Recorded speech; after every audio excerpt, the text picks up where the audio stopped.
ಸಮಯದೊಳಗಡವಿಗೆ ಕಾಡ್ಗಿಚ್ಚು ಮೋದದೇವು 4 ದೆಸೆಗೆ ಕಾಡ್ಗಿಚ್ಚು ಸೂಸುತ್ತಲಿ ಹೊಗೆ ಗಿಡಿಗಳ ಕಾಡ್ಗಿಚ್ಚು ಸೂಸುತ್ತಲಿ ಹೊಗೆ ಗಿಡಿಗಳ ಹತ್ತಿದುದು ನಾಶಗೈಯುತ ಬನಗಳ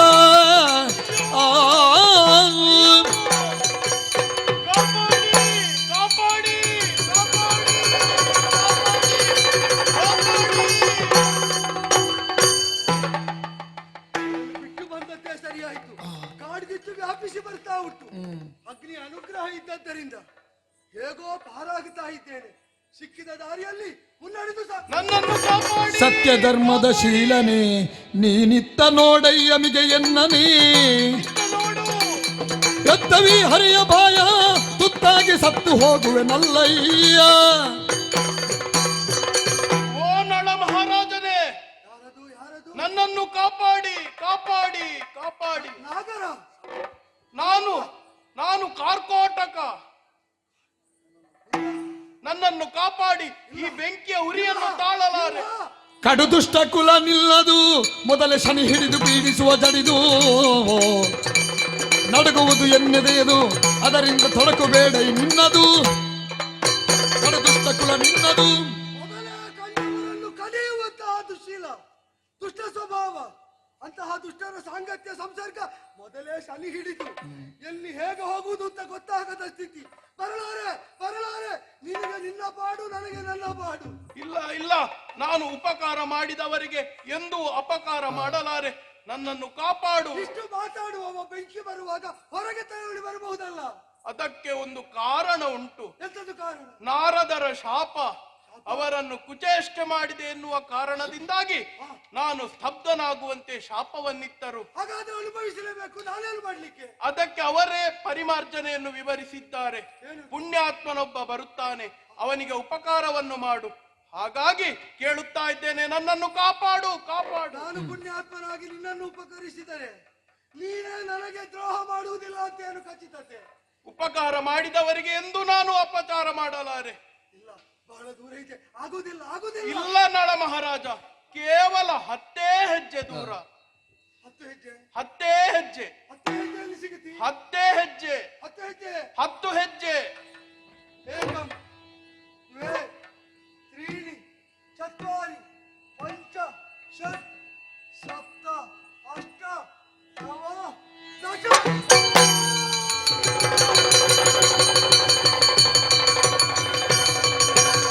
ನಿಲ್ಲದೆ ಆತನ ಕರಕಿ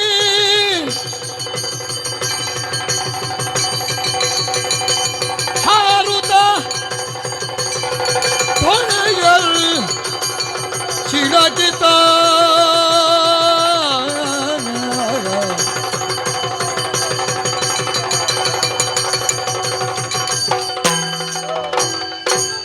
ವರಕ ಕೋಟಕ ಕಚ್ಚಿದ ದೆಸೆಯು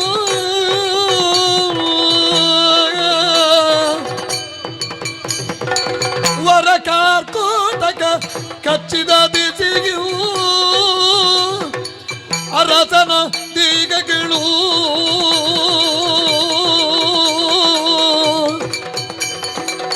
ಉರೆ ಕಪ್ಪಾಗುತ್ತ ಕರಗಿತು ದಿವ್ಯಾಕಾರದ ದೇಹಗಳು.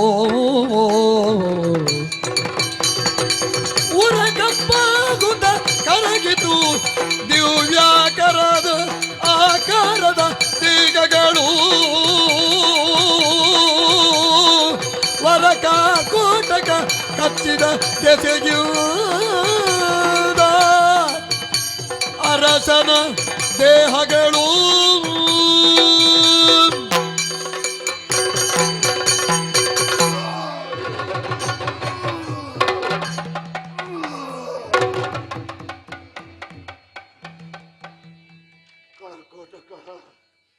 ಕಾರ್ಕೋಟಕ, ಯಾಕೆ ಇಂತಹ ಕೃತ್ಯವನ್ನು ಗೈದೆ? 10 ಹೆಜ್ಜೆ ಮುಂದೆ ಬಾ. ಪ್ರಾಣೋತ್ಕ್ರಮಣ ಸ್ಥಿತಿಯಲ್ಲಿರುವ ನನ್ನನ್ನು ರಕ್ಷಿಸುವಂತ ನನ್ನಲ್ಲೊಂದು ಮಾತನ್ನು ಕೇಳಿದೆ. ಪ್ರಾಣಿ ದಯಾಪರನಾಗಿ ನಿನ್ನನ್ನು ಬದುಕಿಸಲು ಸುಖವಾಗಿ ಬೆಂಕಿಯ ಮಧ್ಯಕ್ಕೆ ಹಾರಿ ನಿನ್ನನ್ನು ನಾನು ರಕ್ಷಿಸಿದೆ ಅಂತಾದ್ರೆ ನನ್ನ ನೆತ್ತಿಗೆ ಕಚ್ಚಿ ನನ್ನ ರೂಪವನ್ನು ವಿರೂಪಗೊಳಿಸಿದೆ. ಅಯ್ಯೋ ಅಯ್ಯೋ ಅಯ್ಯೋ, ಶರೀರವಿಡೀ ಮುರಿಯುತ್ತಾ ಇದೆ, ರೂಪ ವಿರೂಪಗೊಂಡಿದೆ. ಈಗೆಲ್ಲ ನೀನು ಕಚ್ಚಬೇಕಾದ ಕಾಲ ಒಂದಿತ್ತು. ಅಂದಿನ ದಿನ ನಿಷಧದಲ್ಲಿ ನಾನಿರುವಂತಹ ವೇಳೆಯಲ್ಲಿ ಪುಷ್ಕರ ದ್ಯೂತವನ್ನಾಡುವುದಕ್ಕಾಗಿ ನನ್ನಲ್ಲಿಗೆ ಬಂದನಲ್ಲ, ಆಗ ದ್ಯೂತಕ್ಕೆ ನಾನು ಒಪ್ಪಿಕೊಂಡೆನಲ್ಲ. ಆಗ ನೀನು ಬರಬೇಕಿತ್ತು, ನನಗೆ ಕಚ್ಚಬೇಕಿತ್ತು, ನನ್ನ ರೂಪವನ್ನು ವಿರೂಪಗೊಳಿಸಬೇಕಿತ್ತು. ಆಗ ನೀನು ಬರಲಿಲ್ಲ. ದ್ಯೂತದಲ್ಲಿ ಸಕಲವನ್ನೂ ನಾನು ಕಳೆದುಕೊಂಡೆ. ಮಡದಿಯನ್ನು ಮಧ್ಯಪಥದಲ್ಲಿ ನಾನು ಬಿಟ್ಟು ಬಂದೆ. ಬರುವಂತಹ ಹೊತ್ತಿನಲ್ಲಿ ಆಗ ಬಂದು ನೀನು ನನಗೆ ಕಚ್ಚಬೇಕಿತ್ತು. ಆಗಲೂ ಬಂದು ಕಚ್ಚಲಿಲ್ಲ. ಈ ಹೊತ್ತಿನಲ್ಲಿ ಅಪಾಯದಲ್ಲಿ ಸಿಲುಕಿದ ನಿನ್ನನ್ನು ಉದ್ಧರಿಸುವುದಕ್ಕಾಗಿ ನಾನು ಪ್ರಯತ್ನ ಪಟ್ಟೆ ಅಂತಾದ್ರೆ ಕೃತಜ್ಞನಂತೆ ನನ್ನನ್ನು ಕಚ್ಚಿಬಿಟ್ಟೆ ಅಲ್ಲ. ಯಾಕೆ ಹೀಗೆ ಮಾಡಿದೆ? ನೀತಿವಂತನೇ, ನಿನಗೆ ಎಸಗಿದ ಘಾತವಲ್ಲಿದು ಕೊನೆಗೆ ತಿಳಿಯುವುದು. ಈ ತೆರದಲ್ಲಿನೋ ನುಡಿದು ತೆರಳಲು ಭೂತಳೇಜನು ಮುಂದೆ ನಡೆಯಲು. ಅಯ್ಯ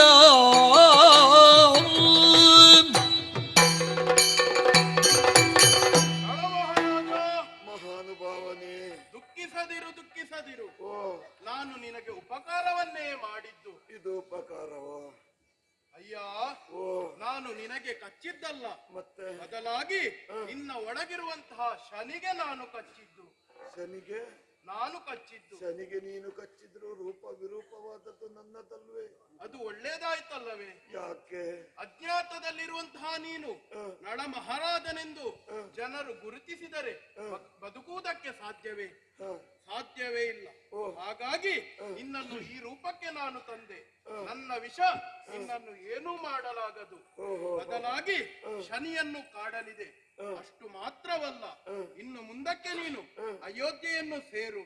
ಬಾಹುಕನೆಂಬ ನಾಮದಿಂದ ಬೆಳೆ. ಅಲ್ಲಿಯ ಋತುಪರ್ಣನ ಆಶ್ರಯವನ್ನು ಪಡೆ. ನಿನಗೆ ಶುಭವಾಗಲಿ, ಶುಭವಾಗಲಿ.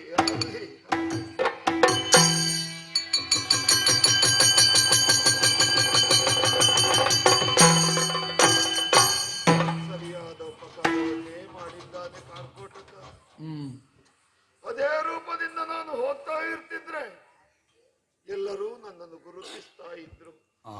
ಈ ರೂಪದಿಂದ ನಾನು ಹೋದ್ರೆ ನನ್ನನ್ನು ಯಾರೂ ಗುರುತಿಸಲಿಕ್ಕಿಲ್ಲ. ಹಾಗಂತ ನನ್ನ ದೇಹವನ್ನು ನಾನೊಮ್ಮೆ ನೋಡಿಕೊಂಡೆ. ಪರಿಕಿಸುವರಿಗತಿಗೆ ಸಿಗೆಗೊಳ್ಳುವ ತೆರದೊಳು ಬಾದಾಗ, ಪರಿಕಿಸುವರಿಗತಿಗೆ ಸಿಗೆಗೊಳ್ಳುವ ತೆರದೊಳು ಬಂದಾಗ, ಬರದೊಳ ಅಯೋಧ್ಯ ನಗರವ ಬಗುತಲಿ ತಿರಿದುಳ್ಳುತ್ತಲಾಗ, ಪರಿಕಿಸುವರಿಗತಿಗೆ ಸಿಗೆಗೊಳ್ಳುವ ತೆರದೊಳು ಬಂದಾಗ.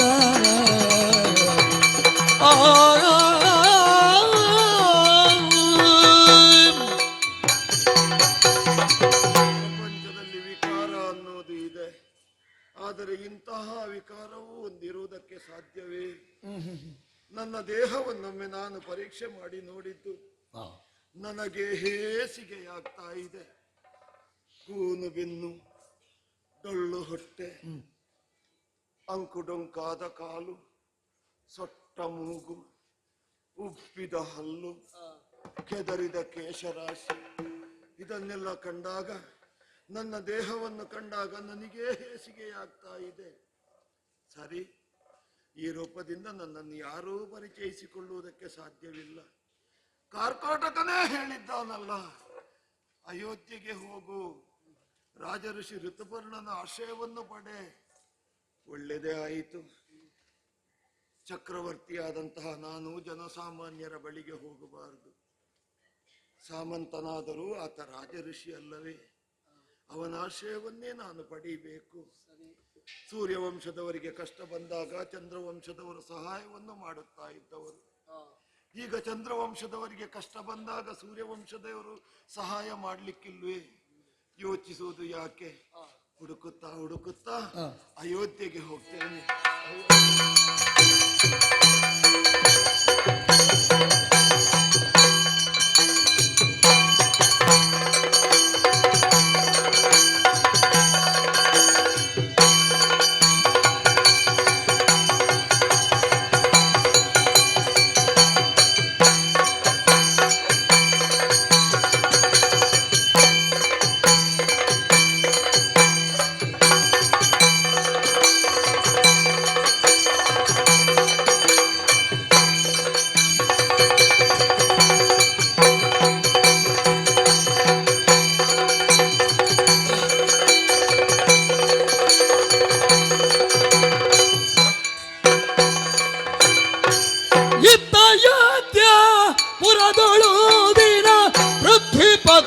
ಋತುಪರ್ಣ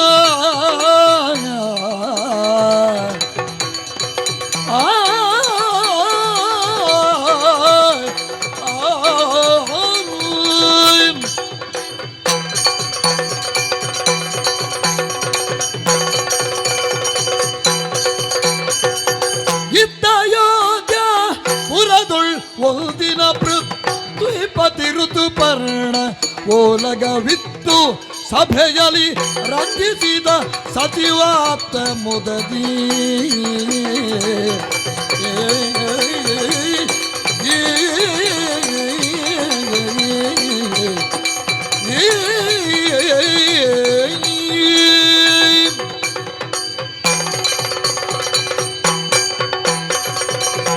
ಅಯೋಧ್ಯೆಯ ಸತ್ಪ್ರಜೆಗಳಿಗೆಲ್ಲ ರಾಜಋಷಿಯಾಗಿರುವಂತಹ ಋತುಪರ್ಣನ ಸತ್ಪ್ರೇಮ ನಮಸ್ಕಾರಗಳು. ಸತ್ಯ ಶ್ಯಾಮಲೆಯಾಗಿರುವಂತಹ ವಸುಂಧರೆಯನ್ನು ಪರಿಪಾಲಿಸುತ್ತಿರುವಂತಹ ಅರಸ ವರ್ತಮಾನ ಕಾಲದಲ್ಲಿ ಋತುಪರ್ಣ. ನನ್ನ ಜನ್ಮನಾಮ ಪ್ರತ್ಯೇಕ ಭಂಗಾಸುರಿ ಅಂತ. ಎಲ್ಲಾ ಋತುಗಳಲ್ಲಿಯೂ ನಮ್ಮದ್ದಾದಂತಹ ಆಳ್ವಿಕೆಯಲ್ಲಿ ಎಲ್ಲ ಸತ್ಯ ಶ್ಯಾಮಲೆಯಾಗಿಯೇ ಇರುವ ಕಾರಣ ಅನ್ವರ್ಥವಾಗಿ ನಮಗೆ ಋತುಪರ್ಣ ಎನ್ನುವಂತಹ ನಾಮ ಬಂದಿದೆ. ಎಲ್ಲರನ್ನು ಪರಿಪಾಲಿಸುತ್ತಾ ಧರ್ಮವೇ ನಮ್ಮದ್ದಾದಂತಹ ನೆಲೆ ಎನ್ನುವುದನ್ನು ಅಧಿಕಾರದಲ್ಲಿ ತೋರಿಸಿಕೊಟ್ಟವ. ಅಕ್ರಮ ಇಲ್ಲದೆ ಇರುವಂತಹ ಸರಿಕ್ರಮವಾದ ಜೀವನ ತ್ರಿವಿಕ್ರಮನ ಪದತಳವನ್ನು ಸೇರಿಸುತ್ತದೆ ಎನ್ನುವ ಹಿರಿಯರ ನುಡಿಯನ್ನು ಯಾವ ಕಾಲಕ್ಕೂ ನಾನು ಹಾಳು ಮಾಡಿದ್ದಿಲ್ಲ. ಚಂದ್ರವಂಶ ಮತ್ತೆ ಸೂರ್ಯವಂಶ ಎನ್ನುವುದು ದೇಹದ ಕಣ್ಣುಗಳ ಹಾಗೆ, ದೇಹದ ಅವಯವಗಳ ಹಾಗೆ, ಉಭಯ ಬಾಹುಗಳ ಹಾಗೆ. ಈಗ ಬಲಿಷ್ಠನಾಗಿರುವಂತಹ ಚಂದ್ರವಂಶಲಾಮನಾದ ನಿಷಧಾಧಿಪತಿಯಾದಂತಹ ನಳಚಕ್ರವರ್ತಿಯಲ್ಲಿ ನಮ್ಮದ್ದಾದಂತಹ ಅಧಿಕಾರ ಇದೆ. ಸಾಮ್ರಾಟ್ ಪೀಠದಲ್ಲಿ ಅವರು ಆರಾಧಿಸ್ತಾ ಇದ್ದಾನೆ. ಅವರ ಸಾಮಂತ ನಾನು ಎನ್ನುವುದರಲ್ಲಿ ಅಭಿಮಾನ ಇದೆ, ಸಂತೋಷ ಇದೆ. ಓಲಗ ಕೊಟ್ಟಾಗ ಯಾರೋ ನನ್ನನ್ನು ಕಾಣುವುದಕ್ಕೆ ಬಂದಿದ್ದಾರೆ ಅಂತ ಗೊತ್ತಾಯಿತು. ಬನ್ನಿ ನೋಡೋಣ.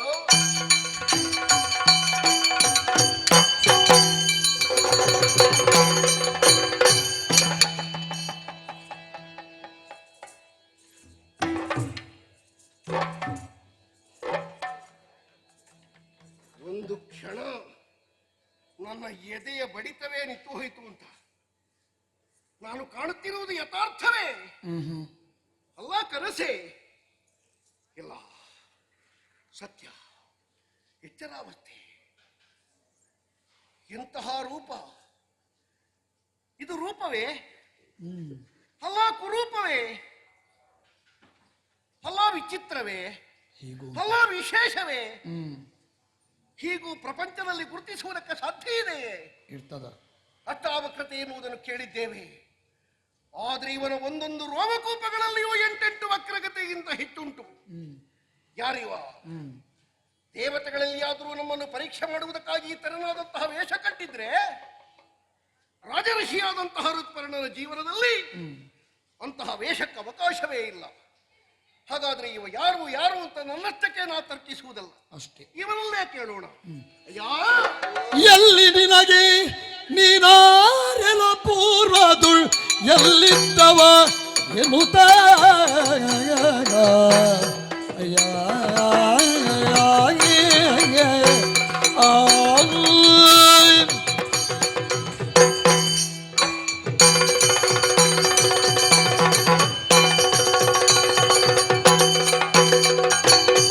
ಎಲ್ಲಿ ನಿನಗೆ ನೀನಾರೆಲೋ ಪೂರ್ವದೊಳ್ ಎಲ್ಲಿದ್ದವ ಎನ್ನುತ್ತ ಬಲ್ಲಿದ ಬಟ ತಾನು ಕೇಳಲು ಒಸೊರಿದ ಮೆಲ್ಲನೆ ವಲ್ದಿಸುತ್ತ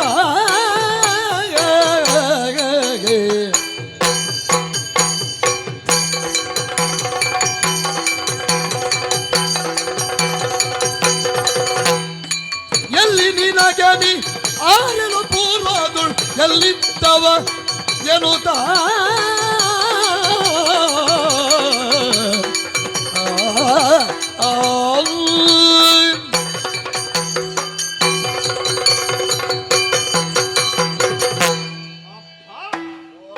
ನೀನೇ ಏನೋ ನನ್ನನ್ನು ಕೇಳುತ್ತಾ ಬಂದವ. ನಾನೇ ಕೇಳಿದ್ದು. ಬೇಸರ ಮಾಡಬೇಡ, ಪರಿಹಾಸ್ಯಕ್ಕಾಗಿ ನಗ ಬಂದದ್ದಲ್ಲ. ನಿನ್ನ ಅಂಗಾಂಗಗಳು ಹೇಗೇ ಇರಲಿ, ಬುದ್ಧಿ ಸ್ವಸ್ಥಾನದಲ್ಲಿ ಉಂಟಲ್ಲ, ಸರಿ ಉಂಟು. ಅರಸನನ್ನೇ ಕಾಣಬೇಕು ಎನ್ನುವಂತಹ ಒಂದು ದೃಷ್ಟಿಕೋನ ಉಂಟಲ್ಲ, ಅದಕ್ಕಾಗಿ ಆಶ್ಚರ್ಯ ವ್ಯಕ್ತೀಕರಿಸಿದೆ. ಹೌದೇನು? ನಿನ್ನ ಊರಲ್ಲಿ ನಿನ್ನ ಹೆಸರೇನು, ಇದ್ದ ಊರು ಬಿಡುವುದಕ್ಕೆ ಕಾರಣ ಏನು, ಅದರ ಜೊತೆಯಲ್ಲಿ ಇನ್ನೊಂದು ಪ್ರಶ್ನೆ. ಏನು ಬುದ್ಧಿ? ಈ ರೂಪ ನಿನ್ನ ಅಮ್ಮ ಇರುವಾಗಲೇ ನೀ ಹೀಗೆಯ ಅಲ್ಲ, ಜೀವಿತಾವಧಿಯಲ್ಲಿ ಏನೋ ಹೆಚ್ಚು ಕಡಿಮೆ ಕಡಿಮೆ ಹೆಚ್ಚಾಗಿ ಇಂಥದ್ದೊಂದು ನಿನಗೆ ವರವಾಗಿ ಬಂತೋ ಅಲ್ಲ ಬರವಾಗಿ ಬಂತೋ ಹೇಳಬಲ್ಲಯ್ಯ? ನಿಷದ ಪುರಾಧಿಪ ಶಶಿವಂಶ ಜನಳ ಅಸಮ ಪರಾಕ್ರಮನು ನಳ ಅಸಮ ಪರಾಕ್ರಮನು ನಳ ಅಸಮ ಪರಾಕ್ರಮನು ಪರಾಕ್ರಮನು ಪರಾಕ್ರಮನು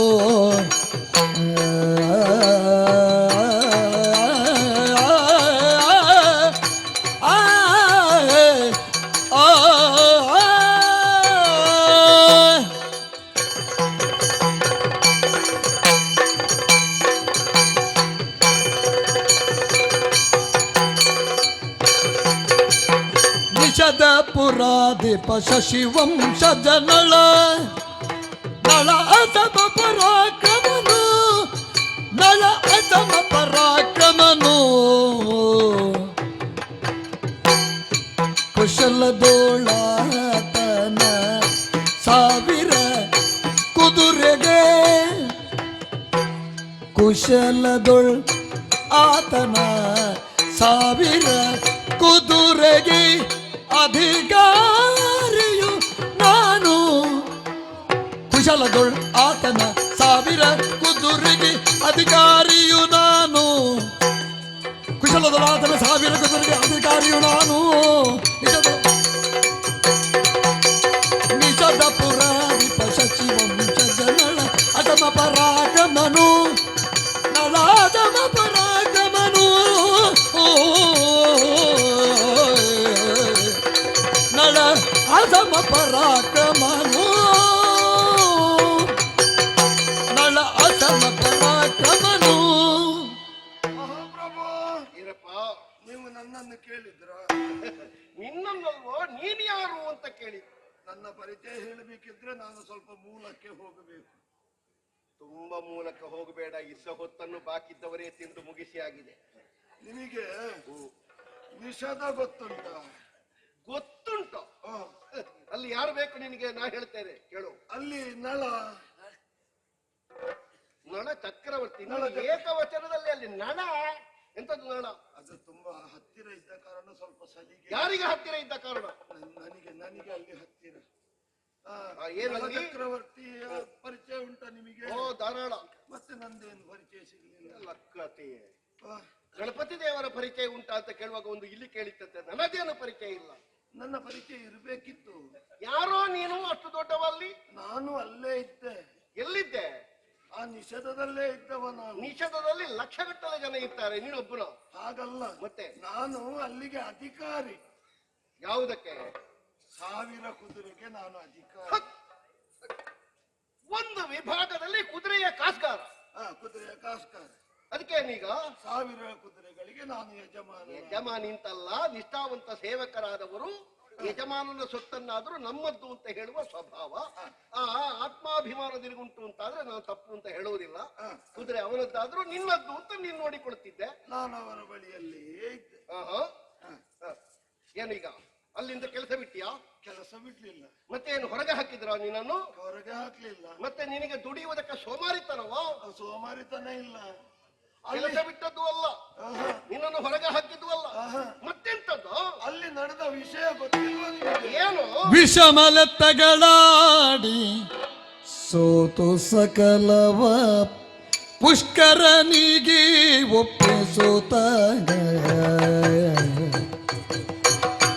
ಎಸೆವ ಕೌಪಿನದುಳ್ ಐದಿದ ನಡವಿಗೆ ಎಸೆವ ಕೌಪಿನದುಳ್ ಐದಿದ ನಡವಿಗೆ ಪೊಡವಿಪ ಸತಿ ಸಗೀತ ವಿಷಮಲೆತ್ತಗಳಾಡಿ ಸೋತು ಸಕಲವ ಪುಷ್ಕರಾಗಿ ಒಪ್ಪಿಸುತ್ತ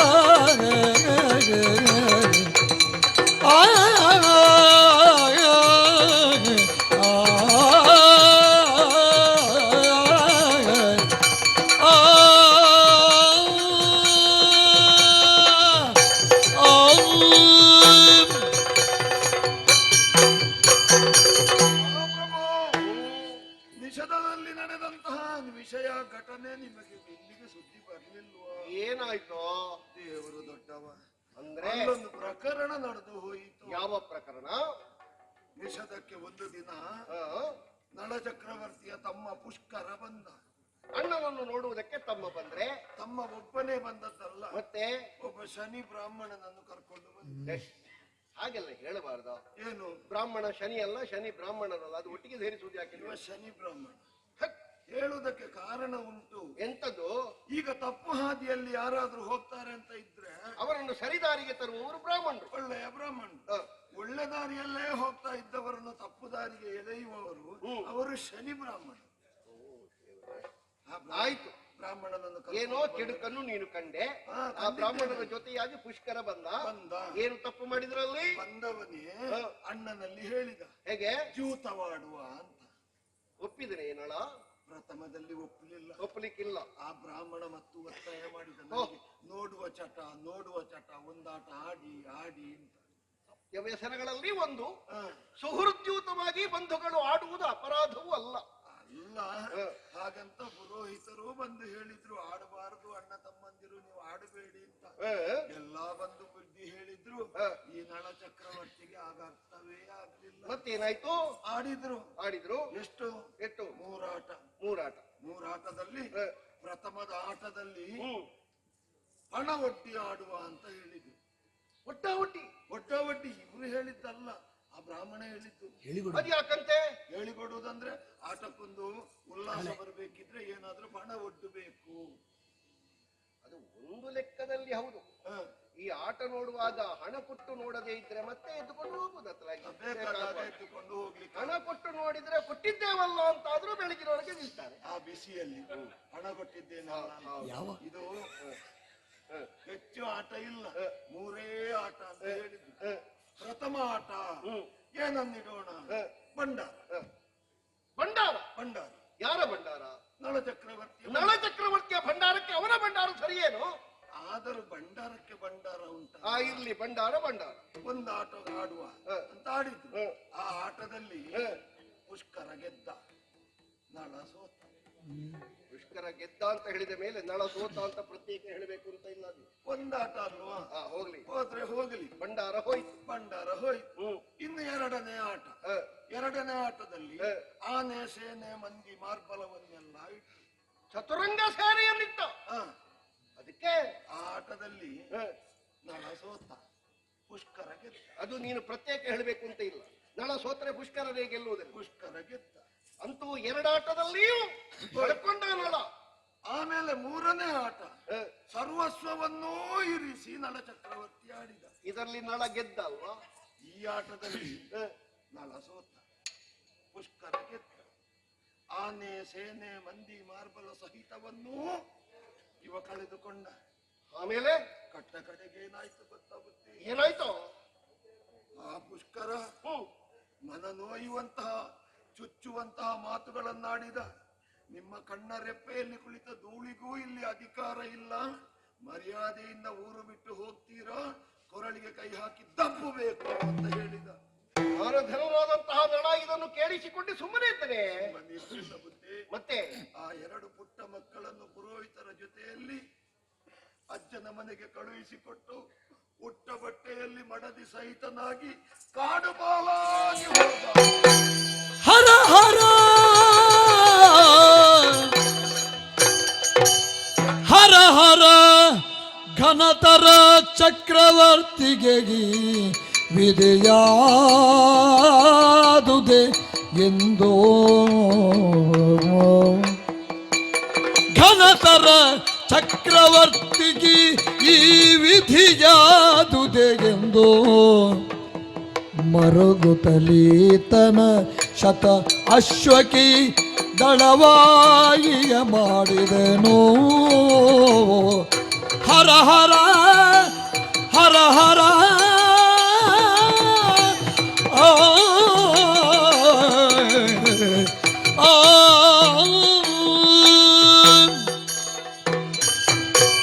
ಹರನೇ ಹರನೇ, ನಾನೇನನ್ನು ಕೇಳ್ತಾ ಇದ್ದೇನೆ? ನಿಷ್ಠಾವಂತನಾದ ಆದರ್ಶಪ್ರಾಯನಾದ ಮತ್ತೊಬ್ಬರಿಗೆ ಹಿತವನ್ನೇ ಹೇಳಬಹುದಾದ ಸಾತ್ವಿಕ ಗುಣಭರಿತನಾದ ವರ್ಚಸ್ಸಿನಲ್ಲಿ ದೇವತೆಗಳನ್ನು ಮೀರಬಹುದಾದಂತಹ ನಮ್ಮ ಚಕ್ರವರ್ತಿ ತಪ್ಪಿದನೆ. ಅಲ್ಲ, ಅವನನ್ನು ತಪ್ಪಿಸಿದರೆ ಕಾಡುಪಾಲಾಗಿ ಹೋದರೆ ದಮಯಂತಿ ದೇವಿ ನಿಜಾರ್ಥದಲ್ಲಿ ದೇವಿಯವಳು. ಅಂತ ಹೆಣ್ಣಿನ ಕೈ ಹಿಡಿದಂತಹ ನಳಚಕ್ರವರ್ತಿ ಧನ್ಯನಿದ್ದ. ಪುಣ್ಯಾತ್ಮೆಯಾದಂತಹ ಮಾತೆಗೂ ಪಿತೃಸ್ಥಾನೀಯರಾಗಿರುವಂತಹ ಚಕ್ರವರ್ತಿಗೂ ನೆಲದಲ್ಲಿ ನೆಲೆಯೇ ಇಲ್ಲ ಅಂತಾದ್ರೆ ಸಾಮಾನ್ಯರ ಪಾಡೇನು? ಸುಖ ಕಷ್ಟ ಎನ್ನುವುದು ಕಲ್ಲು ಮರಕ್ಕೆ ಬರುವುದಲ್ಲ, ಜೀವನಿಗೇ ಬರುವುದು. ಬರುವುದಕ್ಕೊಂದು ಮಿತಿ ಬೇಕಲ್ಲ. ಹಾಗಾದ್ರೆ ಯಾಕೆ ಹೀಗಾಯಿತು? ಲಲಾಟ ಲಿಖಿತ, ತಪ್ಪಿಸುವುದಕ್ಕೆ ಸಾಧ್ಯವಾಗುವುದಿಲ್ಲ. ನಾನೇನು ಮಾಡಬಲ್ಲೆ? ಅವರ ಹಿತೈಷಿಯಾಗಿ ಅವರನ್ನು ಚೆನ್ನಾಗಿ ಮನಗಂಡಂತಹ ನಾನು ಇದ್ದಲ್ಲೇ ಕೈ ಮುಗಿಯಬಲ್ಲೆ. ಎಲ್ಲೇ ಇರು, ಹೇಗೆ ಇರು ನಳಚಕ್ರವರ್ತಿ, ಧೃತಿಯನ್ನು ಕೆಡಬೇಡ, ಧೃತವಂತರಾಗಿ ಬದುಕು. ನಿನ್ನ ನೆಮ್ಮದಿ ಹಾಳಾಗದೇ ಇರಲಿ, ನಿನ್ನ ಸುಪ್ತ ಮನಸ್ಸು ಸಂತೋಷದಲ್ಲಿರಲಿ, ಅದನ್ನು ಭಗವಂತ ಒದಗಿಸಲಿ ಅಂತ ನಾನು ರಾಜಋಷಿಯಾಗಿ ದೇವರಲ್ಲಿ ಬೇಡಿಕೊಳ್ಳಬಲ್ಲೆ. ರಂಗನಾಥ ರಂಗನಾಥ, ಮುಂದೆ ಬಾರ. ಪುಷ್ಕರ ಗೆದ್ದ. ನಳನಿಗೆ ಊರಿಲ್ಲ ಅಂತಾಯಿತು. ಹೌದು, ನಿನ್ನನ್ನು ಹೊರಗೆ ಹಾಕಿದ್ರೆ ನಾ ಪುಷ್ಕರ ಇಲ್ಲ.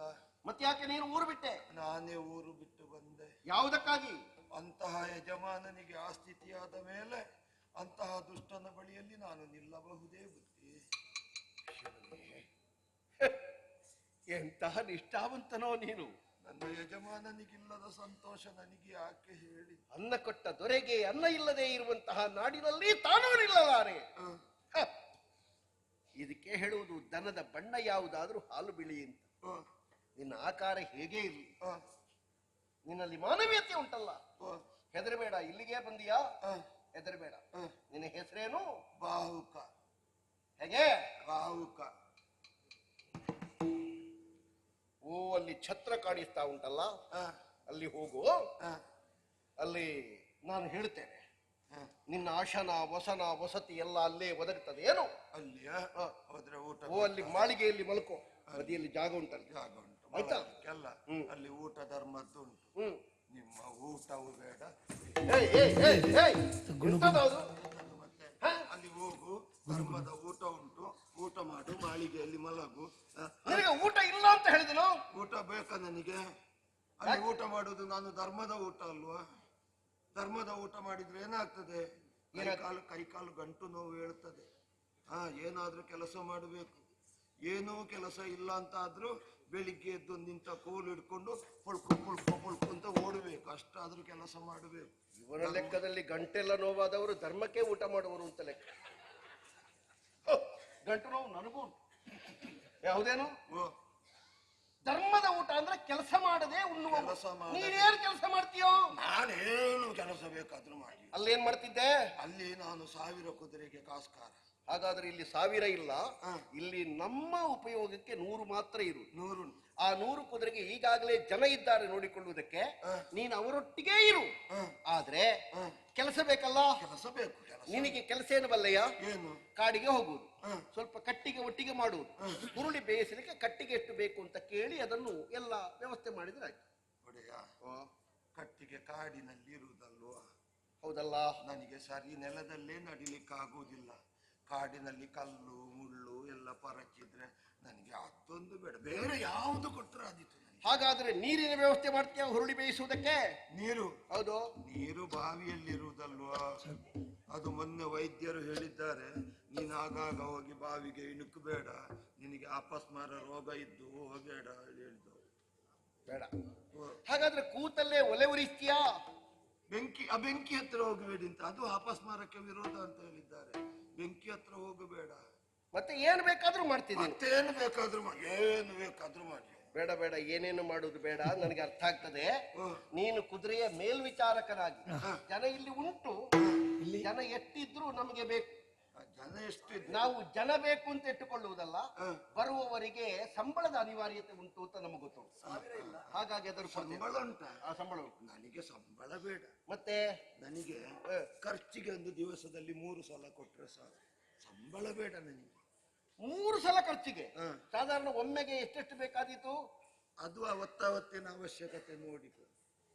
ತುಂಬಾ ಸಂಬಳ ಇಲ್ಲ. ನನ್ನ ಹೆಸರು ಬಾಹುಕ. ಬಾಹುಕ. ನಿನಗೆ ಸಂಬಳ ಬೇಡ, ಖರ್ಚಿಗೆ ಕೊಟ್ಟರೆ ಸಾಕು. ಖರ್ಚಿಗೆ ಅಷ್ಟೇ. ಆಯ್ತು, ಖರ್ಚಿಗೆ ದಿನ ದಿನ ಕೊಡುವ, ಮತ್ತೆ 6 ತಿಂಗಳಿಗೊಮ್ಮೆ ಏರಿಸುವ. ಏನು? ನಿನ್ನ ಹೆಸರು ಬಾಹುಕ. ಬಾಹುಕ. ನಿಷಾದ. ನಿಷಾದ. ನಳನಲ್ಲಿದ್ದವ. ನಳನಲ್ಲಿದ್ದವ. 1000 ಕುದುರೆ ಕಾಸ್ಕಾರ. ಕಾಸ್ಕಾರ. ಆಯ್ತು ಆಯ್ತು. ಕುದುರೆ ಹೂವಲ್ಲಿ ಉಂಟು. ಇಲ್ಲಿ 1000 ಇಲ್ಲ, ಇಲ್ಲಿ 100 ಇರು. ಆಯ್ತಾ? ಅದರಲ್ಲಿ 2 ಹೆಣ್ಣು ಕುದುರೆ. ಜಾಗ್ರತೆ.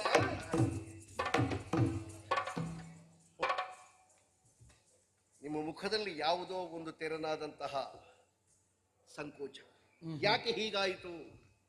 ರಾಜನಾದವ ಸಭೆ ಆರಂಭ ಮಾಡಿದ ಮೇಲೆ ಸಭಾ ವಿಸರ್ಜನೆಯಾಗದೆ ಪೀಠದಿಂದ ಇಳಿಯಕೂಡದು. ನಾನಿಲ್ಲಿ ಇಳಿದಿದ್ದೇನೆ ಯಾಕೆ ಅಂತ ನಿಮಗೆಲ್ಲ ಒಂದು ಗೊಂದಲ, ಬೇರೇನೂ ಅಲ್ಲ. ಕಂಡು ಕೇಳರಿಯದೇ ಇರುವಂತಹ ವಿಚಿತ್ರವಾದ ವಿಶೇಷವಾದ ವಿಶಿಷ್ಟವಾದ ವಿಷಯಗಳು ನಮ್ಮ ಕಣ್ಣೆದುರಿಗೆ ಬಂದಾಗ ಮೈ ಮರವೇ ಎನ್ನುವುದು ಸ್ವಾಭಾವಿಕವಾಗಿ ಎಲ್ರಿಗೂ ಯಾವ ಕಾಲಕ್ಕೂ ಆಗ್ತದೆ. ಇವನನ್ನು ಕಂಡಾಗ ನನಗಷ್ಟೇ ಆಯಿತು, ಬಿಟ್ರೆ ಬೇರೇನೂ ಅಲ್ಲ. ಇಲ್ಲದೇ ಇದ್ರೆ ಹೆತ್ತ ತಾಯಿ, ರಾಜಪುರೋಹಿತ, ಚಕ್ರವರ್ತಿ ಬರುವಾಗ ಮಾತ್ರ ಏಳಬೇಕಾದ ನಾನು ಇವನನ್ನು ಕಂಡು ಏಳುವುದಕ್ಕೆ ಕಾರಣ ಇಷ್ಟೇ, ಮೈ ಮರವೇ. ಇವತ್ತಿನ ಸಭೆಯನ್ನು ಇಲ್ಲಿಗೆ ಮುಕ್ತಾಯಗೊಳಿಸ್ತೇನೆ. ನಾಳಿನ ಸಭೆಯಲ್ಲಿ ನಾವು ಕಾಣೋಣ. ನಮಸ್ಕಾರ.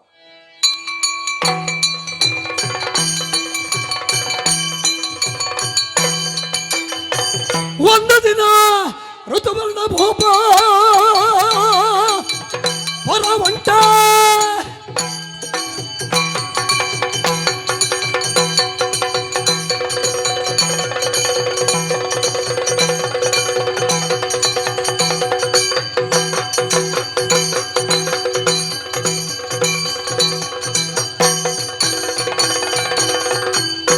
ಒಂದು ದಿನ ಋತುವರ್ಣ ಭೂಪ ಹೊರವಂಟ ಚಂದದಲ್ಲಿ ಬೇಟೆಯಾಡಲು ಸುಪ್ರತಾಪ. ಒಂದು ದಿನದ ಋತುಪರ್ಣ ಭೂಪ ಬೇಟೆಗೆ ಹೊರಟಿದ್ದೇನೆ ನಾನು. ಒಂದು ವಿಚಾರ ಬಾಹುಕನಲ್ಲಿ ಹೇಳದೆ ನಿರ್ವಾಹ ಇಲ್ಲ. ಯಾಕಂದ್ರೆ ಅವಳು ಬಹಳ ಹತ್ತಿರನಾಗಿದ್ದಾನೆ ನನಗೆ. ಖಂಡಿತ. ಮೊನ್ನೆ ಲಾಯದಲ್ಲಿ ಹೆಣ್ಣು ಕುದುರೆಗೊಂದು ಮದ ಬಂದು ಊರೆಲ್ಲ ತಾನಾಹಾನಿ ಮಾಡಿದ ಹೊತ್ತು ಅವನೇ ಅದನ್ನು ನಿಯಂತ್ರಣಕ್ಕೆ ತಂದ. ಆ ಬಳಿಕ ಕುದುರೆಯ ಮೇಲ್ವಿಚಾರಕ ಅವನೇ. ಎಷ್ಟು ಕೇಳಿದ್ರೆ ನಮಗೆ ಬಹಳ ಹತ್ತಿರ.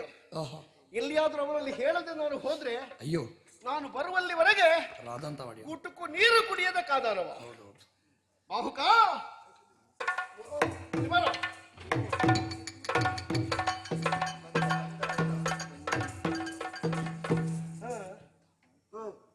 ಯಜಮಾನ್ರು, ಹೌದು. ನೀವು ಎಲ್ಲಿಗೆ ಹೊರಟದ್ದು? ನಾನು ಎಷ್ಟು ಸಲ ಹೇಳಿದ್ದೇನೆ ನೀನಲ್ಲಿ, ಎಲ್ಲಿಗಾದ್ರೂ ಹೋಗುವಾಗ ಎಲ್ಲಿಗೆ ಅಂತ ಕೇಳಬಾರ್ದು. ಮತ್ತೆ ಎಲ್ಲಿಗೆ? ದೂರ ಈಗ ದೂರವ ಹತ್ತಿರವಂತ ಗೊತ್ತಾಗ್ಬೇಕಿದ್ರೆ ಎಲ್ಲಿಗೆ ಅಂತ ಕೇಳ್ಬೇಕಲ್ಲ. ನಾನು ದೂರ ಹತ್ತಿರವನ್ನು ದೂರವ ಅಂತ ಕೇಳಿದ್ದಲ್ಲ ರಾಯರೇ. ಶಿಷ್ಟಾಚಾರ ಪ್ರಕಾರ ಹೇಗೆ ಗೊತ್ತಾ, ನೀವು ದೂರ ಹೊರಟದ್ದು ರಾಯರೇ. ದೂರ ಎಲ್ಲಿಗೆ? ಅದೊಂದು ಬಿಡುದಿಲ್ಲ. ಇಲ್ಲ, ಅದು ಕೆಲವರಿಗೆಲ್ಲ ಅಂಟು. ಒಂದೊಂದು ವಿಷಯ ಸಿಕ್ಕಿದ್ರೆ ಮತ್ತೆ ಅದನ್ನು ಬಿಟ್ಟು ಮುಂದೆ ಹೋಗೋದೇ ಇಲ್ಲ ಅವರು. ಇರ್ಲಿ, ನಾ ಬೇಟೆಗೆ ಹೊರಟದ್ದು. ಬೇಟೆಗೆ? ಹೌದು. ಬೇಟೆ ಅಂದ್ರೆ ಅದು ಬೇಟೆಯಲ್ಲಿ ಅಲ್ಲ. ಎಂತದ್ದು? ನಮ್ಮ ಹುಡುಗರೆಲ್ಲ ಸಂಜೆ ಆಗುವಾಗ ಕೈಯಲ್ಲಿ ಒಂದು ಹಿಡ್ಕೊಂಡು ನಾವು ಬೇಟೆಗೆ ಹೊರಟದ್ದು ಅಂತ ಹೇಳ್ತಾರೆ. ಅದಲ್ವಾ, ಮತ್ತೆ ಇದು ಮೃಗಬೇಟೆ. ಮೃಗಬೇಟೆ? ನೀನು ಏನನ್ನೆಲ್ಲ ಎಣಿಸಿ ಯಾರಿಗೆಲ್ಲ ಹೇಳ್ತೀಯೋ ಅದು ಕಾಡಿನಲ್ಲಿ. ಹೌದು, ಕಾಡಿನಲ್ಲಿ. ಬುದ್ಧಿ, ಹಾ. ನಾನು ಬರ್ತೇನೆ ಎಂತದಕ್ಕೆ? ಬೇಟೆಗೆ. ಒಂದು ಕೆಲಸ ಮಾಡುವ, ಹ. ಇವತ್ತು ನಾನು ಬೇಟೆಗೆ ಹೋಗಿ ಬರ್ತೇನೆ, ಹ. ನಾಳೆ ಪೇಟೆಗೆ ಹೋಗುವಾಗ ಕರ್ಕೊಂಡು ಹೋಗ್ತೇನೆ. ನಾನು ಬೇಟೆಗೆ ಬರುವುದಿಲ್ಲ. ನಿನಗೆ ನೆಲದಲ್ಲೇ ನಡಿಲಿಕ್ಕೆ ಆಗುದಿಲ್ಲ, ಮತ್ತೆ ಕಾಡಿನಲ್ಲೆಲ್ಲ ನಡಿಲಿಕ್ಕೆ ಆಗ್ತದ? ನಿನ್ನ 7-8 ಈಗ ಕೈಕಾಲು ಸ್ವಲ್ಪ ಸರಿಯಾಗಿದೆ. ಈಗ ನಿನಗೆ ಬೇಕಾಗುವಾಗ ಸರಿ ಆಗ್ತದೆ. ಸರಿ ಉಂಟು, ನಾನು ಬರ್ತೇನೆ. ನೀನು ಯಾಕೆ ಬರ್ಬೇಕು? ನಿನಗೆ ಬೇಟೆಯ ಬಗ್ಗೆ ಏನು ಗೊತ್ತಿದೆ? ನಳಮಹಾರಾಜರು ಬೇಟೆಗೆ ಹೋಗುವಾಗ ನನ್ನನ್ನು ಕರ್ಕೊಂಡು ಹೋಗ್ತಾ ಇದ್ರು. ನಾನು ಲಕ್ಷಣ ಅಂತೆ. ಯಾವುದಕ್ಕೆ? ಬೇಟೆಗೆ. ಹೊಸ ಮನೆ ಕಟ್ಟಿದ್ರೆ ಒಳ್ಳೆ ಲಕ್ಷಣ, ಇದನ್ನ ಇಡ್ಬಹುದು. ನನ್ನನ್ನು ಕಣ್ಣು ತಾಗ್ಲಿಕ್ಕೆ ಇಲ್ಲ. ಮತ್ತೆ ಕರ್ಕೊಂಡು ಹೋದ್ರೆ ಈ 2 ಲಾಭ ಉಂಟು. ಹೇಗೆ? ನಾನು ಬೇಟೆಗೆ ಹೋಗ್ತೇನೋ, ಪ್ರಾಣಿಗಳು ಬರ್ತಾವ, ನಾನು ಹೋಗಿ ಎದುರು ನಿಂತ್ರೆ ಇದೆಂತದ್ದು ನಮಗಿಂತ ವಿಚಿತ್ರದ ಪ್ರಾಣಿ ಅಂತ ನನ್ನನ್ನು ನೋಡ್ತವೆ. ಆಗ ಬಾಣ ಬಿಡ್ಲಿಕ್ಕೆ ಆಗ್ತದೆ. ಅಂತ ಈಗ ನಾನು ಕುದುರೆಯನ್ನು ಏರಿಕೊಂಡು ಹೊರಟ್ರೆ ನೀನು ಹೇಗೆ? ನಾನು ಹಿಂದಿಂದ ನೇತಾಡಿಕೊಂಡು ಬಾಲ ಹಿಡಿದ್ರೆ ಜಾಡಿಸಿ ಒದೀತದೆ. ಇನ್ನು ಒದಿಲಿಕ್ಕೆ ಜಾಗವೂ ಇಲ್ಲ ಮುಖದಲ್ಲಿ, ಎಲ್ಲವೂ ಕೊರೆ ಆಗಿದೆ. ನೀನು ಕುದುರೆಯನ್ನು ಏರುವುದು, ನಾನು ಕುದುರೆಯನ್ನು ಏರುವುದು. ಯಾರಿ ಕುದುರೆಯನ್ನು ನಾಲ್ ದಸೆಗೆ ಹಾರಿಸಿ ಏರಿ ಏರಿ ಏರಿ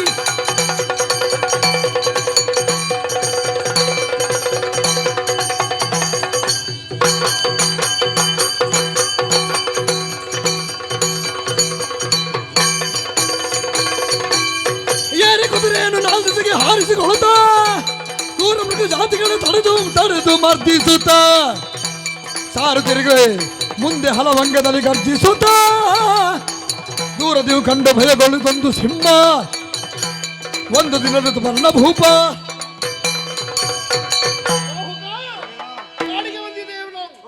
ಇಲ್ಲಿಂದ ಬೇಟೆ ಆರಂಭ ಮಾಡೋಣವೇ? ಬೇಟೆಯಾಡುತ್ತಾ ಬಂದ ಭೂಪ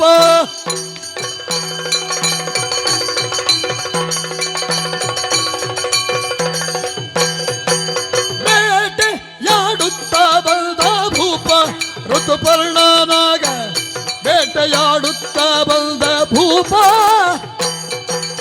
ಕಡಕ ಕೊಡುತಿ ಕಠೋರ ಮೃಗಗಳ ಕಡಿ ಕಡಿ ಬಡಿ ಹೊಡಿ ಕಡಿಯ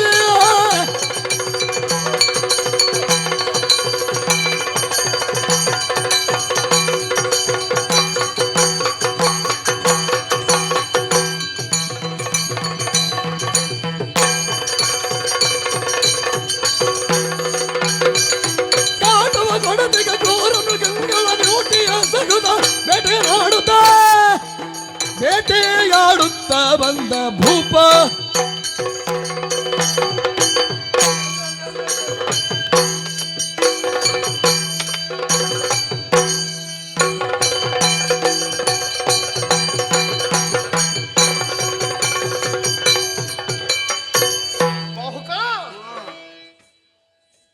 ಇದೆಂತದ್ದು?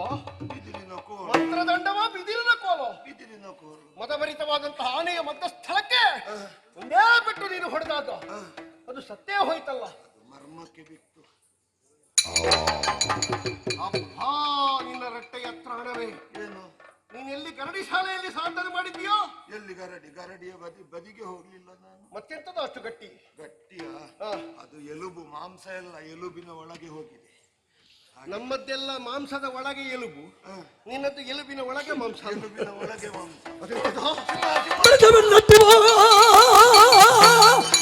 ಬೆನ್ನಟ್ಟಿದ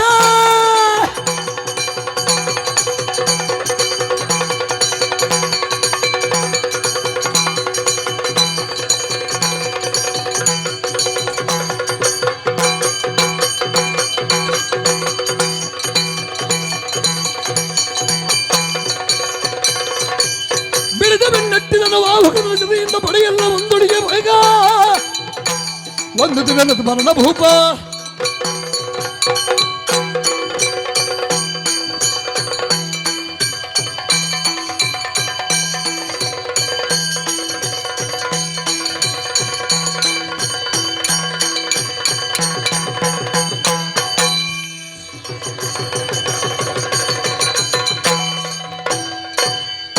ಕಾರಗತ್ತಲೆಯೊಳಗೆ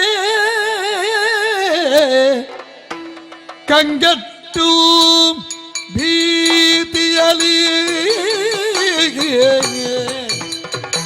ದಾರಿ ಕಾಣದಿ ಕಲ್ಲು ಗಿಡ ಮರಗಳ ಎಡವೊತ್ತಲಿ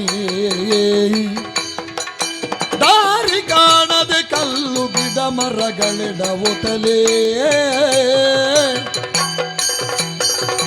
ಸೋರುತಿಗ ರಕ್ತದಿಂದಲ್ಲಲ್ಲಿ ಬೀಳುತ್ತ ಸೋರುತಿಗ ರಕ್ತದಿಂದಲ್ಲಲ್ಲಿ ಬೀಳುತ್ತಲೇ ಧಾರಿಣಿ ಪಕ್ಷುದೆಯ ಬಾಧೆಯಲಿ ಬಸವಳಿದು ವೀರಬಾಹುಕ ಗರುಗಿ ತೊದಲ ನುಡಿಗಳಲ್ಲಿ ಬಾಹುಕ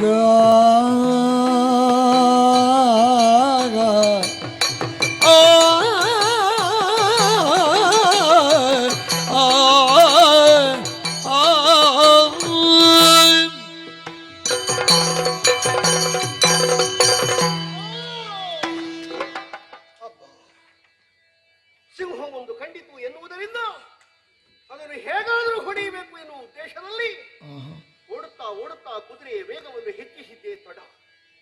ನನ್ನ ಮೈ ಮೇಲಿನ ಬೆವರು ಕುದುರೆಗೆ ಹರಿದ ಕಾರಣ ನುಣುಪಾದ ಕುದುರೆಯ ಮೈ ಜಾರಿತು. ನಾನು ದೊಬ್ಬನೆ ಕೆಳಗೆ ಬಿದ್ದೆ. ಬಿದ್ದ ಗಾಯದಿಂದ ಆದ ರಕ್ತ ಓಪುಡಿಯಾಗಿ ಹರಿಯುತ್ತಾ ಇದೆ. ಗಂಟಲು ಕಟ್ಟುತ್ತಾ ಇದೆ. ಅಯ್ಯೋ, ಬಾಯಿ ಒಣಗಿದೆ. ಹಸಿವೆಯಲ್ಲಿ ಕಣ್ಣು ಕಾಣುವುದಿಲ್ಲ. ಶರೀರದ ನಿತ್ರಾಣ. ಏನೋ ಒಂದು ತೆರನಾದಂತಹ ಹೆದರಿಕೆ. ಮಾಂಸವನ್ನು ಹರಿದು ಸಿಗಿದು ತಿನ್ನಬಹುದಾದಂತಹ ಕ್ರೂರ ಪ್ರಾಣಿಗಳ ಆರ್ಭಟೆ. ನಾ ಎಲ್ಲಿ ಬಿದ್ದಿದ್ದೇನೆ? ನಾನು ಏನಾಗ್ತಾ ಇದ್ದೇನೆ? ನಾನು ಏನು ನನಗೆ ಅರ್ಥ ಆಗ್ತಾ ಇಲ್ಲ. ಯಾರೂ ನನ್ನ ಸನಿಹ ಇಲ್ಲ. ಬೇಟೆಗೆ ಬರುವಾಗ ಬಹಳ ಮಂದಿಗಳೆಲ್ಲ ಬಂದಿದ್ದಾರೆ. ಆದರೆ ಒಂದಂತೂ ಕಂಡಿಲ್ಲ. ಸಿಂಹವನ್ನು ಕಂಡು ಓಡಿಸುವಾಗ ನನ್ನೊಟ್ಟಿಗೆ ಬಾಹುಕ ಇದ್ದ. ಅವ ಬಹುಶಃ ಇಲ್ಲೆಲ್ಲಿಯೋ ಇರಬೇಕು. ನಾನು ಇಲ್ಲಿ ಬಿದ್ದಿದ್ದೇನೆ ಎನ್ನುವುದು ಅವನಿಗೆ ಅರ್ಥವಾಗದೆ ಪಾಪ ಹುಡುಕುತ್ತಿರಬಹುದು. ಇದ್ದ ಶರೀರದ ಶಕ್ತಿಯನ್ನೆಲ್ಲ ಒಟ್ಟು ಸೇರಿಸಿ ಅವನನ್ನು ಕರೆಯಬೇಕಾಗಿದೆ. ಓ ಬಾಹುಕ, ಓ ಬಾಹುಕ, ಓ ಬಾಹುಕ.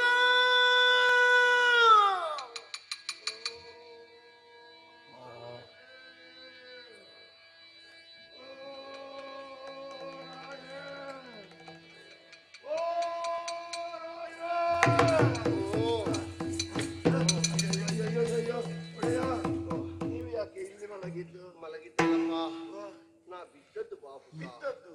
ಹೌದು. ಹೇಗೆ? ಕುದುರೆಯ ಮೈಯಿಂದ ಜಾರಿ ಕೆಳಗೆ ಬಿದ್ದೆ. ಬಿದ್ದದ್ದು ಗೊತ್ತಾಗ್ತಿದ್ರೆ ಬೀಳ್ತಿರ್ಲಿಲ್ಲ. ನನ್ನ ಅರಿವಿಗೆ ಬಾರದೆ ಬರುವಾಗ ಬಿದ್ದು ಹೊರಡ್ತಾ ಇದ್ದೆ ನಾನು.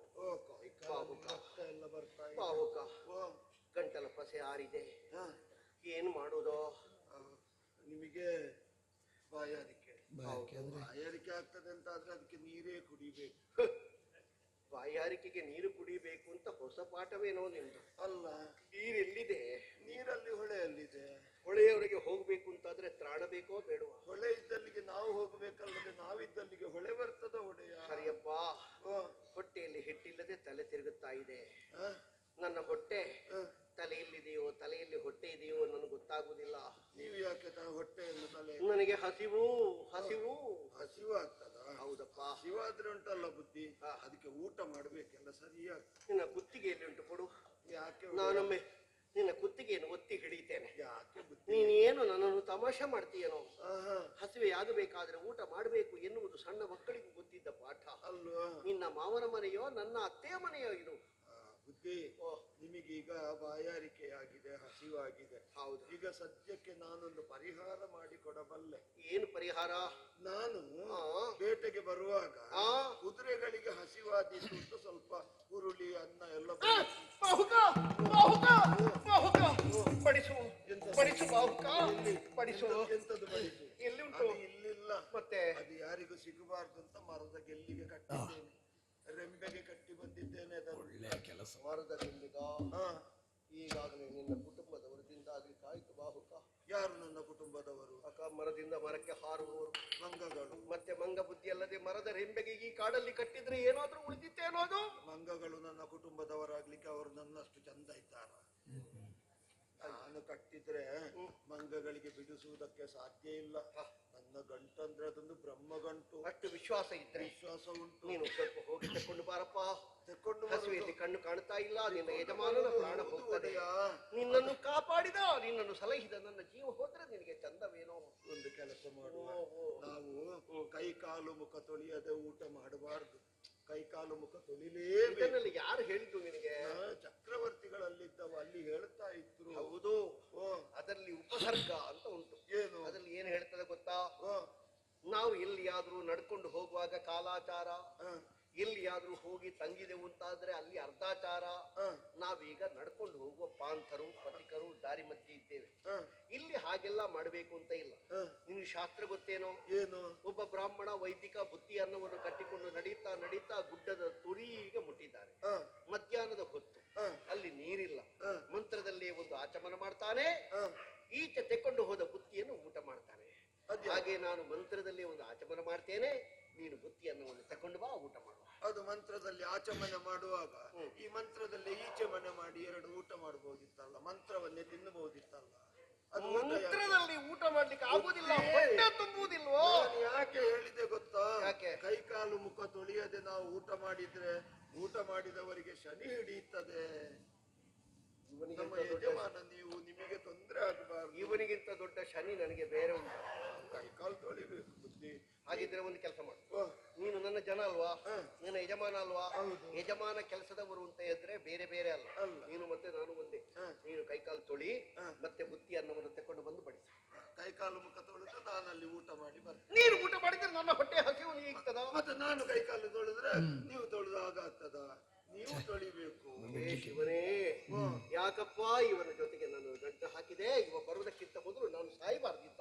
ಈಗ ನಿಮಗೆ ನಾವು ನೀರಿದ್ದಲ್ಲಿಗೆ ಹೋಗ್ಲಿಕ್ಕೆ ನಿಮಗೆ ಕಷ್ಟ ಆಗ್ತದ? ನನಗೆ ಕಣ್ಣು ಕಾಣುವುದಿಲ್ಲ, ಎದ್ದು ಸಾಧ್ಯ ಇಲ್ಲ. ನಿಮ್ಮನ್ನು ನಾನು ಕರ್ಕೊಂಡು ಹೋಗ್ತೇನೆ. ಇಲ್ಲಿಗೆ? ಅಲ್ಲಿಗೆ ನೀರಿದ್ದಲ್ಲಿ. ನೀನೇ ನಡೆಯುವುದು ಕಷ್ಟ. ಹೌದು, ನೀನು ನಡೆಯುವಾಗಲೇ ಬಾಕಿದ್ದವರಿಗೆ ಅಯ್ಯೋ. ಹಾಗಾಗ್ಲಿಕ್ಕಿಲ್ಲ. ನಾನು ಮನಸ್ಸು ಮಾಡಿದೆ ಅಂತ ಉಂಟಲ್ಲ, ಒಂದೊಮ್ಮೆಗೆ ಭೂಮಿಯನ್ನೇ ಆಧರಿಸಿ ನಿಂತೇನೆ. ಅಷ್ಟು ಯಾವಾಗಲೂ ಕೆಲಸಕ್ಕೆ ತೆಕ್ಕೊಳ್ಳುವಾಗ ನಮಗಿಂತ ದೊಡ್ಡವರ ಮನೆಯಲ್ಲಿ ಕೆಲಸ ಮಾಡಿದವರನ್ನು ತೆಕ್ಕೊಳ್ಬೇಡಿ, ಆಯ್ತಾ? ಅವರೆಲ್ಲ ದೊಡ್ಡ ದೊಡ್ಡದೇ ಮಾತಾಡುವುದು, ನಮಗೆ ಅರ್ಥ ಆಗುದೇ ಇಲ್ಲ ಅದೆಲ್ಲ. ನಾನು ನಿಮ್ಮನ್ನು ಕರ್ಕೊಂಡು ಹೋಗ್ತೇನೆ. ಎಲ್ಲಿಗೆ? ನೀರಿದ್ದಲ್ಲಿಗೆ ನಾನು ಕರ್ಕೊಂಡು ಹೇಗೋ ನೀನು ನನ್ನನ್ನು ಆಧರಿಸಿ. ಇಟ್ಕೊಳ್ಳಿ, ನನ್ನಲ್ಲಿ ಬಡಿಗೆ ಉಂಟಲ್ಲ, ನೋಡಿ, ಇದರ ಆಧಾರದ ನಾನು ಇಟ್ಕೊಳ್ತೇನೆ. ನನ್ನ ಆಧಾರದಲ್ಲಿ ನೀವು ಪ್ರಯಾಣ ಮಾಡಬೇಕು. ಅಯ್ಯೋ ಅಯ್ಯೋ ಅಯ್ಯೋ ಅಯ್ಯೋ ಒಡ್ಯ. ಬುದ್ಧಿ ಬುದ್ಧಿ, ನಿಮಗೆ ನೋವಾಯ್ತಾ ಬುದ್ಧಿ? ನಿಮಗೆ ನೋವಾಯ್ತಾ ಬುದ್ಧಿ? ಅಲ್ಲಿಂದ ಇವನ ಅನುಕಂಪ ಅಡಿಯಲ್ಲಿ ಬಿದ್ದದ್ದವ ಮೇಲೆ ನಾವು. ನಿಮಗೆ ನೋವಾಯ್ತಾ ಬುದ್ಧಿ ಅಂತ? ನನಗೆ ನಮ್ಮ ಉದ್ದೇಶ, ನಿನಗೆ ಬಹುಶಃ ನನ್ನ ಅಲ್ಲಿಂದ ಎತ್ತಿ ಈಚೆ ಬದಿಗೆ ಹಾಕಬೇಕು ಅಂತ ಇತ್ತು. ನಿನಗೆ ಏನಾದ್ರೂ ಕೆಲಸ ಮಾಡುವಾಗ ಬೈದಿದ್ದೇನೆ ನಾನು. ಕೆಲವು ಕೆಲಸದವರೆಲ್ಲ ಯಜಮಾನನಿಗೆ ತೀರಿಸುವುದು ಹಾಗೆ, ಯಜಮಾನ ಸೋತಾಗ ಅದನ್ನು ತಿರುಗಿಸಿಕೊಡು. ಹಾಗಲ್ಲ ಬುದ್ಧಿ. ಮತ್ತೆಂತದ? ನಮ್ಮ ಉದ್ದೇಶ ಏನು ಗೊತ್ತಾ? ಯಾವ ಕಾರಣಕ್ಕೂ ನಮಗೆ ಅನ್ನದಾತರಾದ ಯಜಮಾನರ ಮನಸ್ಸಿಗೆ ನೋವಾಗಬಾರದು, ಅದು ನಮ್ಮ ಉದ್ದೇಶ ಬುದ್ಧಿ. ಈಗ ನನ್ನನ್ನು ಕೊಲ್ಲುವ ವ್ಯವಸ್ಥೆಯಲ್ಲಿ ಇದ್ದೀನಿ. ಈಗ ನೀವು ಅದು ಬೇಡ, ಈ ಕೋಲು ಬೇಡ, ನಿಮ್ಮನ್ನು ನಾನು ಎತ್ತಿಕೊಂಡು ಹೋಗ್ತೇನೆ. ನನ್ನ ಹೆಗಲ ಮೇಲೆ ಹಾಕೊಂಡು ನನ್ನನ್ನು ಸಾಯಿಸದೆ ಮಾಡಬೇಕು. ನನ್ನನ್ನು ಸಾಯಿಸದೆ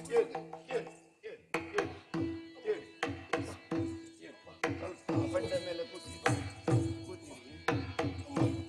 ಅಯ್ಯೋ ಅಯ್ಯೋ ಅಯ್ಯೋ ಅಯ್ಯೋ.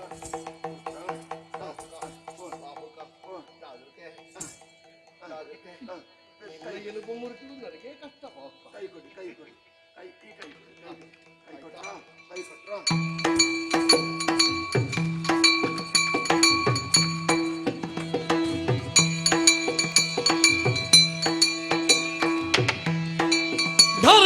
ಪರಮಾತ್ಮನ ನೆಪ್ಪಿಸುತ್ತವರ ಭೋಜನವು ಕೈಸಿಗೆ ಹರುಷದೊಳು ರುಚಿಕರಗೆ ಮೆಚ್ಚಿ ಬಾಹುಕಗಿಲ್ದ ಇರುಗೆನಗೆ ಸೌಖ್ಯದಿವು ರಚಿಸಿಕೊಂಡಡುಗಿಗೆ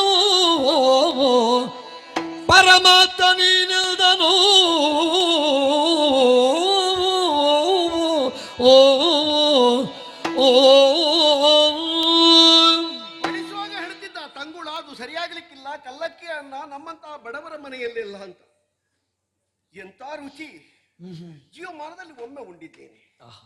ನಳಚಕ್ರವರ್ತಿಯ ಮದುವೆ ಕಾಲದಲ್ಲಿ ಅವನೇ ಮಾಡಿದ್ದ ನಮಗೆಲ್ಲ ಆಪ್ತರಿಗೆ ಅಡುಗೆ. ಅವನ ಕೈ ರುಚಿ ಉಂಡ ಮೇಲೆ ಯಾವುದೂ ರುಚಿಸ್ತಿರ್ಲಿಲ್ಲ. ಪಾಪ ಇವ ಕೊಟ್ಟದ್ದು ಮೆಚ್ಚಿದವರಿಗೆ ಮಸಣ ಸುಖ ಅಷ್ಟೇ. ಈ ದೇವಸ್ಥಾನಕ್ಕೆ ನಾವು ಬಲಿವಾಡೆಲ್ಲ ಕೊಂಡು ಹೋದ್ರೆ ಬಹಳ ಹೊತ್ತಾದ್ರೆ ಮತ್ತೆ ರುಚಿ ಹಸಿವು ಹಸಿವು ಹಸಿವು. ದೇವರ ಕಾರಣಿಕ ಪಾಪ ಬದುಕಿಸಿದ. ಇರ್ಲಿ ಬಾಹುಕ ಊಟ ಮಾಡಿ ಎದ್ದುಕೊಂಡು ಬರೋದು. ನಿಮ್ಮ ಕೆಲಸ ಮುಗಿಯಿತಲ್ಲ. ಮತ್ತೆ ಊಟ ಮಾಡಿದ ಮೇಲೆ ಪೂಜೆ ಮಾಡ್ಲಿಕ್ಕೆ ಉಂಟಲ್ಲಿ. ಊಟ ಮಾಡಿದ ಅಲ್ಲಿ ಮುಸುರೆ ಆಯ್ತಾ ಇಲ್ವಾ? ಹೌದು. ಆ ಮಡಿಯನ್ನು ಅಲ್ಲಿಗೆ ಸಗಣಿ ನೀರು ಹಾಕಿ ಶುದ್ಧ ಮಾಡಬೇಕಾ ಬೇಡವಾ? ನಿನ್ನ ಮನೆಯ ಮನೆ ಅದು ನಮ್ಮ ಅರಮನೆಯ ನಾವು ಒಂದು ಮರದ ಬುಡದಲ್ಲಿ ನಾವು ಊಟ ಮಾಡಿದ್ದು ಅದನ್ನು ತೆಗೆದ್ರು ಮತ್ತೊಂದು ಮರದ ಬುಡಕ್ಕೆ ಬಿಸಾಡುವುದಲ್ವೇನೋ? ಆಗ ಆಗುವುದಿಲ್ಲ ಬುದ್ಧಿ. ಮತ್ತೆ? ನಾವು ಊಟ ಮಾಡಿದ ಸ್ಥಳದಲ್ಲಿ ಸಗಣಿ ನೀರು ಹಾಕಿ ಶುದ್ಧ ಮಾಡದಿದ್ರೆ ಊಟ ಮಾಡಿದ ನೆಲದಲ್ಲಿ ಒಂದು ಇರುವೆ ಹರಿದಾಡಿ ಹೋದ್ರೆ, ಮೇಲಿನಿಂದ ಒಂದು ಪಕ್ಷಿ ಹಾರಿ ಹೋದ್ರೆ ಊಟ ಮಾಡಿದವನಿಗೆ ಶನಿ ಹಿಡಿಯುತ್ತದೆ. ಇದು ಯಾರು ಹೇಳಿದ್ದು ನಿನಗೆ? ನಮ್ಮಲ್ಲಿ ಯಜಮಾನರು ಹೇಳ್ತಾ ಇದ್ರು. ಈ ದೊಡ್ಡವರಿಗೆ ಇಷ್ಟು ಹತ್ತಿರ ಆಗಬಾರ್ದು ಅಂತ. ಅವರಿಗೆ ಹೊತ್ತು ಹೋಗದೆ ಇರುವಾಗ ಇಂಥದ್ದನ್ನೆಲ್ಲ ಬಾಕಿದವರ ಮಂಡೆಗೆ ತುರುಕು. ಇವುಗಳೆಲ್ಲ ಸಮಯ ಸಿಕ್ಕಿದಾಗ ಬಾಕಿದವರ ತಲೆಗೆ ತುರುಕ್ಲಿಕ್ಕೆ ನೋಡು. ಆಯ್ತಾ? ನಿನಗೆ ಮುಗೀತಾ? ಆಯ್ತಲ್ಲ. ನನಗೊಂದು ಸಂದೇಹ ಉಂಟು. ನಿನ್ನ ಮನೆಯಲ್ಲಿ ಅಡುಗೆ ಮಾಡುದು ಯಾರೋ? ನನ್ನ ಮನೆಯಲ್ಲಿ ಅಡುಗೆ ಎಲ್ಲಿಂದ? ಮತ್ತೆ ನಾನು ಮನೆಯಲ್ಲಿ ತಿನ್ನುವುದು. ತಿನ್ಬೇಕಾದ್ರೆ ಒಂದು ಅಡುಗೆ ಅಂತ ಮಾಡಬೇಡುವ? ಬೇಯಿಸುವುದಲ್ವಾ ಅಡುಗೆ. ಅದು ಯಾಕೆ ನಿಮ್ಮ ಮನೆಯಲ್ಲಿ ಅಡುಗೆ ಇಲ್ಲ? ಅಡುಗೆ ಮಾಡ್ಲಿಕ್ಕೆ ಅದು ನಾವು ಬಡವರ ಮನೆಯಲ್ಲಿ ಅಡುಗೆ ಅಂತ ಉಂಟಾ? ಮತ್ತೆ ಬೇಯಿಸುವುದು ಮುಕ್ಕುವುದು, ಬೇಯಿಸುವುದು. ಹಾಗಾದ್ರೆ ಅಡುಗೆ ಮಾಡುದು ಯಾರ ಮನೆಯಲ್ಲಿ? ಅಡುಗೆ ಮಾಡುವುದೆಲ್ಲ ಶ್ರೀಮಂತರ ಮನೆಯಲ್ಲಿ ಅಡುಗೆ. ಈ ಅಡುಗೆಗೂ ಬೇಯಲಿಕ್ಕೆ ಉಂಟಲ್ಲ? ಬೇಯಲಿಕ್ಕುಂಟು. ಶ್ರೀಮಂತರ ಮನೆಯಲ್ಲಿಯೂ ಬೇಯಲಿಕ್ಕುಂಟು, ಬೇಯಲಿಕ್ಕುಂಟು. ಮಾಡುದು ಅಡುಗೆ. ಅಡುಗೆ ಬಡವರ ಮನೆಯಲ್ಲಿಯೂ ಬೇಯಿಸ್ಲಿಕ್ಕುಂಟು, ಮಾಡುವುದು ಬೇಯಿಸುವುದು ಅಷ್ಟೇ. ಇರ್ಲಿ. ನಾಳೆಯಿಂದ ನಿನಗೆ ಕುದುರೆ ಕಾಯುವ ಕೆಲಸ ಇಲ್ಲ. ನೋಡಿ, ಈ ದೊಡ್ಡವರಿಗೆ ಊಟ ಹಾಕಬಾರ್ದು. ನಾನೊಂದು ಊಟ ಕೊಟ್ಟನ, ನನಗೆ ಕೆಲಸ ಇಲ್ಲ. ಆಯ್ತು, ನಾನೆಲ್ಲಿ ಎಂತದ್ದೋ ನಿನ್ನದು ಊಟ ಕೊಟ್ಟಲ್ಲಿ ಕೆಲಸ ಇಲ್ಲ. ಯಾರು ಹೇಳಿದ್ದು ನಿನಗೆ ಕೆಲಸ ಇಲ್ಲ ಅಂತ? ಕೆಲಸ ಕುದುರೆ ಕಾಯುವ ಕೆಲಸ ಇಲ್ಲ ಅಂತ ಹೇಳಿದ್ರೆ ನಿನಗೆ ಕೆಲಸವೇ ಇಲ್ಲ ಅಂತದರ ಅರ್ಥ ಅಲ್ಲ. ಬೇರೆ ಕೆಲಸ ಉಂಟು. ಎಂತದ್ದು? ಏನ್ ಕೆಲಸ? ಏನು? ನಾಳೆಯಿಂದ ರಾಜಋಷಿ ಋತುಪರ್ಣನ ಅರಮನೆಯಲ್ಲಿ ನೀನು ಅಡುಗೆಯವ. ಎಂತದ್ದು ಬುಸು ಬುಸು ಅಪಹಾಸ್ಯ ಮಾಡ್ತೀರೋ? ಯಾಕೆ? ನಾನು ಮಾಡಿದ ಅಡಿಗೆಯನ್ನು ಮನುಷ್ಯರು ತಿಂದಾರ. ನಾನು ಮನುಷ್ಯ ಅಲ್ವಾ ಆಗಿದ್ರೆ? ನೀವು ಆಪತ್ತಿನಲ್ಲಿ ಏನೋ ಊಟ. ನಾಳೆಯಿಂದ ಆಪತ್ತಿನಲ್ಲ, ಉಪ್ಪತ್ತು ಊಟ ನಿಂದ ಕೈಯಿಂದಲೇ. ಅದು ಆಗೋದಿಲ್ಲ ಬುದ್ಧಿ. ಯಾಕೆ? 1000 ಲಕ್ಷ ಗಟ್ಟಲೆ ಇಲ್ಲ ಇಲ್ಲ ಇಲ್ಲ ಇಲ್ಲ, ನಮ್ಮ ರಾಜ ಪರಿವಾರಕ್ಕೆ ದಿನದಲ್ಲಿ ಹೆಚ್ಚಂದ್ರೆ 50 ಜನಕ್ಕೆ ಮಾತ್ರ. 50 ಜನಕ್ಕ? 50 ಜನಕ್ಕೆಲ್ಲ ಬಡಿಸಿ. ಕೂಲೆತ್ತುದು ನೋಡಿ ಹೊಡೆದೇನು ಅಂತ ಹೇಳಿದಾಗ ಅಷ್ಟು. ಈ ದೊಡ್ಡವರ ಒಟ್ಟಿಗೆ ಇದ್ರೆ ಅದೆಲ್ಲ ಒಂದು ಇದೆಲ್ಲ ಬರ್ತದೆ. ಅದು 50 ಜನ ಎಲ್ಲ ಲೆಕ್ಕ ಅಲ್ಲ. ನಿನ್ನ ಹೆಸರೇನಂದೆ? ನನ್ನದು ಬಾಹುಕ. ನಾಳೆಯಿಂದ ಅಡುಗೆ ಭಟ್ರಿಗೆ ಬಾಹುಕ ಭಟ್ರು ಅಂತ ಹೆಸರು ಇಲ್ಲ. ಬಾಹುಕ ಭಟ್ರು ಅಂತ ಅದು ಒಪ್ಪುದಿಲ್ಲ. ಮತ್ತೆ ಅಡುಗೆ ಭಟ್ರು ಪುಟ್ಟಣ್ಣ ಭಟ್ರು. ಪೊಟ್ಟು ಕಣ್ಣ ಭಟ್ರು. ಪೊಟ್ಟು ಕಣ್ಣ ಭಟ್ರು ಅಲ್ವಾ? ಮತ್ತೆ ಪುಟ್ಟಣ್ಣಯ್ಯ. ಪುಟ್ಟಣ್ಣಯ್ಯ ಅಡಿಗೆ ಭಟ್ರು. ಭಟ್ಲಲ್ಲ ಭಟ್ರು. ಅಡಿಗೆ ಭಟ್ರು ಪುಟ್ಟಣ್ಣಯ್ಯ. ಪುಟ್ಟಣ್ಣಯ್ಯ. ಪುಟ್ಟಣ್ಣಯ್ಯ. ಮತ್ತೆ ಒಂದು ಈ ಕಪ್ಪು ವಸ್ತ್ರ ಇಲ್ಲ, ನಾಳೆಯಿಂದ ಬಿಳಿ ವಸ್ತ್ರ. ಬಿಳಿ ವಸ್ತ್ರ ಒಂದು ಬೇಕು. ಯಾವಾಗ? ಒಂದು 6 ಮೊಳದ್ದು ಬೇಕು. ಎಂತದಕ್ಕದು? ಅದು ಕೊನೆಗೆ ನನಗೆ ಮಲಗಿಸಿದಲ್ಲಿಗೆ ಹಾಕ್ಲಿಕ್ಕೆ. ಮತ್ತೆ ಅಡಿಗೆ ಭಟ್ರಿಗೆಲ್ಲ ಬಿಳಿ ಬಟ್ಟೆ ಕೊಟ್ರೆ ಆದೀತ, ಅದೆಲ್ಲ ಉಜ್ಜುದು ಇಲ್ಲಿಗೆ ಅಲ್ವಾ? ಆಯ್ತು, ಕಪ್ಪು ವಸ್ತ್ರವನ್ನಾದ್ರೂ ದಿನಕ್ಕೆ 3 ಸಲ ಉಡಬೇಕು. ನಾಳೆಯಿಂದ ನೀನು ಅಡಿಗೆ ಭಟ್ರು. ಕುದುರೆಗೆ ಹೋಗಬಾರದು ಅಂತಲ್ಲ, ಕುದುರೆ ಕೆಲಸ ಬೇಕಾದ್ರೆ ನೀನು ಮಾಡು. ಮುಖ್ಯ ಉದ್ಯೋಗ ನಿನ್ನದು ಅಡುಗೆ. ಅಡುಗೆ ಕಡಿಮೆ ಆಗಬಾರ್ದು. ಅರ್ಥ ಆಯ್ತಾ?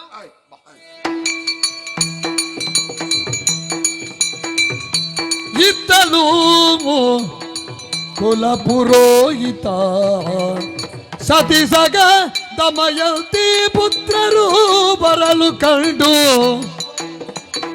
ಚಿತ್ತದೊಳ್ ಬೆದರುತ್ತ ಭೀಮರಾಯನು ಬೇಗ ಎತ್ತಿಕೊಳ್ಳಿರಿಸಿಕೊಂಡು ಜಿಯ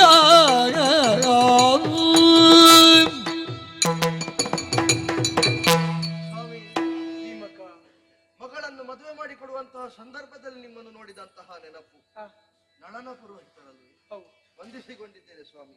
ಶುಭವಾಗಿದೆ. ನೀವು ಮಾತ್ರ ಬಂದದಲ್ಲ, ಮಕ್ಕಳನ್ನೂ ಜೊತೆಯಾಗಿ ಕರೆದುಕೊಂಡು ಬಂದಿದ್ದೀರಿ. ಆದರೂ ಒಂದು ವಿಶೇಷ, ತಂದೆ ತಾಯಿಯ ಜೊತೆಯಾಗಿ ಬರಬೇಕಾದಂತಹ ಮಕ್ಕಳು ಇಂದು ನಿಮ್ಮ ಜೊತೆಯಲ್ಲಿ ಬಂದಿದ್ದಾರೆ. ಅವರು ಕೂಡ ಅಳುತ್ತಾ ಇದ್ದಾರೆ. ನಿಮ್ಮ ಮುಖವನ್ನು ನೋಡುವಾಗ ದುಃಖ ಎನ್ನುವುದು ಇದೆ ಸ್ವಾಮಿ. ಏನಾಯ್ತು ಸ್ವಾಮಿ? ಯಾಕೆ ಈ ಪರಿಸ್ಥಿತಿ?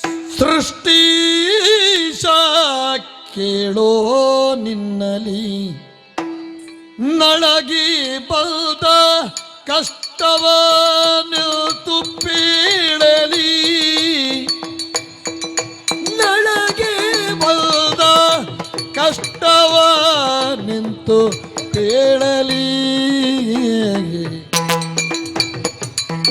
ದುಷ್ಟ ಪುಷ್ಕರ ನೊಡನಿ ಲೆತ್ತವಾಡಿ ಅಷ್ಟ ಭಾಗ್ಯಗಳನ್ನೇ ತೆತ್ತು ಸೃಷ್ಟಿಶ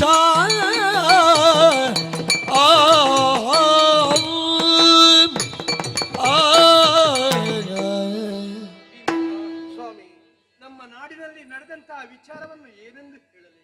ಏನಾಯ್ತು ಸ್ವಾಮಿ ಅಂತದ್ದು? ಹೇಳುವುದಕ್ಕೆ ನಾಲಿಗೆ ಹೊರಡುವುದಿಲ್ಲ. ಯಾಕೆ ಸ್ವಾಮಿ? ಅಂತ ಕಷ್ಟ ನಮಗೆ ಬರ್ತದೆ. ಕಷ್ಟವೇ? ಹೌದು, ಚಕ್ರವರ್ತಿಗಳ ನಾಡಿನಲ್ಲೂ ಕಷ್ಟವೇ? ನಿಜವಪ್ಪ. ಏನು ಸ್ವಾಮಿ? ಚಕ್ರವರ್ತಿಗಳ ತಮ್ಮ ಪುಷ್ಕರ ಹ. ನಾಡಿಗೆ ಬಂದಿದ್ದ ಬ್ರಾಹ್ಮಣರನ್ನು ಸೇರಿ ಓಹೋ, ದ್ಯೂತವನ್ನಾಡಬೇಕು ಅಂತ ಕೇಳಿಕೊಂಡ. ಚಕ್ರವರ್ತಿಗಳು ಒಪ್ಪಿದ್ರು, ಸರಿ. ದ್ಯೂತವನ್ನಾಡಿದ್ರು. ಹ. ಸರಸಕ್ಕಾಗಿ ಹ. ಸರಸ ವಿರಸವಾಗಿ ಪಣವಿಟ್ಟು ಆಡ್ಬೇಕು ಅಂತ ಕೇಳಿಕೊಂಡ್ರು. ಪಣವಿಟ್ಟಾಡುವುದಕ್ಕೆ ಮುಂದಾಗಿ ಹೌದು. ಪರಿಣಾಮ ಆನೆ, ಸೇನೆ, ಬೊಕ್ಕಸ, ಭಂಡಾರ, ರಾಜ್ಯವನ್ನೇ ಚಕ್ರವರ್ತಿಗಳು ಕಳ್ಕೊಂಡರು. ರಾಜ್ಯವನ್ನೇ ಕಳ್ಕೊಂಡು. ಹೌದು. ಆ ಬಳಿಕ ರಾಜ್ಯ ತನ್ನದಾದ ಮೇಲೆ ಹ.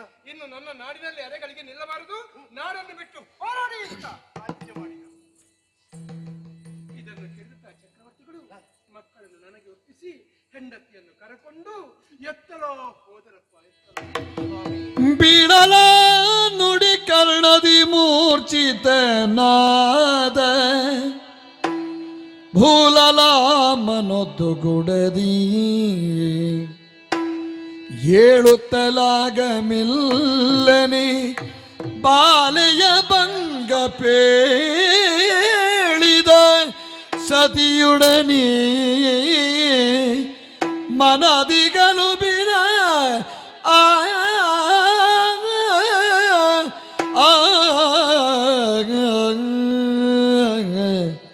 ಅಕಟ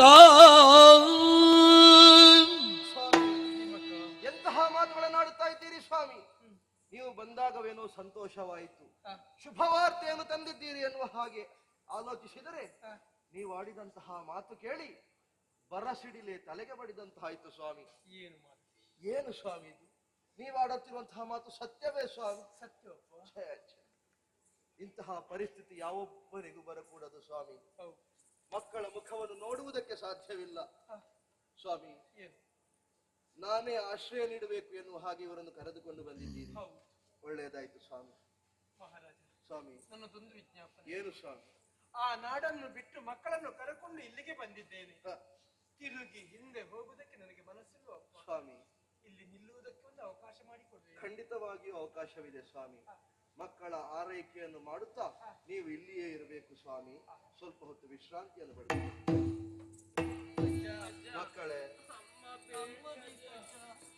ಮಕ್ಕಳೇ, ನಿಮ್ಮ ಕಷ್ಟ ನನಗೆ ಅರ್ಥವಾಗುತ್ತದೆ ಮಕ್ಕಳೇ. ತಂದೆಯಾದವ ಜೊತೆಗಿರದಿದ್ರು ಕೂಡ ತಾಯಿಯಾದವಳು ಜೊತೆಗಿರಲೇಬೇಕಂತೆ. ಅದು ಕೂಡ ಬೆಳೆಯುವಂತಹ ವಯಸ್ಸು. ಮಕ್ಕಳೇ, ನಿಮ್ಮ ಅಮ್ಮ ಎಲ್ಲಿಯೇ ಇದ್ರೂ ಕೂಡ ಹುಡುಕಿಸುವಂತಹ ವ್ಯವಸ್ಥೆಯನ್ನು ನಾನು ಮಾಡ್ತೇನೆ. ಆದಷ್ಟು ಬೇಗ ವ್ಯವಸ್ಥೆಯನ್ನು ಮಾಡ್ತೇನೆ ಮಕ್ಕಳೇ. ಒಳಗಿದ್ದು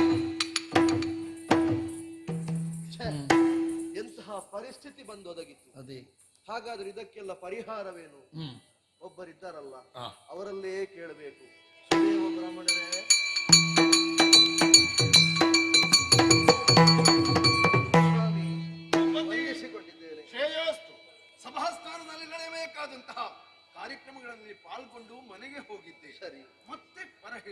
ಹೌದು ಸ್ವಾಮಿ. ಯಾಕೆಂತ ಕಾರಣವಿದೆ. ಮರುಗುತ್ತ ಮನದಿ ಚಿಂತಿಸಲವ ನಿಪನು ಕರೆದು ತನ್ನಯ ಪುರೋಹಿತ ಸುದೇವನನು ಹರಿಯದಿನ್ನರುಳ್ ದಯವಿಟ್ಟು ನೀನು ತರಳೆ ಎಲ್ಲಿರ್ಪಾಡೆನ್ನುವ ವಿಧಾನವನು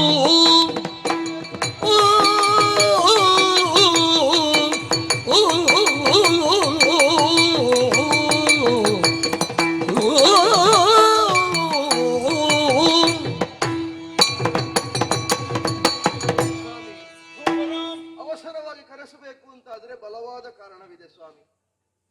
ನಿನ್ನ ಮುಖ ಬಾಡಿ ಹೋಗಿದೆ. ಹೌದು, ಯಾವುದೋ ಒಂದು ದುಃಖ ನಿನ್ನನ್ನು ಕಾಡ್ತಾ ಇದೆ. ಖಂಡಿತವಾಗಿ ಸ್ವಾಮಿ. ಏನಾಯ್ತಪ್ಪ? ಈ ವಿಚಾರವನ್ನು ಯಾವ ರೀತಿ ಹೇಳಬೇಕು ಎನ್ನುವ ಹಾಗೆ ಅರ್ಥವಾಗುತ್ತಾ ಇಲ್ಲ ಸ್ವಾಮಿ. ಅಂತದ್ದೇನು ನಡೆದಿದೆ? ನಳನ ಪುರೋಹಿತರು ಆಗಮಿಸಿದ್ರು.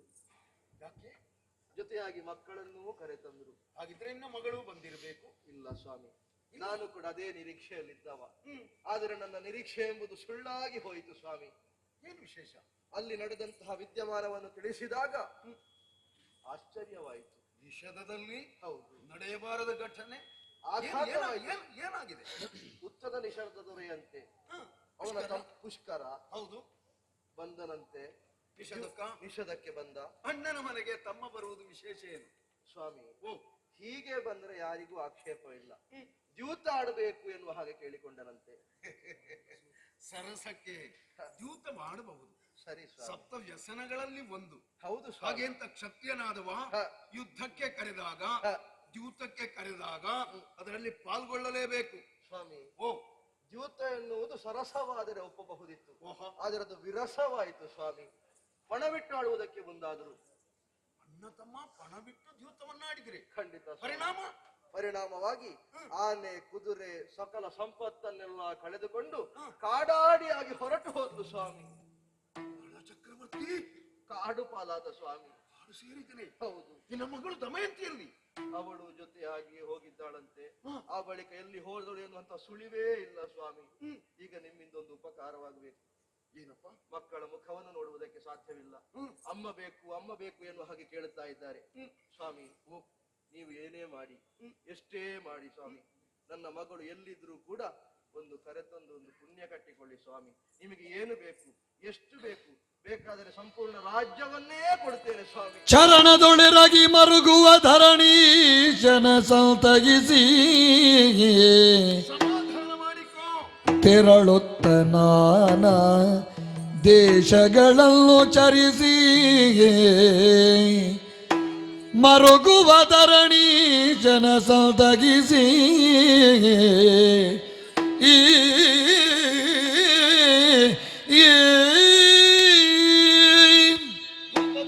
ಸ್ವಾಮಿ, ಕಣ್ಣೀರು ಅಂತಃಕರಣದ ಅಜ್ಞಾನಕ್ಕೆ ಸಾಕ್ಷಿ. ಮನುಷ್ಯನಾಗಿ ಹುಟ್ಟಿದ ಮೇಲೆ ಕಷ್ಟ ಸುಖಗಳು ನಮ್ಮ ಬದುಕಿನಲ್ಲಿ ಬಂದೇ ಬರ್ತದೆ. ಆಪತ್ತು ಬಂದೊದಗಿದಾಗ ನಾವು ಧೈರ್ಯ ತಂದುಕೊಳ್ಬೇಕು. ಅದೇ ಹೆಚ್ಚಿನ ಸಹಾಯವನ್ನು ಮಾಡ್ತದೆ. ಮಕ್ಕಳಿಗೆ ತಂದೆ ಇಲ್ಲದೆ ಇದ್ರೆ ಅವರನ್ನು ಅನಾಥರು ಅಂತ ಹೇಳುವುದಿಲ್ಲ. ಹಾಗೆ ಅಂತ ತಾಯಿ ಇಲ್ಲದೆ ಇದ್ರೆ ಮಕ್ಕಳು ಅನಾಥರಾಗ್ತಾರೆ. ಬದುಕಿನಲ್ಲಿ ನಾನಾ ರೀತಿಯ ಕಷ್ಟವನ್ನು ಅನುಭವಿಸ್ತಾರೆ. ಮಹಾಲಕ್ಷ್ಮಿಯಾಗಿ ನಿನ್ನ ಮಗಳು ಈ ಮನೆಯಲ್ಲಿ ಬೆಳೆದವಳು, ಸುಖವಾಗಿದ್ದಳು. ಆಕೆಯನ್ನು ಚಕ್ರವರ್ತಿಗೆ ಮದುವೆ ಮಾಡಿಸಿಕೊಟ್ಟಿದ್ದೇನೆ ಅಂತ ಹೆಮ್ಮೆ ಪಡ್ತಾ ಇದ್ದಿ. ಹೌದು ಸ್ವಾಮಿ. ಚಕ್ರವರ್ತಿ ಆ ಸುಖ ದಾಂಪತ್ಯದಲ್ಲಿ ಇಬ್ಬರು ಮಕ್ಕಳನ್ನು ಪಡೆದಿದ್ರು. ಆ ಸುದ್ದಿಯನ್ನು ಕೇಳಿ ಸಂತೋಷ ಪಟ್ಟವರು. ಹಾಗೆಂತ ಈಗ ದ್ಯೂತವನ್ನಾಡಿ ನಿನ್ನ ಅಳಿಯ ಮತ್ತು ಮಗಳು ಮತ್ತೆಲ್ಲೋ ಹೋಗಿದ್ದಾರೆ ಎನ್ನುವಂತಹ ಸುದ್ದಿಯನ್ನು ಕೇಳಿ ಆಘಾತಕ್ಕೊಳಗಾಗಿದ್ದಿ. ಏನು ಮಾಡಬೇಕು ಎನ್ನುವ ಹಾಗೆ ಅರ್ಥವಾಗುತ್ತಾ ಇಲ್ಲ ಸ್ವಾಮಿ. ವೃದ್ಧಾಪ್ಯ ಆವರಿಸಿದೆ. ಸಮಾಧಾನ ತಂದುಕೋ. ಆರೋಗ್ಯ ಕೆಟ್ಟು ಹೋದೀತು. ಮಕ್ಕಳ ಅಳು ನನಗೂ ಕೇಳಿಸ್ತಾ ಇದೆಯಪ್ಪ. ಸರಿ, ಅಮ್ಮ ಮಕ್ಕಳ ಜೊತೆಯಲ್ಲಿದ್ರೆ ಖಂಡಿತವಾಗಿ ಅವರು ಸಂತೋಷವಾಗಿರುವುದಕ್ಕೆ ಸಾಧ್ಯ ಇದೆ. ಊರೆಲ್ಲ ಸುತ್ತಾಡ್ತೇನೆ. ನಿನ್ನ ಮಗಳು ಯಾವ ಸ್ಥಿತಿಯಲ್ಲಿದ್ರೋ ಅವಳಿಗೆ ಧೈರ್ಯವನ್ನು ತುಂಬಿ ಆಕೆಯನ್ನು ನಾನು ಕರೆತರ್ತೇನೆ. ನಿಶ್ಚಿಂತನಾಗಿ ನಿಮ್ಮ ದಾರಿಯ ನಿರೀಕ್ಷೆಯಲ್ಲಿ ಸಮಾಧಾನವಾಗಿ ಹೋಗಿ ಬರ್ತೇನೆ. ಹೋಗಿ ಬರ್ತೇನೆ.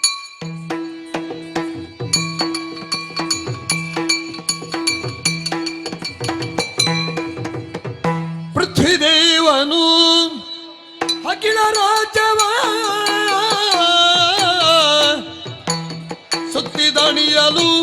ಚದುರಿ ಸಿಕ್ಕದಾದಳು ಚಿತ್ತದೊಳಗೆ ತಾಳುತ್ತ ದುಗುಡವ ಮತ್ತೆ ಪೊಕ್ಕನು ಚೈತ್ಯ ನಗರವ.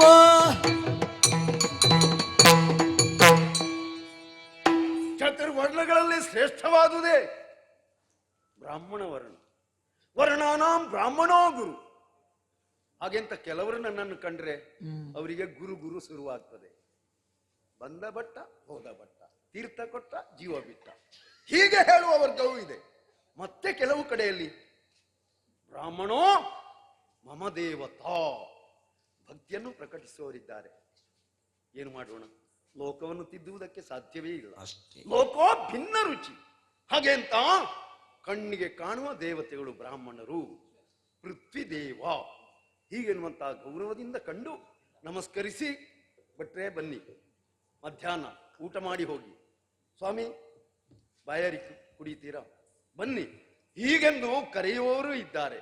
ಮತ್ತೆ ಕೆಲವರು ನಮ್ಮ ಬಗ್ಗೆ ಕೀಳರಿಮೆಯ ಮಾತನಾಡುವವರು ಇದ್ದಾರೆ. ಏನೇ ಇರಲಿ ಊರೆಲ್ಲ ಸುತ್ತಾಡಿದೆ.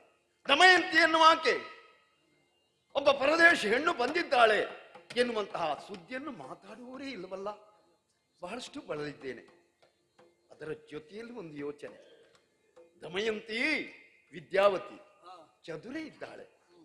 ತಾನು ಇದ್ದ ಸ್ಥಳವಾಗಲಿ, ತಾನು ಈ ರೀತಿ ಬದುಕನ್ನು ಸಾಗಿಸುವ ರೀತಿಯಾಗಲಿ ಇತರರಿಗೆ ತಿಳಿಯಬಾರದು ಎನ್ನುವಂತಹ ನೆಲೆಯಿಂದ ಎಲ್ಲಾದರೂ ಗುಟ್ಟಾಗಿ ಜೀವನವನ್ನು ಸಾಗಿಸ್ತಾ ಇದ್ದಾಳೋ ಏನು. ಏನು ಮಾಡೋಣ, ಅರಸನಿಗೆ ಮಾತು ಕೊಟ್ಟಿದ್ದೇನೆ. ಆಡುವುದು ಸುಲಭ, ಕಾರ್ಯದಲ್ಲಿ ಮಾಡುವುದು ಬಹು ಕಷ್ಟ. ಆಡಿದಂತೆ ಮಾಡಿ ರೂಢಿಯಲ್ಲೇ ಉತ್ತಮನೆಂದೆನಿಸಿಕೊಳ್ಬೇಕು.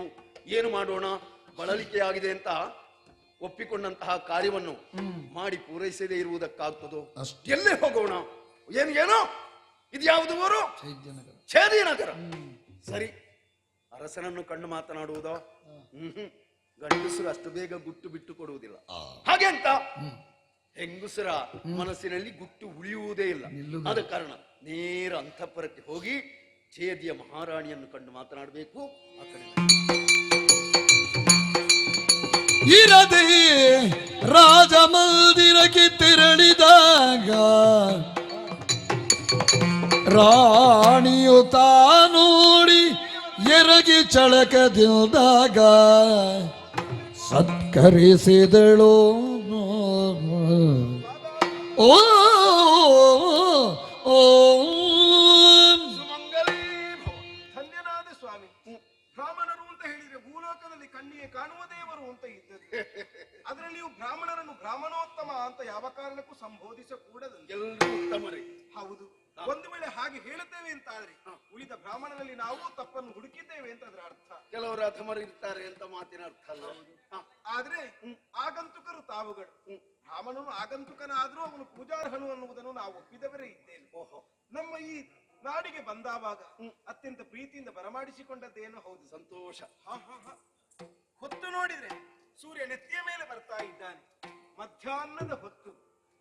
ನೀವು ಹೊಟ್ಟೆಯನ್ನು ಮುಟ್ಟಿಕೊಳ್ಳುವಾಗಲೇ ನನಗೆ ಅರ್ಥ ಆಗ್ತದೆ. ಮಧ್ಯಾಹ್ನದ ಹೊತ್ತಿನಲ್ಲಿ ಬರುವ ಅತಿಥಿಯು ದೇವರಿಗೆ ಸಮಾನ ಅಂತ ಒಂದು ಮಾತುಂಟು ಸ್ವಾಮಿ. ಹಾಗಾಗಿ ಊಟಕ್ಕೆ ನಮ್ಮಲ್ಲೇ ಬರಬೇಕು ಮಾಡಬೇಕು ಅಂತ ಕೇಳುವುದು. ಆದ್ರೆ ಸ್ನಾನ ಹೊಳೆ ಕಂಡಲ್ಲಿ ಸ್ನಾನ, ಮನೆ ಕಂಡಲ್ಲಿ ಊಟ. ಮಧ್ಯಾಹ್ನದ ಹೊತ್ತು ಬ್ರಾಹ್ಮಣನಾದವ ಯಾರ ಮನೆಗೆ ಬರ್ಲಿ ಅವನಿಗೆ ಊಟ ಹಾಕದೇ ಇದ್ರೆ ದೋಷವೇ, ಶಾಪ. ಹೌದೌದು, ಅವರಿಗೆ ದೋಷ ಅಂಟುತ್ತದೆ. ಮತ್ತೆ ನಿಮ್ಮ ಆಚಾರವೆಲ್ಲ ನಾವು ಕೇಳುವುದ ಸ್ವಾಮಿ? ನಿಮ್ಮ ವ್ಯವಸ್ಥೆ ಹೇಗೆ ಅಂತ ನಮಗೊತ್ತು. ಹಾಗಾಗಿ ಅದರ ಕುರಿತು ಏನು ಪ್ರಶ್ನೆ ಇಲ್ಲ. ಬ್ರಾಹ್ಮಣರು ತಾವು ಊಟ ಮಾಡಿ ತೆರಳಬೇಕು. ಹೀಗೆ ಬನ್ನಿ, ಹೀಗೆ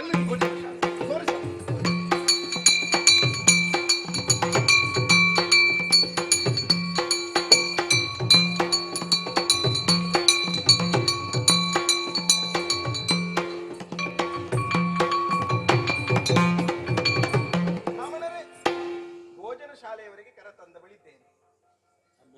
ಏನು ಕಾಣ್ತಾ ಇದ್ದೀರಿ? ಏನು ನೋಡ್ತಾ ಇದ್ದೀರಿ? ಎಷ್ಟೇ ಹಸಿವೆ ಆಗಿದೆ, ಆಚಾರವನ್ನು ಬಿಡುವವ ಈ ಬ್ರಾಹ್ಮಣ. ಆಚಾರ ಪ್ರಭವೋ ಧರ್ಮ, ಹೌದು, ಪ್ರಥಮ ಧರ್ಮ ಎರಡೂ ಹೀಗೆಂದು ತಿಳಿದು ಅದರಂತೆ ಈ ತನಕ ಬದುಕನ್ನು ಸಾಗಿಸಿದವ. ಭೋಜನ ಶಾಲೆಗೆ ಬಂದಿದ್ದೇವೆ. ಎಲೆ ಹಾಕಿದ್ದಿ? ಹೌದು. ಎಷ್ಟು ಮಂದಿಗೆ? 5 ಎಲೆ ಹಾಕಿದ್ದೇನೆ ಸ್ವಾಮಿ. ಯಾರಿಗೆಲ್ಲ ಅಂತ ಕೇಳ್ಬಹುದಾ? ಇದು ನನ್ನವರಿಗೆ, ಮತ್ತವರ ಹತ್ತಿರಕ್ಕೆ ನಾನು, ಆಮೇಲೆ ನನ್ನ ಮಗಳು, ಆಮೇಲೆ ಅತಿಥಿಯಾಗಿ ಬಂದ ತಾವುಗಳು. ಸರಿ, ಇನ್ನೊಂದು ಇನ್ನೊಂದು ಇತ್ತೀಚೆಗೆ ನಮ್ಮ ಮನೆಗೆ ಅವಳು ಕೆಲಸಕ್ಕೆ ಅಂತ ಸೇರಿಕೊಂಡಿದ್ದಾಳೆ. ಅವಳಿಗೆ ಅಂತ ಅವಳು ಪರದೇಶದವಳು, ಹಾಗಾಗಿ ಬಂದಿದ್ದಾಳಲ್ಲ, ಒಟ್ಟಿಗೆ ಊಟ ಮಾಡೋಣ ಅಂತ ಅವಳಿಗೆ ಒಂದು ಎಲೆ ಹಾಕಿದ್ದೆ. ಜೊತೆಯಾಗಿ ಕುಳಿತು ಊಟ ಮಾಡಬೇಕು. ಅದರಲ್ಲಿ ಸಿಗುವ ತೃಪ್ತಿ ಅದು ಹೇಳತೀರದ್ದು.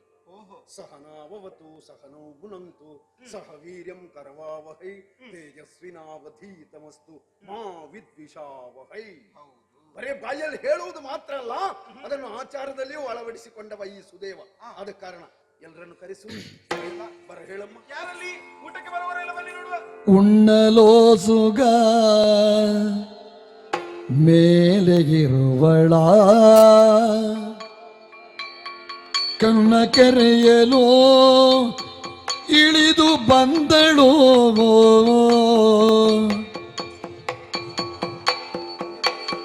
ಕನ್ನೆ ಮೊಗವನು ಸುದೇವ ನೋಡಿದ ಕನ್ನೆ ಮೊಗವನು ಸುದೇವ ನೋಡಿದ ತನ್ನ ರಾಯನ ತನುಜಿ ಎಂಬುದ ತನ್ನ ರಾಯನ ತನುಜಿ ಎಂಬುದ ಸುದೇವ ನೋಡಿದ ನೋಡಿದ ಆ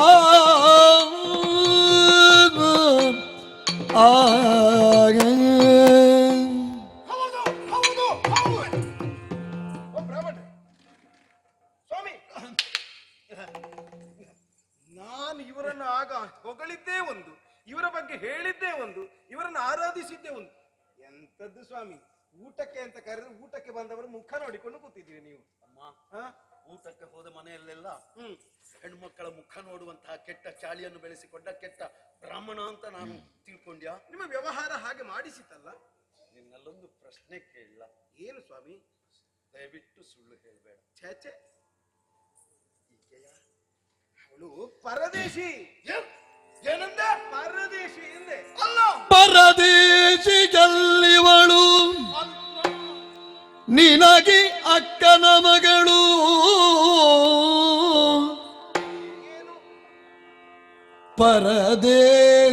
ಪರದೇಶಿಯಲ್ಲಿವಳು ನಿನಗೆ ಅಕ್ಕನ ಮಗಳು ಪರಮ ಮಂಗಲೆಯಾದ ದಮಯಂತಿಯೇ ಪರಮ ಮಂಗಲೆಯಾದ ದಮಯಂತಿ ನೋಡು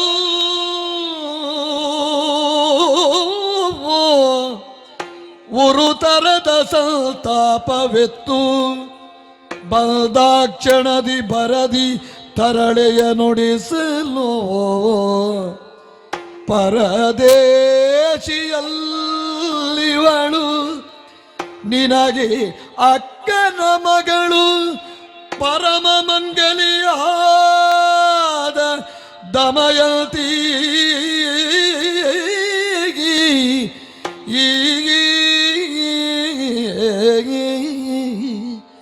ಅಮ್ಮ.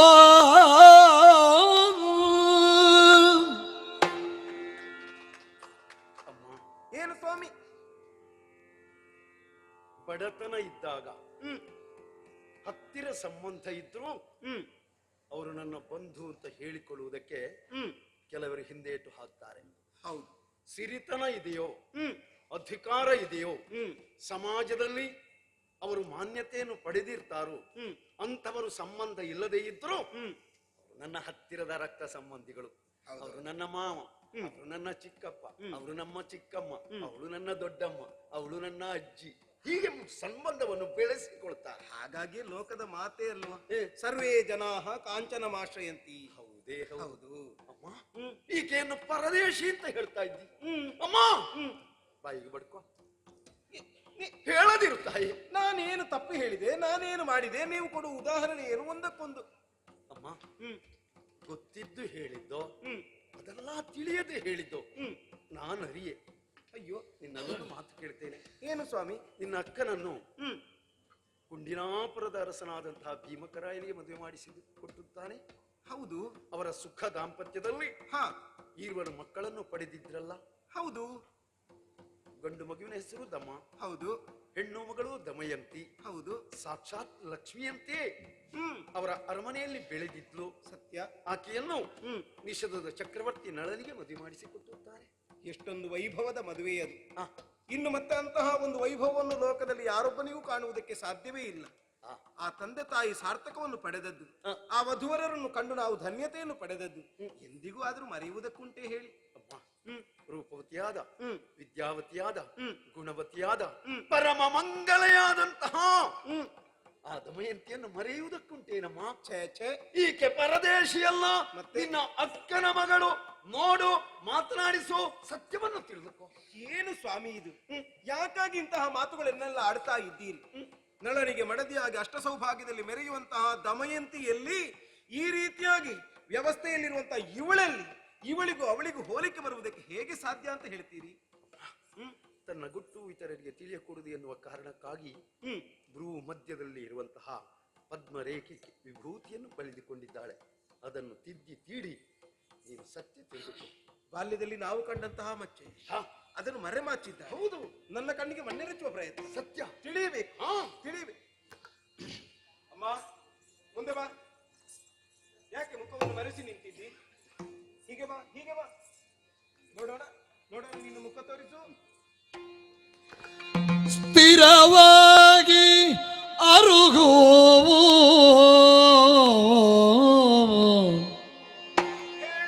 ಸ್ಥಿರವಾಗಿ ಅರುಗೋ ನೀನ್ಯಾರೆಂಬುದೆನ್ನೊಡನೆ ನೀನ್ಯಾರೆಂಬುದೆನ್ನೊಡನೆ ಮರೆ ಮಾಡಿದರಿ ನಿನ್ನ ತಂದೆ ತಾಯಿಗಳಾಣಿ. ಯಾರು ಎನ್ನುವುದನ್ನು ನಿನ್ನ ಹೆತ್ತ ತಂದೆ ತಾಯಿಗಳ ಮೇಲೆ ಆಡೇರಿಸಿ ಕೇಳ್ತಾ ಇದ್ದೇನೆ. ಹೇಳು, ನೀನು ಯಾರು? ಎನ್ನಾಣಿ ಬಡತನದ ಮೇಗೆಯಲ್ಲಿ ಬಂದಂತಹ ನಿನಗೆ ಆಶ್ರಯವನ್ನು ಕೊಟ್ಟವಳು ನಾನು. ನನ್ನ ಮೇಲೆ ಆಡೇರಿಸಿ ಹೇಳ್ತಾ ಇದ್ದೇನೆ, ನೀನು ಯಾರು ಅಂತ ಹೇಳು. ನಿನ್ನ ಶಿಶುಗಳಾಣಿ ಭವಿತವ್ಯನ್ನು ಕಾಣುವುದಕ್ಕಾಗಿ ಇರುವಂತಹ ಎಳೆಯ ಕಂದಮ್ಮಗಳು ಹೊತ್ತು ಹೆತ್ತು ಲೋಕಕ್ಕೆ ಕೊಟ್ಟಿದ್ದೀಯಲ್ಲ, ಆ ಮಕ್ಕಳ ಮೇಲೆ ಆಣೆ ಇಟ್ಟು ಹೇಳ್ತಾ ಮೆರೆವ ದಮಯಂತಿಯಲ್ಲವೇ ನಿಲ್ಲ ಪತಿಯಾಣಿ. ನಿನ್ನ ಕೊರಳಿಗೆ ಮಂಗಲ ಸೂತ್ರ ಕಟ್ಟಿದ ನಿನ್ನ ಪತಿಯ ಮೇಲೆ ಆಣೆ ಇರಿಸಿ ಹೇಳ್ತಾ ಇದ್ದೇನೆ, ನೀನು ಯಾರು ಅಂತ ಹೇಳು. ಪೇಳೆನಲು ಶಿರಬಾಗಿ ಅಹೋದೆದಳು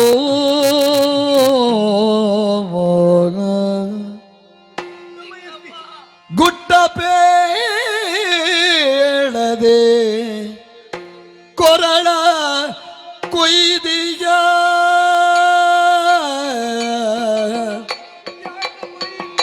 ಗುಟ್ಟ ಪೇಳದೆ ಕೊರಳ ಕೊಯ್ದೆಯ ಅಷ್ಟಭಾಗ್ಯಳಿ ಸೇವೆಯಲ್ಲಿ ಬಹು ಕಷ್ಟಪಡಿಸಿದೆ ನಿಲ್ಲ. ಅಷ್ಟಭಾಗ್ಯಳಿ ಸೇವೆಯಲ್ಲಿ ಬಲು ಕಷ್ಟಪಡಿಸಿದೆ ನಿಂದು ಗೋಳಿಟ್ಟಾಗ ಅಪ್ಪಿದಳೋ ಗುಟ್ಟ ಪೇಳದೆ ಕೊರಳ ಕುಯ್ದೆಯ ಕಂದ ಮಗಳೇ ಕೊರಳ ಕೊಯ್ದೆಯ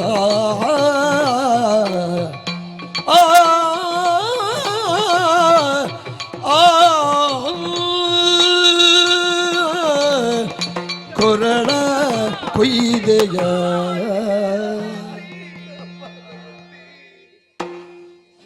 ಏನು ಮಗಳೇ ಇದು, ಏನು ಮಗಳೇ ಇದು? ಯಾಕಮ್ಮ ಹೀಗೆ ಮಾಡಿದೆ, ಯಾಕಮ್ಮ ಹೀಗೆ ಮಾಡಿದೆ ನೀನು?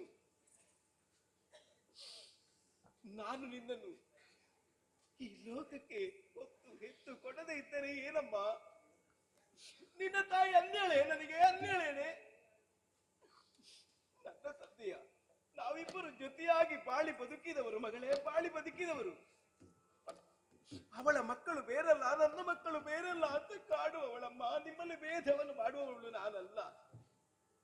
ಅಂತಿರುವಾಗ ಕಷ್ಟದ ಕೋಟಲೆಯಲ್ಲಿ ಕಣ್ಣೀರು ಗರಿಯುತ್ತ ಬಂದ ನಿನ್ನು ನನ್ನಲ್ಲಿ ಒಂದು ಮಾತು, ಚಿಕ್ಕಮ್ಮ ನಾನು ಕಷ್ಟದಲ್ಲಿದ್ದೇನೆ, ನನ್ನ ಸ್ಥಿತಿ ಹೀಗಾಗಿದೆ ಅಂತ ಒಂದು ಮಾತು ಹೇಳ್ತಾ ಇದ್ರೆ ನಿನ್ನ ಬದುಕಿಗೆ ನಾನೇನಾದ್ರೂ ಕಷ್ಟ ಕೊಡ್ತಾ ಇದ್ದೇನೆಯೇ? ಕಷ್ಟ ಕೊಡ್ತಾ ಇದ್ದೇನೆಯೇ? ಸ್ವಲ್ಪ ಆಲೋಚನೆ ಮಾಡಮ್ಮ. ಏಕೆ ಬದುಕಿದವಳು ಕೈಗೊಬ್ಬಳು ಕಾಳಿಗೊಬ್ಬಳು ಎನ್ನುವ ಹಾಗೆ ಬದುಕಬೇಕಾದ ಸ್ಥಿತಿ ಇರುವಂತಹ ನಿನ್ನ ಸೇವೆಯನ್ನು ಮಾಡಬೇಕಾದ ಸಾಮಂತ ವರ್ಗದಲ್ಲಿರುವವರು ನಾವುಗಳು. ಅಂತಲ್ಲಿ ನನ್ನ ಮಗಳ ಸೇವೆಗಾಗಿ ನಿನ್ನನ್ನು ಬಳಸಿಕೊಂಡೆ, ನನ್ನ ಸೇವೆಗಾಗಿ ಬಳಸಿಕೊಂಡೆ. ಅಯ್ಯೋ ಅಯ್ಯೋ, ಎಂತ ತಪ್ಪು ಮಾಡಿದೆ ನಾನು. ಬರಿದಿ ಮಳಿಸದಿರೇ ಭೇದವ ಇರಿಸಿ ಮಾತಾಡುವಿರಿ ಅಮ್ಮ. ಉಮ್ಮಳಿಸದಿರಿ ಭೇದವ ಇರಿಸಿ ಮಾತಾಡುವಿರಿ. ಮರ್ಯಾದೆಯೇತವರ್ ಮನೆಯಲ್ಲಿ ಮಕ್ಕಳು ವಿರಚಿಸಿ ಕೆಲಸಕ್ಕೆ ಕೊರತೆಗೇನು ಸುರಿ. ಮರ್ಯಾದೆಯೇತವರ್ ಮನೆಯಲ್ಲಿ ಮಕ್ಕಳು ವಿರಚಿಸೆ ಕೆಲಸಕ್ಕೆ ಕೊರತೆಗೇನು ಸುರಿ. ಉಮ್ಮಳಿಸದಿರಿ ಭೇದವಾ ಇರಿಸಿ ಮಾತಾಡುವಿರಿ ಅಮ್ಮ.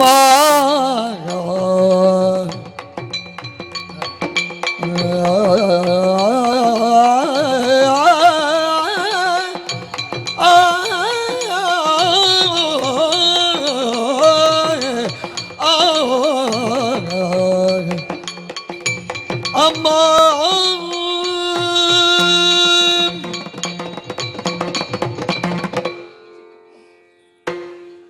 ಅಳಬೇಡಿ ಅಮ್ಮ, ಅಳಬೇಡಿ. ನಿನ್ನ ಬದುಕಿಗೆ ಕಷ್ಟವಾದೇನ? ಚಿಕ್ಕ ಮಕ್ಕಳ ಹಾಗೆ ಬಿಕ್ಕಿ ಬಿಕ್ಕಿ ಅಳ್ತಾ ಇದ್ದೀರಲ್ಲ, ಏನಾಗಿದೆ ಅಮ್ಮ ನಿಮಗೆ? ಅಯ್ಯೋ ದೇವ್ರೇ, ಅನ್ಯಳ ನಾನು ನಿಮ್ಮ ಮಗಳಲ್ವಾ? ಹೌದು ಮಗಳೇ. ಈ ರೀತಿ ಭೇದವನ್ನು ಕಲ್ಪಿಸಿ ಆಡಿದ್ರೆ ನನ್ನ ಮನಸ್ಸಿಗೆ ನೋವಾಗೋದಿಲ್ವ ಹೇಳಿ ಅಮ್ಮ? ಏನ್ ಯಾಕೆ ಮಾಡಬೇಕಿತ್ತೆ? ಎಲ್ಲಿ ನನ್ನ ಮರ್ಯಾದೆಗೆ ಕುಂದೆನ್ನುವುದು ಬಂತು? ನನ್ನ ತವರು ಮನೆಯಲ್ಲ, ನನ್ನಮ್ಮನಲ್ವೇ ನೀನು. ನಿಮ್ಮ ಸೇವೆ ಮಾಡಿದೆ, ನಿಮ್ಮ ಮಗಳ ಸೇವೆ ಮಾಡಿದೆ, ತವರು ಮನೆಯಲ್ಲಿ ಕೆಲಸವನ್ನು ಮಾಡಿದೆ. ಇದರಿಂದ ಮರ್ಯಾದೆಗೆ ಕುಂದು ಬರುವುದಕ್ಕೆ ಹೇಗೆ ಸಾಧ್ಯ ಹೇಳಿ? ಇದು ನನ್ನ ಕರ್ತವ್ಯ ಅಮ್ಮ, ಅಷ್ಟೇ ಮಾಡಿದ್ದು ನಾನು. ಅನ್ಯತ ಏನನ್ನು ಯೋಚನೆ ಮಾಡಬೇಡಿ, ಅಂತದ್ದೇನು ಆಗಲಿಲ್ಲ. ಕೂಳತನವೋ ನಮ್ಮದು ಇಲ್ಲದನ ಪೇಳಿದರ್ ಏನುವುದು. ಲೋಲನಯನೇ ಮುದ್ದು ಬಾಲಿಯೇ ನಿನಗಿಂತ ಕಾಲ ಬರಲು ಮತ್ತೇನು ಕಾರಣಗಳು? ಕಾಲ ಬರಲು ಮತ್ತೇನು ಮಗಳೇ? ಆಗ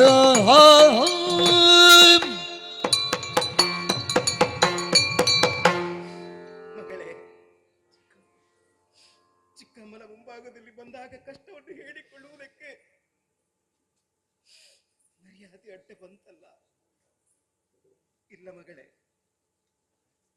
ನಿನ್ನ ತಪ್ಪಲ್ಲ ಇದು. ತಪ್ಪೇನು ಗೊತ್ತಾ? ಸಿರಿವಂತಿಕೆಯ ತುತ್ತ ತುದಿಯಲ್ಲಿ ಇದ್ದೇನು ಎನ್ನುವಂತ ಅಹಂಕಾರ ನಮಗೆ. ಸಾಮಾನ್ಯ ಒಂದು ಪ್ರಾಣಿಯನ್ನಾದ್ರೂ ಪ್ರೀತಿಯಿಂದ 4 ದಿವಸದಲ್ಲಿ ಸಾಕಿದ್ರೆ ಸಾಕು, ಎಷ್ಟು ಕಾಲ ಕಳೆದು ಬಂದು ಕಂಡರೂ ಕೂಡ ನಮ್ಮ ಮುಖವನ್ನು ನೋಡಿದಾಗ ಅದು ಸಂತೋಷದಲ್ಲಿ ಓಡೋಡಿ ಬರ್ತದೆ. ಯಾಕೆ ಗೊತ್ತಾ? ಅದಕ್ಕಿರುವ ನಿಷ್ಠೆ ಮನುಷ್ಯನಲ್ಲಿ ಇಲ್ಲ ನೋಡು.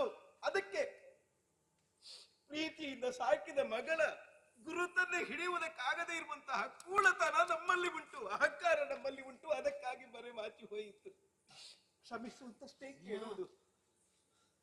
ಮಗಳೇ, ಹೀಗೆ ಬಾ. ನಾ ಏನನ್ನು ಕಾಣ್ತಾ ಇದ್ದೇನೆ? ಪೃಥ್ವಿ 3ಕ್ಕೆ ನಳ ಚಕ್ರವರ್ತಿ ಎನ್ನುವ ಹಾಗೆ ಹೆಸರಾಂತ ಒಬ್ಬಾತ ಚಕ್ರವರ್ತಿಗೆ ನಮ್ಮ ಮಗಳನ್ನು ಮದುವೆ ಮಾಡಿಕೊಟ್ಟದ್ದು. ಅಷ್ಟ ಸೌಭಾಗ್ಯದಲ್ಲಿ ಸದಾ ಕಾಲ ವಿರಾಜಮಾನಲಾಗಿರುವವಳು ಬಡತನದ ಬೇಗೆಯಲ್ಲಿ ಬಂದು ಬೇಡಿದವರಿಗೆ ಬಗೆ ಬಗೆಯ ವಸ್ತುಗಳನ್ನು ಮೊಗೆದು ಕೊಡುವ ಕರೆಗಳು. ಇಂದು ನಾ ಕೊಟ್ಟಂತಹ ಹರಕು ಸೀರೆ, ಮೈ ಮೇಲೆ ಆಭರಣ ಇಲ್ಲ, ಕಣ್ಣೀರಲ್ಲಿ ಏನು ಮಗಳೇ, ಏನಾಯ್ತಮ್ಮ ನಿನಗೆ?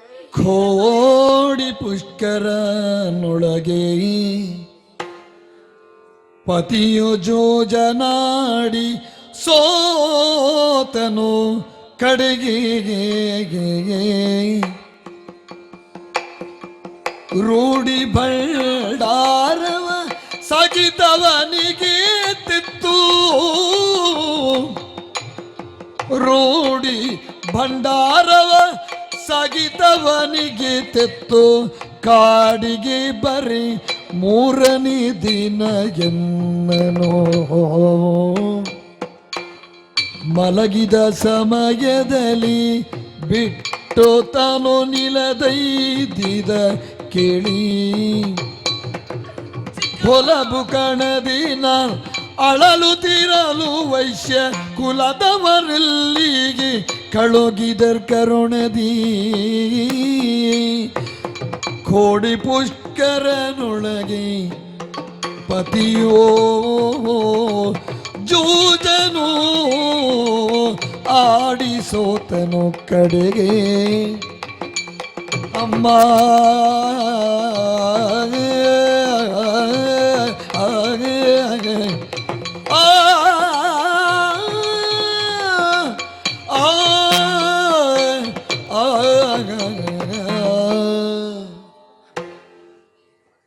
ಚಕ್ರವರ್ತಿಗೆ ಕೊಟ್ಟು ಮದುವೆ ಮಾಡಿಸಿದವರು ನೀವು. ಅಷ್ಟ ಸೌಭಾಗ್ಯದಿಂದ ಮೆರೆಯಬೇಕಾದವಳು ನಾನು.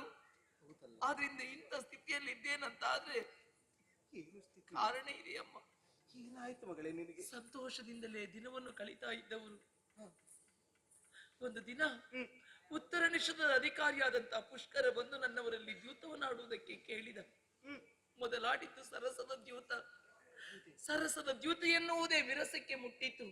ಒಂದೊಂದೇ ವಸ್ತುಗಳನ್ನು ಒತ್ತೆ ಇಟ್ಟು ಆಡುವುದಕ್ಕೆ ಪ್ರಾರಂಭಿಸಿದರು. ತನ್ಮೂಲಕ ಅಧಿಕಾರ, ಸಂಪತ್ತು, ಆನೆ, ಸೇನೆ ಎಲ್ಲವನ್ನು ಕಳೆದುಕೊಳ್ಳಬೇಕಾಯಿತು. ಸರ್ವಸ್ವವನ್ನು ಕಳೆದು ಮುಟ್ಟ ಬಟ್ಟೆಯಲ್ಲಿ ಅರಮನೆಯನ್ನು ಬಿಟ್ಟು ಕಾಡನ್ನು ಸೇರಬೇಕಾಯಿತು. ಅವರನ್ನು ಓಲೈಸಿಕೊಂಡು ನಾನೂ ಬಂದೆ. ಅರಮನೆಯನ್ನು ಬಿಟ್ಟು ಕಾಡು ಮಾರ್ಗವಾಗಿ ಅದೆಷ್ಟೋ ದೂರ ಸಾಗಿದೆವು. 3 ದಿನಗಳೇ ಕಳೆದು ಹೋಗಿತ್ತಮ್ಮ. ಹೊಟ್ಟೆಗೆ ಹಿಟ್ಟಿಲ್ಲ, ಕುಡಿಯುವುದಕ್ಕೆ ನೀರಿಲ್ಲ, ಒಂದಡಿಯು ಮುಂದಿಡುವ ಸ್ಥಿತಿಯಲ್ಲಿ ನಾನಿರಲಿಲ್ಲ.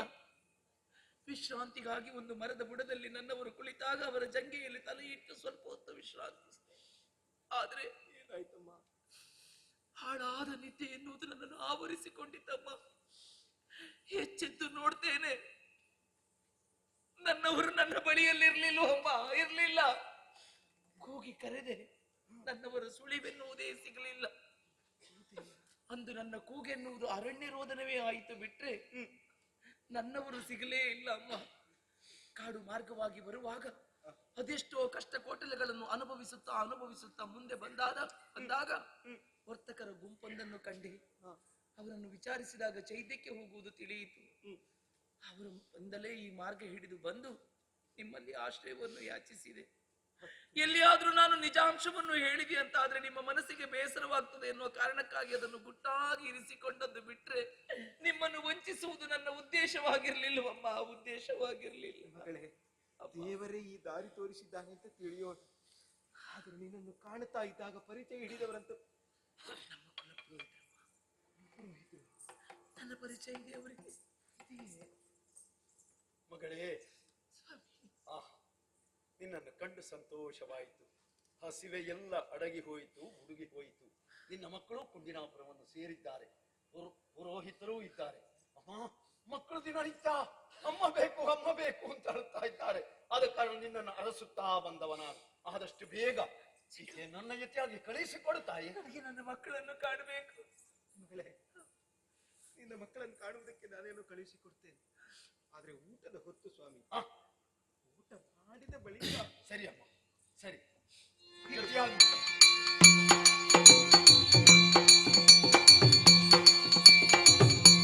ಇರದೆ ಮಜ್ಜನ ಭೋಜನಂಗಳ ಹರುಜದಿಂದಲೆಗೈಸಿ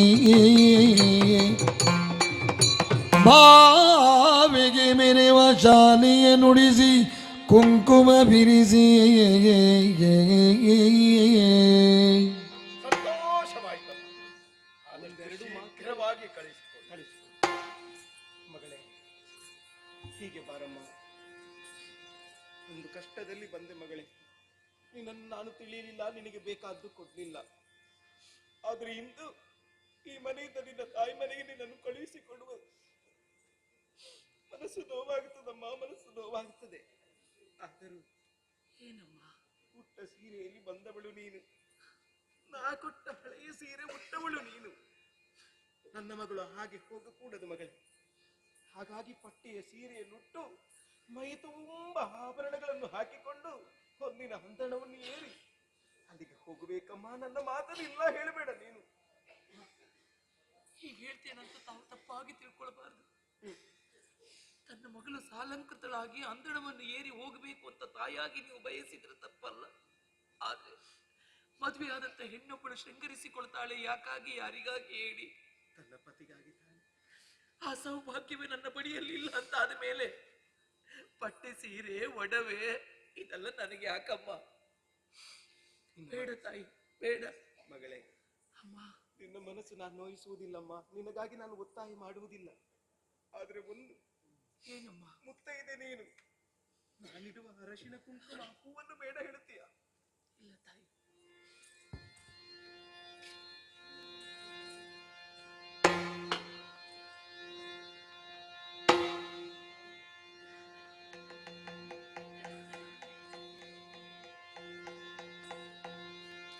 ಕುಂಕುಮವಿರಿಸಿ ಗೆಲುವಿನಿಲ್ದಾಗ ಏರಿಸುತ್ತ ಆದಣವ ಪಟ್ಟಣ ದ್ವಾರ ಪರ್ಯಂತದಲ್ಲಿ ಕಳುಗಲು ದೂರದ ಪ್ರಯಾಣ ಸ್ಥಳದಲ್ಲಿಯೇ ಹೋಗ್ತೇನೆ. ಚಿಕ್ಕಮ್ಮ, ಹೋಗಿ ಬಗೆಗಿಲ್ದಿನುತ್ತಾಗ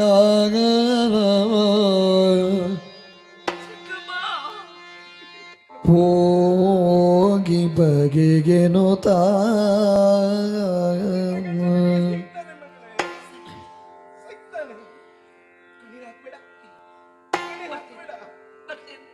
ಆಗ ವಂದಿಸಿ ನಾಗವೀಣಿಯೋ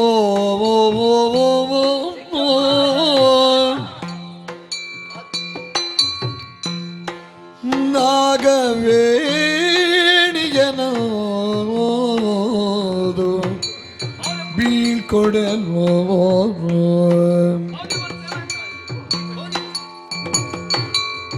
ಹೋಗಿ ಬಗೆನ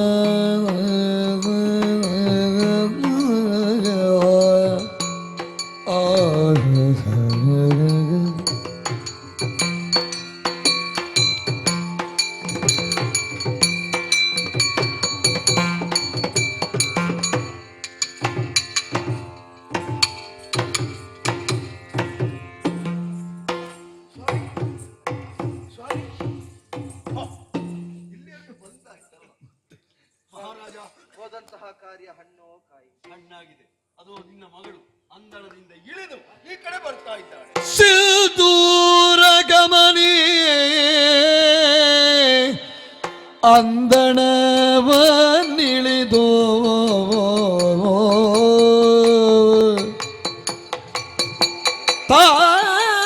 ತಾಯಿಗಿ ತಂದೆಯರಡಿಗಿ ಶೋಕದೋಳು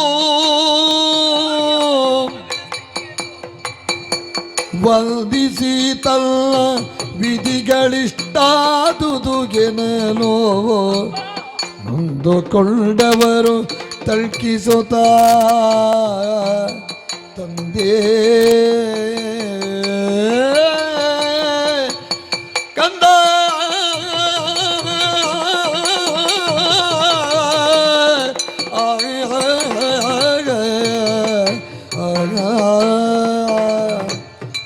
ಮಗಳೇ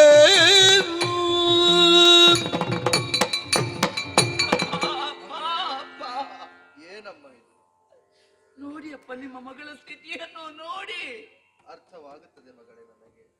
ಈ ಇಳಿ ವಯಸ್ಸಿನಲ್ಲಿ ನಿಮ್ಮನ್ನು ಸಂತೋಷದಿಂದ ನಾನು ನೋಡಿಕೊಳ್ಳಬೇಕಿತ್ತು. ಛೇ, ಛೇ. ಆದ್ರೆ ಇಂದು ನಿಮ್ಮ ಕಣ್ಣೀರಿಗೆ ನಾನೇ ಕಾರಣ ಆಗಿ ಬಿಟ್ಟೆ ಅಪ್ಪ, ಕಾರಣ ಆಗಿ ಬಿಟ್ಟೆ. ಹಾಗೆ ಅನ್ಬೇಡ ಮಗಳೇ, ಹಾಗೆ ಅನ್ಬೇಡ ಮಗಳೇ. ಅಪ್ಪ, ಮಕ್ಕಳು ನಿನಗಾಗಿ ಕಾಯ್ತಾ ಇದ್ದಾರೆ. ಎಲ್ಲಿದ್ದಾರಪ್ಪ? ಮಕ್ಕಳೇ, ಎಲ್ಲಿದ್ದಾರೆ? ಮಗಳೇ, ಅಮ್ಮ, ಅಯ್ಯೋ, ನಮ್ಮನ್ನು ಬಿಟ್ಟು ದೂರ ಹೋದದ್ದಮ್ಮ. ಇನ್ನೆಲ್ಲಿ ಹೋಗುದಿಲ್ಲ ನಿಮ್ಮನ್ನು ಬಿಟ್ಟು, ಎಲ್ಲಿ ಹೋಗುದಿಲ್ಲ ನಾನು. ಹೋಗ್ಬೇಡಮ್ಮ ನಮ್ಮನ್ನು ಬಿಟ್ಟು. ಅಪ್ಪ ಎಲ್ಲಿ ಅಮ್ಮ? ಅಯ್ಯೋ ಅಪ್ಪ, ಮಕ್ಕಳು ಕೇಳುವ ಪ್ರಶ್ನೆಗೆ ನಾನು ಏನಂತ ಉತ್ತರಿಸಲಿ ಅಪ್ಪ, ಏನಂತ ಉತ್ತರಿಸಲಿ? ನನ್ನ ಪಾಲಿಗೆ ಇನ್ನು ನಾನು ಕಡು ಮುದ್ದು ಮಗಳೇನಿ ದುಗುಡಗೊಳ್ಳಲು ಬೇಡ. ಪೊಡವಿ ಮೂರರುಳ್ ನಿಲ್ಲ ರಮಣ. ಅಡಗಿಕೊಂಡಿದ್ದರು ಹುಡುಕಿಸುವೆನು ಗೆಲ್ದು ತೊಡೆದರು ಕಣ್ಣ ಜಲವನು. ಮಗಳೇ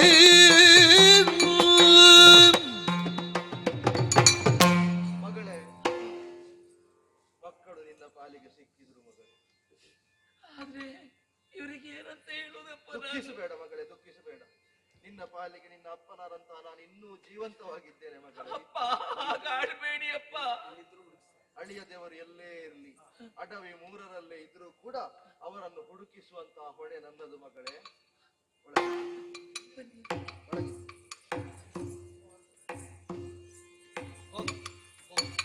ಮಹಾರಾಜ, ಸ್ವಾಮಿ, ನಾನಿನ್ನು ಮನೆಗೆ ಹೋಗ್ಲಾ? ಸ್ವಲ್ಪ ತಡೆಯಿರಿ. ಹೋಗುವುದಕ್ಕೆ ನೀವು ಇನ್ನೊಂದು ತಿರುಗಾಟವನ್ನು ಮಾಡಬೇಕು ಸ್ವಾಮಿ. ತಿರುಗಾಟ ಬೇಡ, ಮನೆಯಲ್ಲಿ ಹೆಂಡತಿ ಮಕ್ಕಳ ಜೊತೆಯಲ್ಲಿ ಇರಬೇಕು ಅಂತ ಆಸೆ ಪಟ್ಟಿದ್ದೆ. ಮತ್ತೆ ಬರ ಹೇಳಿದಿರಿ. ಹೌದು, ಯಾಕೋ? ನಿಮ್ಮಿಂದ ಇನ್ನೊಂದು ತಿರುಗಾಟ ಆಗಲೇಬೇಕು. ಮಗಳಾಡಿದಂತಹ ಮಾತು ಕೇಳಿದಿರಿ. ಗಂಡ ಇಲ್ಲದೆ ಹೋದರೆ ಹೆಂಡತಿಯಾದವಳಿಗೆ ಅಪವಾದ ಎನ್ನುವುದು ಕಟ್ಟಿಟ್ಟ ಬುದ್ಧಿ. ಆದ್ದರಿಂದ ಆ ನಳ ಚಕ್ರವರ್ತಿ ಎಲ್ಲೇ ಇದ್ರೂ ಕೂಡ ಹುಡುಕುವಂತ ಹೊಣೆಗಾರಿಕೆಯನ್ನು ನಿಮಗೆ ಒಪ್ಪಿಸ್ತಾ ಇದ್ದೇನೆ ಸ್ವಾಮಿ. ಅಗಲಿದಂತಹ ಗಂಡ ಹೆಂಡಿರನ್ನು ಒಂದು ಮಾಡಿ ಪುಣ್ಯ ಕಟ್ಟಿಕೊಳ್ಳುವಂತಹ ಯೋಗ ಭಾಗ್ಯ ನನಗಿದೆ ಅಂತ ಆದ್ರೆ ಖಂಡಿತವಾಗಿಯೂ ಬೇಡ, ಸಲ್ಲ ಒಂದು ಉಪಕಾರವನ್ನು ಮಾಡಿ ಸ್ವಾಮಿ. ಹೋಗಿ ಬರ್ತೇನೆ. ಹಾಗೆ. ನಿಶ್ಚಿಂತವಾಗಿರು. ಖಿತದಿ ಬೆಸಗುಳಿ ವರ್ತಮಾನವನ್ನು ಮತಿಯುತನು ತಾ ಪೊರಟು ಸುತ್ತಿದ ಸ್ಥಿತಿಯನ್ನೆಲ್ಲವ ಪೀಡಿದ. ಊಟ ಅಂದ್ರೆ ಊಟ, ಮನೆಯುವುದಕ್ಕೆ ಇಲ್ಲ.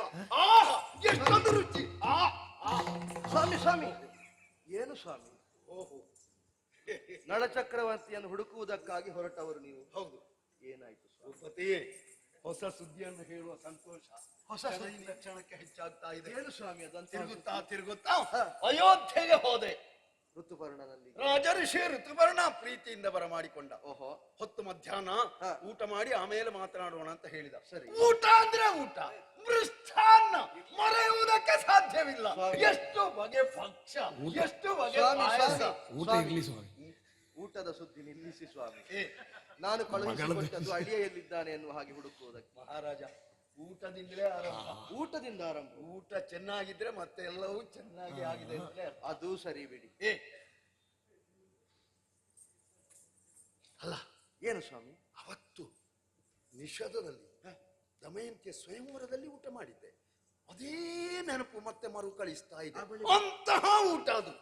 ಅಷ್ಟು ರುಚಿಕರವಾದಂತಹ. ಹೌದು. ಊಟ ಆದ ಮೇಲೆ ದಕ್ಷಿಣೆಯೂ ಸಿಕ್ಕಿತ್ತು. ಸರಿ. ದಕ್ಷಿಣೆ ಕೊಟ್ಟ ಮಾತ್ರ ಒಬ್ಬ ಕುರೂಪಿ. ಕುರೂಪಿ ಅಡುಗೆ ಮಾಡಿದ ಭಟ್ರು. ಯಾರಾದ್ರೂ ಏನು ಸ್ವಾಮಿ? ಅಬ್ಬ, ಅವನ ಬಟ್ಟೆ, ಅವನ ರೂಪವ ಕಾಣುವುದಕ್ಕಾಗುವುದಿಲ್ಲ ಸ್ವಾಮಿ. ಹ, ಏನೇ ಇರಲಿ, ಋತುಪರ್ಣ ಭೂಪತಿಯಲ್ಲಿ ಪ್ರಶ್ನೆ ಮಾಡಿದೆ. ಹ, ಇಷ್ಟೂ ರುಚಿಕರವಾದಂತಹ ಅಡುಗೆ ಮಾಡಿದ ಬ್ರಾಹ್ಮಣ ಯಾರು ಅಂತ. ನೋಡುವುದಕ್ಕೆ ವಿಕಾರಿ, ಊಟ ಮಾತ್ರ ರುಚಿಕರವಾಗಿತ್ತು, ನಳಪಾಕದ ಹಾಗೆ ಇತ್ತು. ಅವ ಹಿಂದೆ ನಿಷಧದಲ್ಲಿ ನನ್ನ ಅಳಿಯನ ಊರಲ್ಲಿ ಇದ್ದಂತೆ ನಳನ 1,000 ಕುದುರೆಗಳನ್ನು ನೋಡಿಕೊಳ್ಳುತ್ತಿದ್ದಂತೆ. ನಳ ಚಕ್ರವರ್ತಿ ದ್ಯೂತವಾಡಿ ಕಾಡು ಸೇರಿದ ಮೇಲೆ ಪುಷ್ಕರನ ಆಳ್ವಿಕೆಯಲ್ಲಿ ಇರುವುದಕ್ಕೆ ಮನಸ್ಸು ಒಡಮಡದೆ ಊರೂರು ತಿರುಗುತ್ತಾ ಅಯೋಧ್ಯೆಗೆ ಬಂದನಂತೆ. ಅಲ್ಲಿ 100 ಕುದುರೆಗಳನ್ನು ನೋಡಿಕೊಳ್ಳುವಂತಹ ಹೊಣೆಗಾರಿಕೆಯನ್ನು ಹೊತ್ತನಂತೆ. ಸರಿ. ಋತುಪರ್ಣ ಭೂಪತಿ ಬೇಟೆಗೆ ಹೋಗುವ ಸಂದರ್ಭದಲ್ಲಿ ತಾನೂ ಬರ್ತೇನೆ ಅಂತ ಆಸೆಯನ್ನು ವ್ಯಕ್ತಪಡಿಸಿದನಂತೆ. ಹೀಗೆ ಬೇಟೆಯಾಡುತ್ತಾ ಮುಂದೆ ಸಾಗುತ್ತಿರುವಾಗ ಕುದುರೆಯ ಮೇಲಿಂದ ಕೆಳಗೆ ಋತುಪರ್ಣ ಭೂಪತಿ ಬಿದ್ದನಂತೆ. ಹಸಿವೆ ಬಾಯಾರಿಕೆಯಿಂದ ಕಂಗೆಟ್ಟನಂತೆ. ಆ ಹೊತ್ತಿನಲ್ಲಿ ಕುದುರೆಗೆ ಬೇಯಿಸಿದ ಕಾಳು ಅಂತ ಋತುಪರ್ಣ ಭೂಪತಿಗೆ ಅದನ್ನು ಉಣಬಡಿಸಿದನಂತೆ. ಅದೇ ಆಹಾರವಾಗಿದೆ. ಆ ಆಹಾರಕ್ಕೆ ರುಚಿಗೆ ಸೋತಂತಹ ಋತುಪರ್ಣ ಭೂಪತಿ ಅವನನ್ನು ಅಡುಗೆ ಭಟ್ಟನನ್ನಾಗಿ ನೇಮಿಸಿದ್ದಾನೆ. ಈಗ ಅವನನ್ನು ಪುಟ್ಟಣ್ಣಯ್ಯ ಅಂತ ಕರೆಯುತ್ತಾರೆ. ಹಿಂದೆ ಅವನ ಹೆಸರು ಬಾಹುಕನೆಂದು. ಸ್ವಾಮಿ, ನೀವಾಡುವಂತಹ ಮಾತುಗಳನ್ನು ಕೇಳುವಾಗ ಒಗಟೊಗಟಾಗಿದೆ ಸ್ವಾಮಿ, ಅರ್ಥವಾಗುತ್ತೆ. ಕಾಣುವುದಕ್ಕೆ ಕುರೂಪಿ, ಹಾಗೆ ಅಂತ ಅವ ಅಡುಗೆ ಮಾಡುವುದು ಮಾತ್ರ ನಳಪಾಕ. ತಾತ ಕೇಳ್ ಸಂಶಯಗಳು ಏತಕವನೊಳಗಿದ್ದ ಖ್ಯಾತನೇ ನಳನೆಲ್ಲ ಪ್ರೀತ ನಿಶ್ಚಯವೋ ಯಾರು ತಿಳಿಯದಿಗಾಗಿ ಮಾತಿರೂಪುಗಳನ್ನು ಸೇರಿರ್ಪ ನಾಮವನ್ನು ಬೇರಿರಿಸಿಕೊಂಡು ತಾತ ಅವರಾಡುವ ಮಾತನ್ನಷ್ಟನ್ನು ನಾನು ಕೇಳಿಸಿಕೊಂಡಿದ್ದೇನೆ. ಈ ವಿಚಾರದಲ್ಲಿ ಸಂಶಯ ಎನ್ನುವುದೇ ಬೇಡ ಅಪ್ಪ. ಅಲ್ಲಿರುವವರು ಅನ್ಯರಲ್ಲ, ನನ್ನ ಪ್ರೀತನಾದಂತ ನಳಚಕ್ರವರ್ತಿಯೇ. ನಳಚಕ್ರವರ್ತಿ ಯಾರಿಗೂ ತಿಳಿಬಾರದೆನ್ನುವಂತ ಕಾರಣಕ್ಕಾಗಿ ಹೆಸರನ್ನು ಬದಲಾಯಿಸಿಕೊಂಡು ರೂಪವನ್ನು ಮರೆಮಾಚಿಕೊಂಡು ಅಲ್ಲಿದ್ದಾರೆ. ಮಗಳೇ, ಅಪ್ಪ, ಅವನೇ ನಳಚಕ್ರವರ್ತಿ ಹೌದೋ ಅಲ್ವಾ ಅಂತ ತಿಳಿಯುವ ಬಗ್ಗೆ ಹೇಗೆ? ಕೇಳಿದ್ರೆ ಒಪ್ಲಿಕ್ಕಿಲ್ಲ, ಅವರಾಗಿ ಇಲ್ಲಿಗೆ ಬರ್ಲಿಕ್ಕಿಲ್ಲ. ನಾವಾಗಿ ಅವರನ್ನು ಕರೆಸಿಕೊಳ್ಬೇಕು. ಹೇಗದು? ಮನಸ್ಸು ನಿಮಗಿದ್ರೆ ಮಾರ್ಗ ನನ್ನಲ್ಲುಂಟಪ್ಪ. ನಿನ್ನ ದಾರಿ ಒಳ್ಳೇದಾಗುತ್ತದೆ ಅಂತ ಸಂತೋಷವಾಗಿ ಹೋಗಿದ್ದೇನೆ. ಅಪ್ಪ, ಒಂದೇ ಒಂದು ಉಪಕಾರ ಮಾಡಬೇಕು ನೀವು. ಏನು ಮಗಳೇ ಅದು? ದಮಯಂತಿಗೆ ಪುನರ್ಸ್ವಯಂವರ ಮಾಡಿ. 2 ಮಕ್ಕಳ ತಾಯಿ ಪರಮ ಪತಿವ್ರತೆ ಎಲ್ಲರ ಬಾಯಿಂದ ಹೇಳಿಸಿಕೊಂಡಂತ ಕ್ಷತ್ರಿಯ ಕನ್ಯೆ ನೀನು ಮತ್ತೊಂದು ಮದುವೆ ಆಗುವುದಕ್ಕೆ ಮನ ಮಾಡಿದ್ಯಾ? ಮುರಳಿ ಮಾಡಿ ಆ ಪೂಜೆ ಸಾಮಾನು ಕಟ್ಟು ಈಗಲೇ ಈ ಊರು ಬಿಟ್ಟು ಹೋಗೋಣ. ಆಚಾರ ಬಿಟ್ಟವರು, ಮಾನ ಬಿಟ್ಟವರು, ಮರ್ಯಾದೆ ಬಿಟ್ಟವರು, ನಿಮ್ಮ ಮನೆಯಲ್ಲಿ ಗುಡಿಲಿಕ್ಕೆ ನಮಗೂ ಮರ್ಯಾದೆ ಸ್ಥಾನ ಮಾನ ಇದೆ. ಹೋಗೋಣ.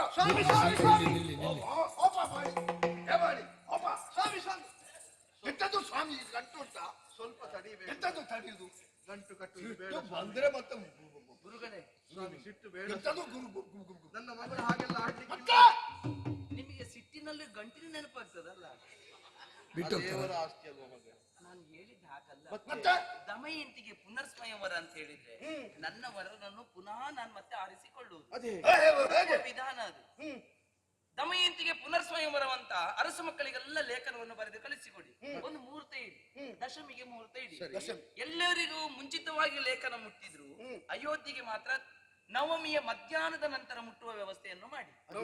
ಅಲ್ಲಿದ್ದದ್ದು ನನ್ನ ಪತಿಯೇ ಹೌದು ಅಂತಾದ್ರೆ ಮದುವೆಗೆ 5 ಗಳಿಗೆ ಮುಂಚಿತವಾಗಿ ಇಲ್ಲಿಗೆ ಬಂದು ಸೇರ್ತಾರೆ. ಅಷ್ಟು ದೂರದಿಂದ ಸಾಧ್ಯ ಉಂಟವರಿಗೆ. ದೇವತೆಗಳ ಅನುಗ್ರಹಕ್ಕೆ ಪಾತ್ರರಾದವರು, ಅಶ್ವಹೃದಯ ಋತಕಲ್ಪ ವಿದ್ಯೆಯನ್ನು ಕಲಿತವರವರು, ಹಾಗಾಗಿ ಬಂದೇ ಬರ್ತಾರೆ. ಬೇರೆಯವರಿಗಾದ್ರೆ ಒಂದು 15 ದಿವಸ ಬೇಕು. ಇವರಿಗೆ ಅಷ್ಟು ಬೇಡ. ನವಮಿಯ ಮಧ್ಯಾಹ್ನ ಮುಟ್ಟಿದ್ರು, ಅಲ್ಲಿಂದ ಹೊರಟರು, ದಶಮಿಯ ಮದುವೆಯ 5 ಗಳಿಗೆ ಮುಂಚಿತವಾಗಿ ಇಲ್ಲಿಗೆ ಬರ್ತಾರೆ. ಆ ಯೋಗ್ಯತೆ ಅವರಿಗೆ ಉಂಟು. ಹಾಗೆ ನನ್ನ ಮಗಳು ನನ್ನ ಶಿಷ್ಯೆ ದಾರಿ ತಪ್ಪಲಿಕ್ಕಿಲ್ಲ ಅಂತ ನನಗೂ ಗೊತ್ತುಂಟು. ಆವಾಗಲೇ ಹೇಳಿದೆ ಸ್ವಾಮಿ. ಅಮ್ಮ, ಸರಿಯಾದ ದಾರಿಯನ್ನು ಸೂಚಿಸಿದ್ದಿ. ಎಲ್ಲ ವ್ಯವಸ್ಥೆ ಮಾಡ್ತೇವೆ. ನಿಶ್ಚಿಂತಳಾಗಿದ್ದುಕೋ. ಖಂಡಿತವಾಗಿಯೂ ನಿನ್ನ ಆಸೆ ಕೈಗೂಡುತ್ತದೆ. ಪಾರ್ವತಿ ಪರಮೇಶ್ವರರಾಗಿ, ಲಕ್ಷ್ಮೀ ನಾರಾಯಣರ ಹಾಗೆ, ಶಚಿ ಇಂದ್ರರಾಗಿ ಈ ಲೋಕದಲ್ಲಿ 100 ವರ್ಷ ಸುಖವಾಗಿ ನೀವು ಬಾಳಬೇಕು ಎನ್ನುವಂತಹ ಶುಭ ಹಾರೈಕೆ. ನಿಮ್ಮಂತವರ ಆಶೀರ್ವಾದವೇ ಸಾಕು. ಒಳ್ಳೆಯದು. ಒಳಗೆ ಉಳಿದ ಅರಸರಿಗೆಲ್ಲ ಓಲೆ ಬರೆದು ನೀನು ಕಳಿಸು. ಅದರ ವ್ಯವಸ್ಥೆಯನ್ನು ನಾನು ಮಾಡ್ತೇನೆ. ಅಯೋಧ್ಯೆಗೆ ಕಳಿಸುವಾಗ ತುಂಬಾ ಯೋಚನೆಯನ್ನು ಮಾಡಬೇಕು. ಜಾಣನಾದಂತಹ ಮೃತ್ಯನನ್ನೇ ನೇಮಿಸಿ ಅವನ ಕೈಯಲ್ಲಿ ಓಲೆ ಕೊಟ್ಟು ಕಳಿಸಬೇಕು. ಮುಂಚಿತವಾಗಿ ಕೊಂಡು ಹೋಗಬಾರದು. ಖಂಡಿತವಾಗಿಯೂ ನಿಮ್ಮೆಲ್ಲರ ಆಸೆ ಕೈಗೂಡುತ್ತದೆ. ಭಗವಂತ ನಿಮ್ಮ ಮೇಲೆ ಪೂರ್ಣ ದಯೆ ಬೀರಿದ್ದಾನೆ ಅಂತ ನಾನು ತಿಳಿಯುತ್ತೇನೆ.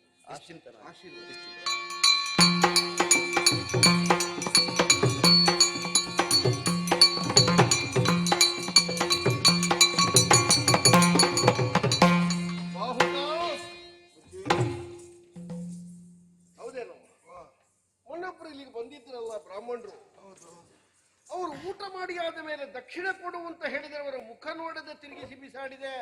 ಅವರು ನನ್ನಷ್ಟು ಚಂದ ಇಲ್ಲ ಅಲ್ಲ, ಅದಕ್ಕೆ ಮುಖ ನೋಡ್ಲಿಲ್ಲ. ಅವರು ಹೋಗುವಾಗ 3 ದಾರಿ ಸೇರಿದಲ್ಲಿ ಎಂತದೋ ಹೇಳಿದ್ರಂತೆ, ಹೆಂಡತಿ ಮಕ್ಕಳನ್ನು ಬಿಟ್ಟು ಬಂದವ ಯಾರಿಲ್ಲಿ ಅಂತ. ಅದಕ್ಕೆ ನಿನಗೆ ಬಹಳ ಬೇಸರ ಆಯ್ತಂತೆ. ಪಾಪ ಯಾರೋ ಹೆಣ್ಣು ಮಕ್ಕಳ ಜೀವನ ಹಾಳಾಯ್ತಲ್ಲ, ಅದಕ್ಕೆ ಇಲ್ಲಿ ತೊಂದ್ರೆ ಇಲ್ಲ. ಕುಂಡಿನಾಪುರ ಗೊತ್ತಲ್ಲ ನಿನಗೆ? ಕುಂಡಿನಾಪುರ ಅದೇ ನಿನ್ನ ನೇಳನ ಹೆಂಡತಿ ಅಲ್ಲಿಂದೊಂದು ಓಲೆ ಬಂದಿದೆ ನನಗೆ. ಓಲೆ ಹಾಕಿಸ್ತೇನೆ. ತಸ್ಸಿ ಶ್ರೀಮತ್ವೈರಿ ಕುಲ ಗಜ ಸಿಂಹ ಗಪಸ್ತಿ ವಂಶಾಧಿಪನು ಸತ್ವಗುಣಾಯುತ ಸಾಕಿತ ನಗರದ ಪೃಥ್ವಿಗರ್ದು ಗೊಣಗಿಯೇ ವರಕುಂಡಿನಾಪುರದರ ಸುಭಿಮಾಕ್ಯನು ವಿರಚಿಪ ಸಾಷ್ಟಾಂಗವು ನೆರೆಕ್ಷೇಮಿಗಳು ನಾವು ನಿಮ್ಮ ಸುಕ್ಷೇಮಕ್ಕೆ ಬರೆಸಿ ಕಳುಗಿಸುವುದು.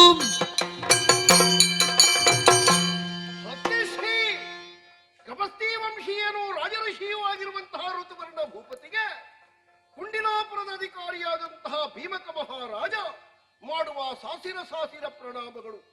ಸಾಂಪ್ರತ ತಿಳಿಸುವುದೇನೆಂದರೆ, ನಾವೆಲ್ಲ ಕ್ಷೇಮಿಗಳು, ನೀವು ಕ್ಷೇಮಿಗಳು ಎನ್ನುವ ಭಾವ ಇದೆ. ಆದರೆ ಒಂದು ವಿಚಾರ, ಚತುರನ್ನಳನ್ನು ತ್ರಿಭುವನದೊಳ್ಳಿಲ್ಲದರಿಂದ ಬದಲಾಗಿ ದಮಯಂತಿಗೆ ಮುದದಿ ಸ್ವಯಂವರ ಮಾಡ್ಪಿನ್ನು ದಯವಿಟ್ಟು ಹೊರಗಿ ನಿಂಬಹುದೆಲ್ಲಿಗೆ. ಚತುರನಾದಂತಹ ನಳನಿಗೆ ನನ್ನ ಮಗಳಾದಂತಹ ದಮಯಂತಿಯನ್ನು ಕೊಟ್ಟು ಮದುವೆ ಮಾಡಿದ ವಿಚಾರ ತಾವೆಲ್ಲ ತಿಳಿದದ್ದೇ. ದಾಂಪತ್ಯ ಜೀವನದಲ್ಲಿ ಉಭಯ ಮಕ್ಕಳನ್ನು ಪಡೆದಾದ ಬಳಿಕ ಜೂತದ ದುರ್ವ್ಯಸನಕ್ಕೆ ಬಲಿ ಬಿದ್ದಿರುವಂತಹ ಅರಸ ಪುಷ್ಕರನ ಜೊತೆಯಲ್ಲಿ ಜೂಜಾಡಿ ಸಂಪೂರ್ಣ ಕಳ್ಕೊಂಡ. ಮೊಮ್ಮಕ್ಕಳನ್ನು ನನ್ನ ಮನೆಗೆ ಕಳುಹಿಕೊಟ್ಟಿದ್ದಾನೆ. ಹೆಂಡತಿಯನ್ನು ಸೇರಿಕೊಂಡು ಎತ್ತಲೋ ಹೋಗಿರುವಂತಹ ನಳ ಮಡದಿಯನ್ನು ಕಾಡ ಮಧ್ಯೆ ಬಿಟ್ಟು ಹೋಗಿದ್ದಾನೆ. ಮಗಳು ನನ್ನ ಮನೆ ಸೇರಿದ್ದಾಳೆ. ಆದರೆ ದುಃಖದಪ್ಪೆಯಾಗಿರುವಂತಹ ನನ್ನ ಮಗಳಿಗೆ ಒಂದು ಸಾಂತ್ವನ ಸಿಕ್ಕುವ ಉದ್ದೇಶದಲ್ಲಿ ಅವಳಿಗೆ ಪುನಃ ಸ್ವಯಂವರ.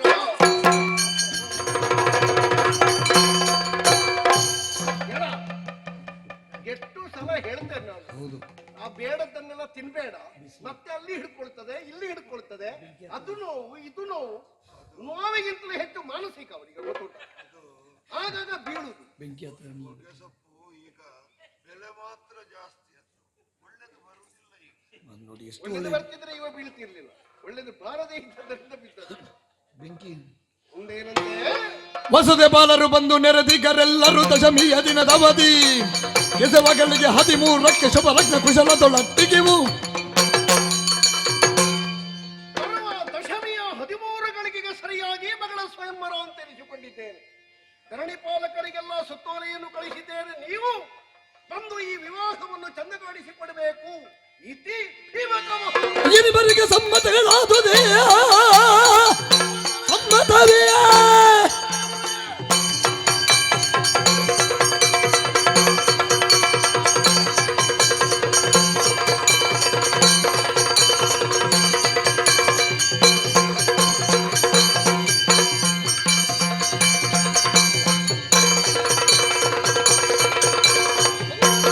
ಇಬ್ಬರಿಗೆ ಸಮ್ಮತಗಳಾದುದೇ ಬಿರುಗು ಭೀಮನ ಬಾರದಲ್ಲಿ ಖ್ಯಾತ ಧನಬಲವ ನನಗೊಪ್ಪು ಮುಪ್ಪಿನ ತನದ ಮರುಳು. ಯಾರು ನೀವು ಅವರವರ ಮುಖವನ್ನು ನೋಡ್ತಾ ಇದ್ದೀರಿ? ಒಬ್ಬನ ಕಿವಿಯಲ್ಲಿ ಮತ್ತೊಬ್ಬನ ಬಾಯಿ ಬಿಡಾರ ಹೊಡಿದೆ. ಪ್ರಾಜ್ಞರಿದ್ದೀರಿ, ಧರ್ಮಸಮ್ಮತಿಗಳಿದ್ದೀರಿ. ನೀವು ಬಿನುಗು ಭೀಷ್ಮಕ ಬರೆದಿರುವಂತಹ ವಲಯವ ಕಡೆಯನ್ನು ನಾನು ವಾಚಿಸುತ್ತಿರುವಾಗ ಕಿವಿಯಾರ ಕೇಳಿದಿರಲ್ಲ ನೀವು. ಸರಿಯೇ ಇದು? ಧರ್ಮವೇ ಇದು? ಕ್ಷಾತ್ರ ನಾರಿಗೆ ಮರುಮದುವೆಯಾಗಬೇಕು ಅಂತ ಇದ್ರೆ ಎಲ್ಲಿ ಅವಕಾಶ ಇದೆ? ಹಾಗೆ ಅಂತ ಮಕ್ಕಳೇ ಇಲ್ಲ, ಸಂತಾನ ಮುಂದೆ ಹೋಗುವುದಕ್ಕೆ ಸಾಧ್ಯ ಇಲ್ಲ, ಪೀಠಕ್ಕೊಬ್ಬ ಉತ್ತರಾಧಿಕಾರಿ ಬೇಕು ಎನ್ನುವಂತಹ ಅನಿವಾರ್ಯತೆ ಬಂತು ಅಂತಾದ್ರೆ ದೇವರ ಎನ್ನುವಂತಹ ವ್ರತದ ಮೂಲಕವಾಗಿ ಗಂಡನ ಅಣ್ಣಯ್ಯ ತಮ್ಮನನ್ನು ಸಂತಾನಾಭಿಲಾಷೆಯಿಂದ ಹಿರಿಯರ ಸಮಕ್ಷಮದಲ್ಲಿ ಸೇರಬಹುದು ಎನ್ನುವಂತಹ ಶಾಸ್ತ್ರವೇ ಬಿಟ್ರೆ ಇಲ್ಲಿ ಅಂತಹ ಅನಿವಾರ್ಯತೆ ಉಂಟೆ? ಉಭಯ ಮಕ್ಕಳನ್ನು ಪಡೆದಿದ್ದಾಳೆ. ನಳ ಸಾಯಲಿಲ್ಲ, ನಳನ ಪಂಸಕನಲ್ಲ, ನಳ ಭ್ರಷ್ಟನಾಗಿ ಹೋಗಲಿಲ್ಲ, ನಳ ಎಲ್ಲಿಯೋ ಹೋಗಿದ್ದಾನೆ ಎನ್ನುವುದರಿಂದ ಮಗಳ ಕಣ್ಣೀರನ್ನು ಕಂಡು 60 ಕಳೆದಿರುವಂತಹ ಅರೆಮರುಳನಾದಂತಹ ಭೀಷ್ಮಕ ಈ ತೆರನಾದಂತಹ ಒಂದು ಉದ್ದಾಮ ಸಾಹಸವ ಎನ್ನುವ ಹಾಗೆ ಅಬದ್ಧವಾಗಿರುವಂತಹ ತೀರ್ಮಾನವನ್ನು ಕೈಗೊಂಡ್ರೆ ಮಗಳ ಕಣ್ಣೀರ ಬಗ್ಗೆ ಪ್ರಾಶಸ್ತ್ಯ ಇದೆ ಅವನಿಗೆ. ನಳನ ಬಗ್ಗೆ ಯೋಚನೆ ಮಾಡಿದ್ದಾನೆ ಅವ. ಕಿರಿಯ ಮನೋಜನೇ ಅದರೊಳಾನಳ ದುರಪರಾಕ್ರಮಿ ಚಕ್ರವರ್ತಿಯೂ ನೆರವ ಶಶಿಕುಲ ಮೌಳಿ ಕಷ್ಟಗಳಿರಡು ದಿನವೂ ಪಶು ಪಕ್ಷಿಗಳ ಭಾಷೆಯನ್ನು ತಿಳಿದು ವ್ಯವಹರಿಸಬಲ್ಲಂತಹ ಪರಂಗಿತಜ್ಞರಾದ ನಳಚಕ್ರವರ್ತಿ ಭೂಮಿಯಲ್ಲಿ ಅವತರಿಸಿದಂತಹ ಭಗವಂತ ಎಂಬ ಹಾಗೆ ಪೂಜೆ ಮಾಡ್ತಾರೆ. ನರನಾಗ ನಾಲ್ಕು ಅವನ ಕೈವಶವಾದದ್ದು ದಂಡೆತ್ತಿ ಹೋಗಿಯಲ್ಲ, ಅವರದ್ದಾದಂತಹ ಸಾತ್ವಿಕತೆಗೆ, ಅವರದ್ದಾದಂತಹ ಭಕ್ತಿ ಶ್ರದ್ಧೆಗೆ, ಅವರದ್ದಾದಂತಹ ಒಳ್ಳೆಯ ನಡತೆಗೆ ಪ್ರತಿಯೊಬ್ಬರು ಮಣಿದಿದ್ದಾರೆ. ಅವರದ್ದಾದಂತಹ ಯಜಮಾನಿಕೆಯನ್ನು ಒಪ್ಪಿಕೊಂಡಿದ್ದಾರೆ. ಅಮೃತಾಂಶ ವಂಶ ವ್ಯೋಮಾಮೃತ ಕಿರಣನಾಗಿರುವಂತಹ ನಳಚಕ್ರವರ್ತಿ ಕೈ ಹಿಡಿದ ಕಾಲಕ್ಕೆ ತನ್ನ ಮಗಳ ಗಂಡ ಚಕ್ರವರ್ತಿ ಎನ್ನುವ ನೆಲೆಯಲ್ಲಿ ಆ ಮುದುಕ ಹುರಿ ಮೀಸೆ ಮಾಡ್ತಿದ್ದ, ತುಪ್ಪ ಹಚ್ಚಿ ಮೊನ್ನೆ ಹೇಳ್ತಿದ್ದ ನನ್ನ ಅಳಿಯ ಚಕ್ರವರ್ತಿ ಎಂಬ ಹಾಗೆ. ಈಗ ಮಗಳ ಕೈ ಬಿಟ್ಟು ಹೋಗಿದ್ದಾನೆ ಎನ್ನುವುದರಿಂದ ಈ ತರನಾದಂತಹ ಖಿನ್ನತೆಗೆ ಒಳಗಾಗಿ ತನ್ನ ಮಗಳಿಗೆ ಮತ್ತೆ ಪ್ರತ್ಯೇಕವಾದಂತಹ ವರನನ್ನು ಹುಡುಕುತ್ತಾನೆ ಅಂತ ಆದ್ರೆ ತನ್ನ ಅಳಿಯನ ಬಗ್ಗೆ ಸಂಕಷ್ಟವನ್ನು ಎಣಿಸಲಿಲ್ವೇ? ಅಳಿಯನ ಬಗ್ಗೆ ಕನಿಕರವನ್ನು ಎಣಿಸಲಿಲ್ವೇ? ಕಷ್ಟ ಎನ್ನುವುದು 2 ದಿವಸ ಚಕ್ರಾರ ಪಂಕ್ತಿಯ ಹಾಗೆ, ಒಂದು ನಾಣ್ಯದ 2 ಮುಖಗಳ ಹಾಗೆ. ನಳ ಚಕ್ರವರ್ತಿ ಅಂತಹ ಪುಣ್ಯಾತ್ಮನನ್ನು ಮತ್ತೆ ಪಡೆಯುವುದಕ್ಕೆ ಸಾಧ್ಯವೇ? ಅಂತಹ ಯೋಗ್ಯತಾವಂತನಿಗೆ ಒಮ್ಮೆ ಕೊಟ್ಟ ಮೇಲೆ ಆ ದಮಯಂತಿ ದೇವಿಯನ್ನು ವರಿಸುವ ಆಶೆಯಲ್ಲಿ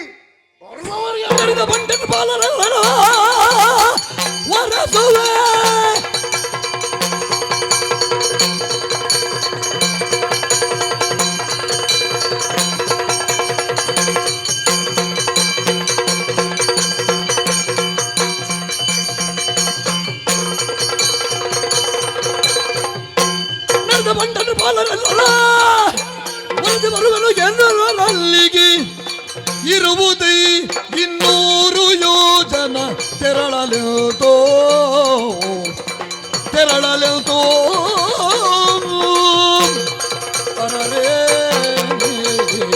ಮೊನ್ನೆಯ ತನಕ ಚಕ್ರವರ್ತಿಯ ವಾಮಾಂಗವನ್ನು ಅಲಂಕರಿಸಿದಂತಹ ದಮಯಂತಿ ದೇವಿಯ ಪಾದಗಳಿಗೆ ಮಂಡೆಯನ್ನು ಚಾಚಿ ನಮ್ಮ ತಾಯಿಯ ಜೀಯ ಹಸಾದ ಅಂತ ಹೇಳುತ್ತಿದ್ದಂತಹ ಪುಂಡರು ಪಾಲರು ಗಂಡನಿಲ್ಲ ಎನ್ನುವ ಕಾರಣಕ್ಕೆ ಅವಳ ಕೈ ಹಿಡಿಯುವುದಕ್ಕೆ ಮುಂದಾಗ್ತಾರೆ ಅಂತಾದ್ರೆ ಅಂತ ಬಂಡನರ ಪಾಲರ ಧರ್ಮವನ್ನು ಸುಕ್ಷೇಮವಾಗಿ ಉಳಿಸುವುದಕ್ಕೆ ಅಯೋಧ್ಯೆಯಿಂದ ನೇರವಾಗಿ ಕುಂಡಿನಾಪುರವನ್ನು ಸೇರಬೇಕು ನಾನು.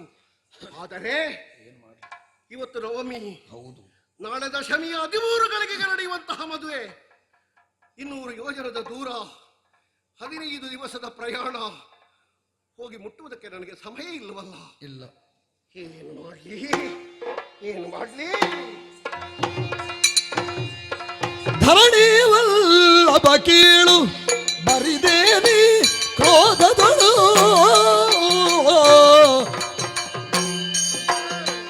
ನೆರೆದ ಸಭೆಯು ನಡುಗುವ ತೆರದಲ್ಲಿ ಕೂಗ ಬರುವ ಫಲಗಳೇ ಅರುಗು ಕೃಪಾಳು. ಧರಣಿ ವಲ್ಲಭ ಕೀಳು ಇಲ್ಲಿ ಬರಿದೇ ಕ್ರೋಧದೋಳು ವಲ್ಲಭ ಕೀಳು. ನೀವು ಕುಳಿತಲ್ಲಿಗೆ ಒಂದು ಓಲೆ ಬಂತು. ಓದಿದ್ರಿ, ಸಿಟ್ಟು ಬಂತು. 3 ಲೋಕವೇ ಗಡ ಗಡ ಗಡ ಹಾಗೆ ಕೋಪವನ್ನು ತೋರಿಸಿ ಸರಿ ಹಾಗೆ ಬಂದು ಕೂಸುಕೊಂಡೆ. ಹೌದಾ ಬುದ್ಧಿ? ಎಲ್ಲೋ ಒಂದು ಕಡೆಯಲ್ಲಿ ಬೆಂಕಿ ಬಿದ್ದರೆ ನಾವಿಲ್ಲಿ ನೀರು ಹಾಕಿದ್ರೆ ಬೆಂಕಿ ಇಲ್ಲ. ನೀವು ಸುಮ್ಮನೆ ಕೂತ್ರೆ ಮದುವೆ ನಿಲ್ತದ? ಏನ ಮಾಡಲಿ ನಾನು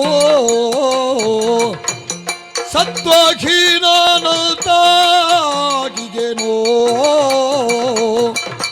ಮಾನಿನಿ ಮದುವೆಗೆ ದಿನ 15 ಕಾಣಿಸುತ್ತೀಟನ ಕಾಣದ ಬಗೆಯ ಏನ ಮಾಡಲಿ ನಾನು? ಏನು ಮಾಡಲಿ ಬಾಹುಕ ನಾನು? ಸತ್ವಹೀನನಾಗಿ ಬಿಟ್ಟನಲ್ಲ. ಯಾಕೆ? ಮಾನಿನಿಯ ಮದುವೆಗೆ ದಿನ 15 ಇರ್ತಾ ಇದ್ರೆ ನನ್ನ ಪ್ರಾಣ ಬಲು ಏನು ಎನ್ನುವುದನ್ನು ತೋರಿಸ್ತಾ ಇದ್ದೆ. ಅವಕಾಶ ವಂಚಿತನಾದ ಕದನದಿ ನೀ ಬಹುಮೇಲು ಅವರ ಧಮ ವಂಶರ ಕೇಳು ಅದ್ಭುತ ಸೈನ್ಯ ಸಮೇತದೊಳೀರ್ಪರು, ಅದ್ಭುತ ಸೈನ್ಯ ಸಮೇತದೊಳೀರ್ಪರು, ಮದನಾರಿಯ ತೃಣ ಕೆಣಿಸದ ಭಟರು. ವಲ್ಲಭ ಕೀಳು ವಲ್ಲಭ ಕೀಳು ವಲ್ಲಭ ಕೀಳು ವಲ್ಲಭ ಕೇಳು, ನೀ ಕ್ರೋಧದೊಳು ಕದನದಿನಿ ಬಲು ಮೇಲು. ನೀನೆಂತ ದನದ ಕರುವನ್ನು ನುಂಗಿದ ಹೆಬ್ಬಾವಿನ ಹಾಗೆ ಬಡಕಾಡುದು? ನಿಮ್ಮ ಮಾತು ಕೇಳುವಾಗ ನಗು ಬಂದದ್ದು. ಯಾಕೆ? ಹಾಗೆ ಮಾಡ್ತೇನೆ ಹೀಗೆ ಮಾಡ್ತೇನೆ. 15 ಗಳಿಗೆ ಮೊದಲು ನಾನು ಹೋಗಿ ಮುಟ್ಟಿದ್ರೆ ಅಷ್ಟು ಮಾಡ್ತೇನೆ ಇಷ್ಟು ಮಾಡ್ತೇನೆ ಹೇಳ್ತೀರಲ್ಲ, ಅಲ್ಲಿ ಬರುವವರು ಮಳೆ ತೊಟ್ಟ ಹೆಣ್ಣು ಮಕ್ಕಳು ಬರುವುದು. ಒಂದೊಮ್ಮೆ ಮಾರುಮಲೆತು ರಾಜಕುಮಾರರು ನಿಂತ್ರೆ ಮದನಾರಿಯನ್ನು ಲೆಕ್ಕಿಸದವರು ಅಂತವರನ್ನು ಹೇಳುವ ಸಲುಗೆಯಾದಾಗ ಏನದು ಎಲೆ ಬಾವುಕ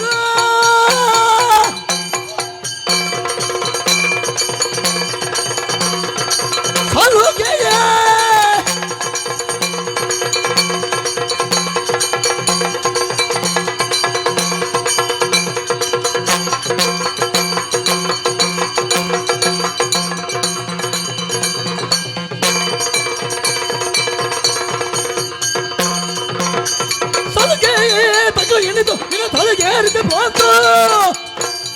ಬಲದು ನಾವು ಕಪ್ಪಿಸುತ್ತದೆ ಕೇಳಿಳಿಯಲು ಮೂರನ ಮಗುತೆ ತರಳುಕಿ ಸಲುಗೆ ತಗು ಎನಿತು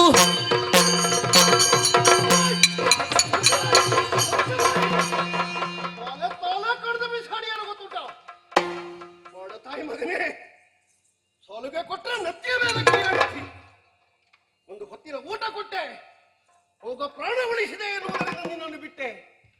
ಅಲ್ಲಿ ಬಂದು ಸೇರಿದವರು ನಾಲಿಗೆಗೆ ದಾನ ಬೆಟ್ಟಲಿಕ್ಕೆ ರಾಜಋಷಿಯಾಗಿರುವಂತಹ ಋತುಪರ್ಣನ ಯೋಗ್ಯತೆ ನಿಮ್ಮಂತಹ ಅಪ್ಪ. ಅಚ್ಚಲಗಾಳಿ ಇದ್ದರೆ ನಿನಗೆ ಛಲಗಾಳಿದ್ದರೆ ನಿನಗೆ ನಾಳೆ ಗಳಿಗೆ 5ರ ಒಳಗೆ ನಿಲ್ಲಿಸುವೆ ತವರದ ಕುಂಡಿನ ನಗರದಿ ನಿಲ್ಲಿಸುವೆ ತವರದ ಕುಂಡಿನ ನಗರದಿ ಸಲಿಸುಕೋ ಕಲಗದ ಬಗೆ ಬಯಕೆಯ ಮುದದಿಯೇ ಛಲಗಾಳಿ ಇದ್ದರೆ ನಿನಗೆ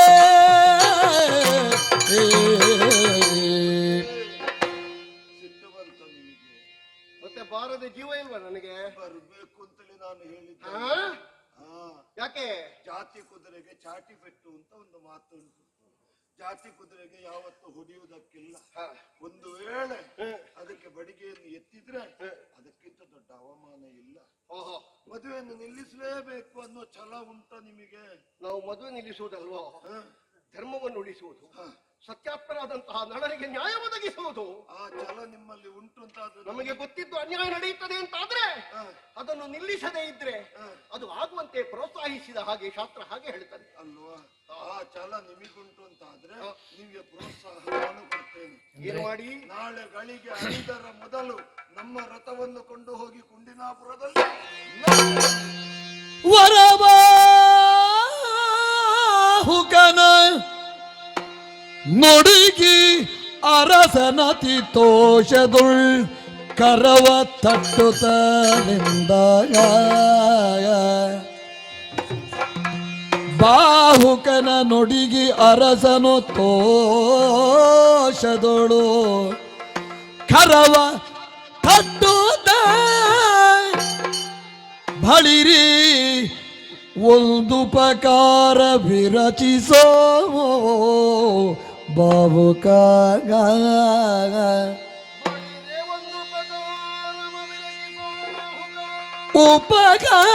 ಉಪಕಾರ ವಿರಚಿಸನ ಕ್ಷಣದಿರತ ಪ್ರಳಯಿಸಿದ ನುಡಿಗೆ ಅರಸನತಿ ತೋಷದಿ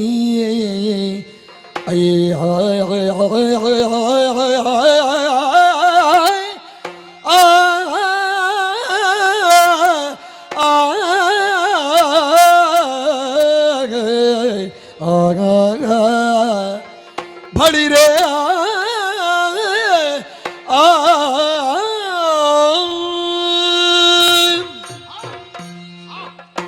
ಹೊಳಿವೆ.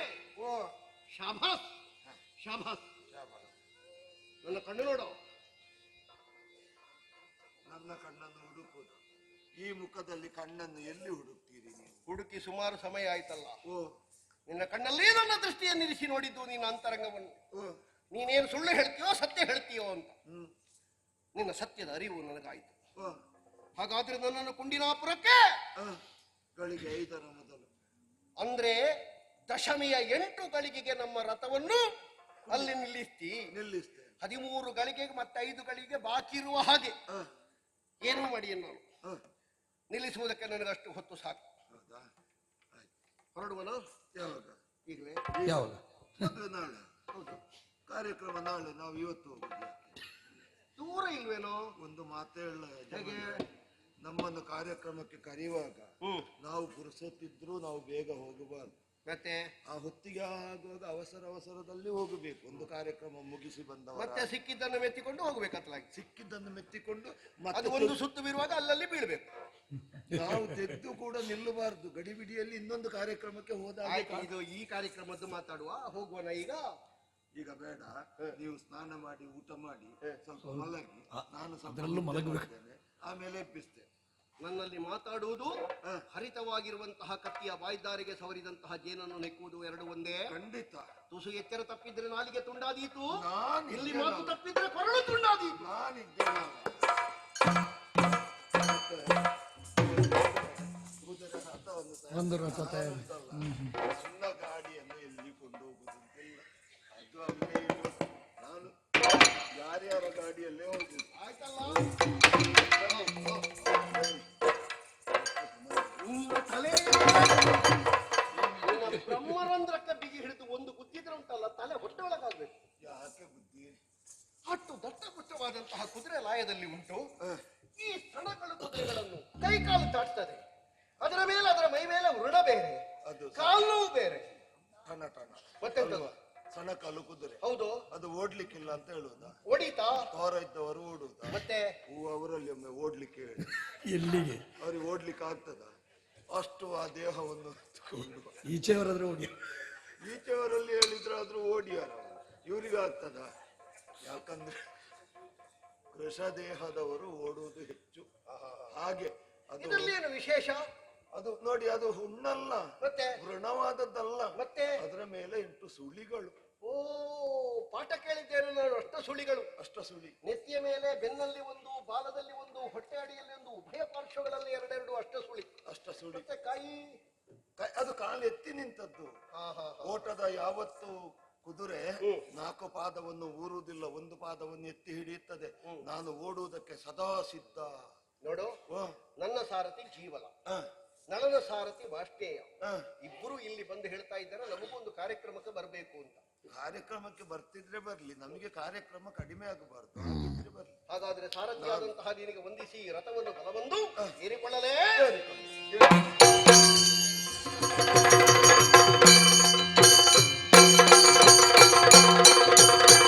ಹರಿತ ಗಮನಕ್ಕೆ ಭೂಪ ಬಿಡಿಸಿಗೆ ಕರೆದ ಮತ್ತು ಬೀಳಲಿ. ಅರರೆ ಬಾಹುಕ ನಿಲ್ಲು ನಿಲ್ಲು, ವಸನವು ತಪ್ಪಿಬೋದುದೇನೆ. ಬಾಹುಕ ಬಾಹುಕ ಬಾಹುಕ. ಅತಿ ವೇಗವಾಗಿ ರಥಚಕ್ರ ತಿರುಗುತ್ತಿರುವಾಗ ಎಡೆಯಿಂದ ಹಾರುತ್ತಿರುವಂತಹ ಧೂಳು ನನ್ನ ಮುಖವನ್ನು ಮುತ್ತಕೂಡದುವಂತಹ ಕರಸಾಲಲ್ಲಿ ನಾನು ಜಾಡಿಸ್ತಾ ಇದ್ದೆ. ಕರವಸ್ತ್ರ ಇಲ್ಲೆಲ್ಲಿಯೋ ಕೆಳಗೆ ಜಾರಿ ಬಿದ್ದಿದೆ. ಒಮ್ಮೆ ಹೆಕ್ಕಿ ಕೊಡಪ್ಪ. ದೊರಕದಿಲ್ಲದು ನಿನಗೆ 62 ಯೋಜನ ಹಿಂದೆಯುಳಿದುದು ಮರೆಯ ಮಾತೇಕೆನಲು. ನಿಮ್ಮ ಕರವಸ್ತ್ರ ಜಾರಿ ಬಿತ್ತೆ. ಹೌದು. ಅದು ಸಿಗ್ಲಿಕ್ಕಿಲ್ಲ ಬುದ್ಧಿ. ಯಾಕೆ? 62 ಯೋಜನ ಹಿಂದೆ ಬರೀತು ಎನಲು ಮನದಲ್ಲಿ ಬೆಚ್ಚಿ ನೃಪನಾಗ. ಕಣ್ಣು ಮುಚ್ಚಿ ತೆರೆಯುವುದರೊಳಗೆ ಹೇಳಿದ್ದೇನೆ. ಹೌದು. ಇವ ಹೇಳ್ತಾನೆ 62 ಯೋಜನ ಹಿಂದುಳಿಯಿತು. ಹಿಂದುಳಿಯಿತು. ಹಾಗಾದ್ರೆ ನನ್ನ ರಥದ ವೇಗ ಎಷ್ಟು? ಬಾಹುಕ, ಬೇಕು ಅಂತಾದ್ರೆ ಏನ್ ಮಾಡ್ತಿ? ಒಮ್ಮೆ ರಥವನ್ನು ತಿರುಗಿಸಲೇ. ಮರಳದಿರು ಮರಳದಿರೋ ತಡೆ ನಿಮಿಷ. ತಡೆ ನಿಮಿಷ.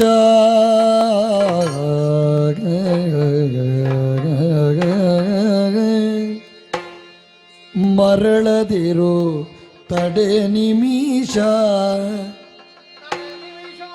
ನೀನಾರರು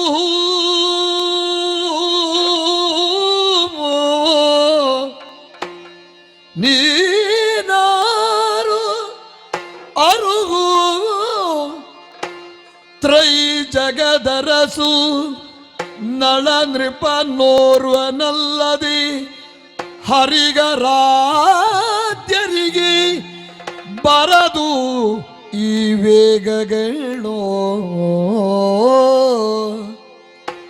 ತ್ರೈ ಜಗದರಸು ನಳ ನೃಪ ನೋರ್ವನಿಗಲ್ಲದೆ ಹರಿಗರಾಧ್ಯರಿಗೆ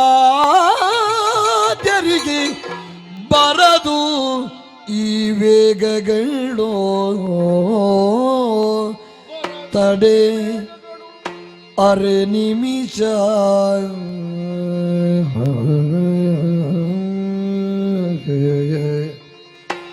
ಮರಳದಿರು ಅಯ್ಯ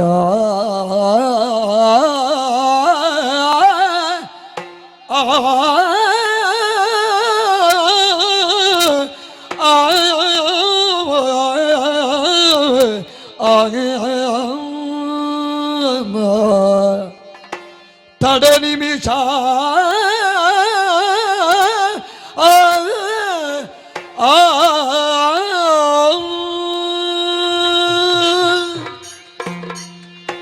ತಡೆ ಬಾಹುಕ ತಡೆ. ನೀನಿದ್ದೀಯಲ್ಲ ಸಾಕು. ಒಂದು ಕ್ಷಣ ಯೋಚಿಸುವುದಕ್ಕೆ ಅವಕಾಶ ಕೊಡು. ನನ್ನ ಕರವಸ್ತ್ರ 62 ಯೋಜನ ಹಿಂದುಳಿಯಿತು. ಕಣ್ಣು ಮುಚ್ಚಿ ತೆರೆಯುವುದರೊಳಗೆ ಹೇಳಿದ್ದೇನೆ. ಹಾಗಾದ್ರೆ ನನ್ನ ರಥದ ವೇಗ ಏನು? ಇಂತಹ ವೇಗ ಸಾಮಾನ್ಯನಾದಂತಹ ಒಬ್ಬಾತ ವ್ಯಕ್ತಿಗೆ ಬರುವುದಕ್ಕೆ ಸಾಧ್ಯವೇ? ಹೆಚ್ಚೇನು 3 ಮೂರ್ತಿಗಳಿಗೂ ಸಿದ್ಧಿಸಲಾರದೇ ಇರುವಂತಹ ವಿದ್ಯೆ ರಥದ ಬಗ್ಗೆ ನಳನೊಬ್ಬನಿಗೆ ಸಿದ್ಧಿಯಾಗಿದೆ. ದೇವತೆಗಳ ವರದಿಂದ, ಅನುಗ್ರಹದಿಂದ. ದಮಯಂತಿಯನ್ನು ವರಿಸುವ ಕಾಲಕ್ಕೆ ಮೆಚ್ಚಿದಂತಹ ದೇವತೆಗಳು ಕೊಟ್ಟಿರುವಂತಹ ವೇಗ, ವರ, ಅಂಥದ್ದು ಇವನಲ್ಲಿ ಉಂಟು ಅಂತಾದ್ರೆ ಹೇಗೆ ಬರುವುದಕ್ಕೆ ಸಾಧ್ಯ? ಒಂದೊಂದೇ ಒಂದೊಂದೇ ನನ್ನ ನೆನಪಿನ ಹಾಳೆಯನ್ನು ಬಿಚ್ಚಿಟ್ಟಾಗ ನನಗೆ ಸಾಕ್ಷ್ಯಗಳು ಸಿಗ್ತದೆ. ನಾನು ಆಸ್ಥಾನ ಪ್ರವೇಶ ಮಾಡಿದ ಇವ, ನನಗರಿವಿಲ್ಲದಂತೆ ನಾನು ಎದ್ದೆ. ನನ್ನವರಿಗೆ ಒಂದು ಸಮಾಧಾನ ಹೇಳಿದ್ದೆ ಆ ಕಾಲಕ್ಕೆ. ಏನೋ ಒಂದು ಕುತೂಹಲ ಪೂರ್ಣತೆಯನ್ನು ಕಂಡಾಗ ಮೈಮರವೇ ಎನ್ನುವುದು ಬಂದ ಕಾರಣ ಎದ್ದೆ ಅಂತ ಅಲ್ಲ. ಇವ ಚಕ್ರವರ್ತಿಯಾದದ್ದರಿಂದಲೇ ರಾಜಋಷಿಯಾದಂತಹ ನನಗೆ ಗೊತ್ತಾಗಿ ನನ್ನನ್ನು ನಾನೇ ಎಬ್ಬಿಸಿಕೊಂಡೆ. ನನ್ನ ಒಳ ಮನಸ್ಸಿಗೆ ಅರ್ಥ ಆಗಿ ನನ್ನನ್ನು ಎಬ್ಬಿಸಿತು ಎನ್ನುವುದೇ ಸತ್ಯ. ಆಮೇಲೆ ನಮ್ಮ ಲಾಯದಲ್ಲಿ ಒಂದು ಹೆಣ್ಣು ಕುದುರೆಗೆ ಮದ ಬಂತು. ಯಾರಿಗೂ ಹಿಡಿಲಿಕ್ಕಾಗಲಿಲ್ಲ. ಇವ ಕೇವಲ ಸನ್ನೆಯಿಂದ ಕರೆದನಂತೆ ಬಂದು ಇವನ ಕಾಲ್ನೆಕ್ಕುವುದಕ್ಕೆ ಆರಂಭ ಮಾಡಿದಂತೆ. ಹಾಗಾದ್ರೆ ಹರ್ಷವರ್ಧನೆ ಇವನಿಗೆ ಗೊತ್ತೇ. ಆ ಬಳಿಕ ಬೇಟೆಗೆ ಹೊರಡುವಾಗ ನನ್ನ ಜೊತೆಯಾಗಿ ಬಂದ.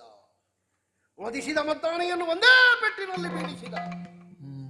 ಏನು ಅಂತ ಅವನ ರಟ್ಟೆಗೆ ಕೈ ಹಾಕಿದಾಗ ಹೇಳಿದ, ನಿಮ್ಮ ಕೈಗೆ ಸಿಕ್ಕಿದ್ದು ಎಲುಬು ಮಾತ್ರ, ಹಾಗೆ ಗಟ್ಟಿ ಕಾಣುವುದು ಅಂತ. ಕುಂಡಿರಾಪುರದಿಂದ ಸುದೇವ ಬ್ರಾಹ್ಮಣ ಬಂದಿದ್ದ. 3 ದಾರಿಯಲ್ಲಿ ಹೆಂಡತಿ ಮಕ್ಕಳನ್ನು ಬಿಟ್ಟು ಹೋದವ ಯಾರು? ಮರುಗಿದನಂತೆ ಇವ. ಪತ್ರದಲ್ಲಿದ್ದಂತಹ ದಮಯಂತಿಯ ಪುನಃಸ್ವಯಂವರದ ಬಗ್ಗೆ ಮಾತಾಡಿದಾಗ ಹೇಳಿದಾಗ ತಲೆ ತಿರುಗಿ ಬಿದ್ದ. ತಲೆ ಇದ್ರೆ ಯಾವ ಗಂಡನದ್ದು ತಿರುಗಲಿಕ್ಕಿಲ್ಲ ಹೆಂಡತಿಗೆ ಮತ್ತೊಂದು ಮದುವೆ ಅಂತ ಕೇಳಿದಾಗ ಈಗ ಸ್ಪಷ್ಟವಾಗಿ ನನಗೆ ಉತ್ತರ ಸಿಗ್ತಾ ಉಂಟು. ನನ್ನನ್ನು ರೇಗಿಸಿ ಎಬ್ಬಿಸಿ ಕುಂಡಿರಾಪುರದ ಕಡೆಗೆ ಮುಖ ಮಾಡಿಸಿದ್ದೇ ಇವ ನಳನಲ್ಲದೆ ಬೇರೆ ಅಲ್ಲ. ಹೌದು ಹೌದು.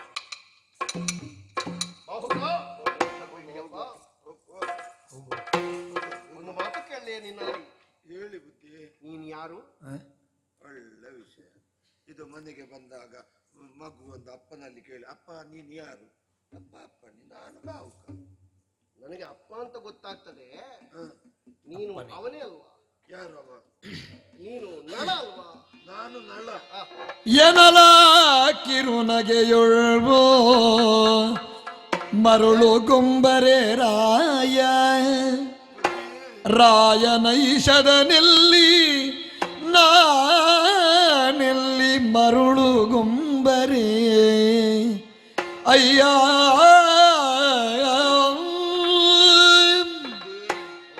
ನಿಮಗೂ ನನ್ನನ್ನು ಅಪಹಾಸ್ಯ ಮಾಡುವ ಅಂತ ಖಂಡಿತ ಬುದ್ಧಿ. ಯಾಕೆ?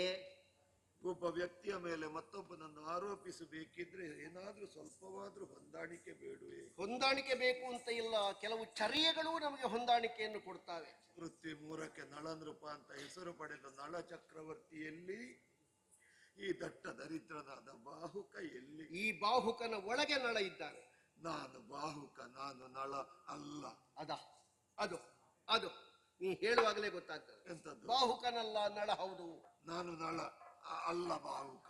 ಅಲ್ಲ ಬಾಹುಕ ಹೌದು ನಳ. ನಾನು ಬಾಹುಕ ಅಲ್ಲ ನಳ. ಹೌದು ನಳ ಅಲ್ಲ ಬಾಹುಕ. ನಾನು ನಳ ಅಲ್ಲ ಬಾಹುಕ. ಅಲ್ಲ ಬಾಹುಕ ಹೌದು ನಳ. ನಾನು ಬಾಹುಕ ಅಲ್ಲ ನಳ.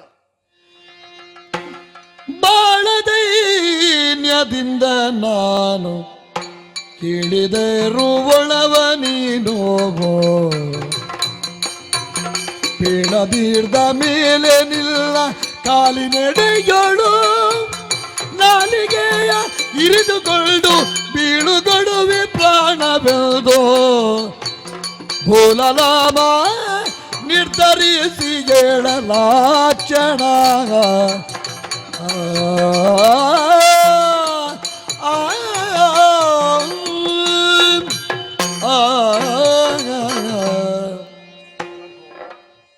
ನನ್ನನ್ನು ವಂಚಿಸಬೇಡ.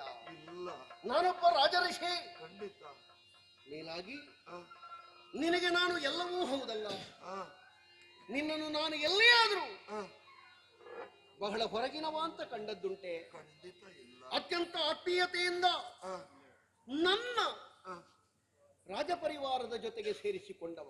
ಹೌದು ಬುದ್ಧಿ. ಒಂದು ದಿನಾದರೂ ನಿನ್ನನ್ನು ಕರೆದು ಮಾತಾಡಿಸದೇ ಇದ್ದದ್ದುಂಟ. ನಾನು ಹೋದ ಜಾಗಕ್ಕೆಲ್ಲ ನಿನ್ನನ್ನು ಬಿಟ್ಟು ಹೋದದ್ದುಂಟ ಬಾಹುಕ?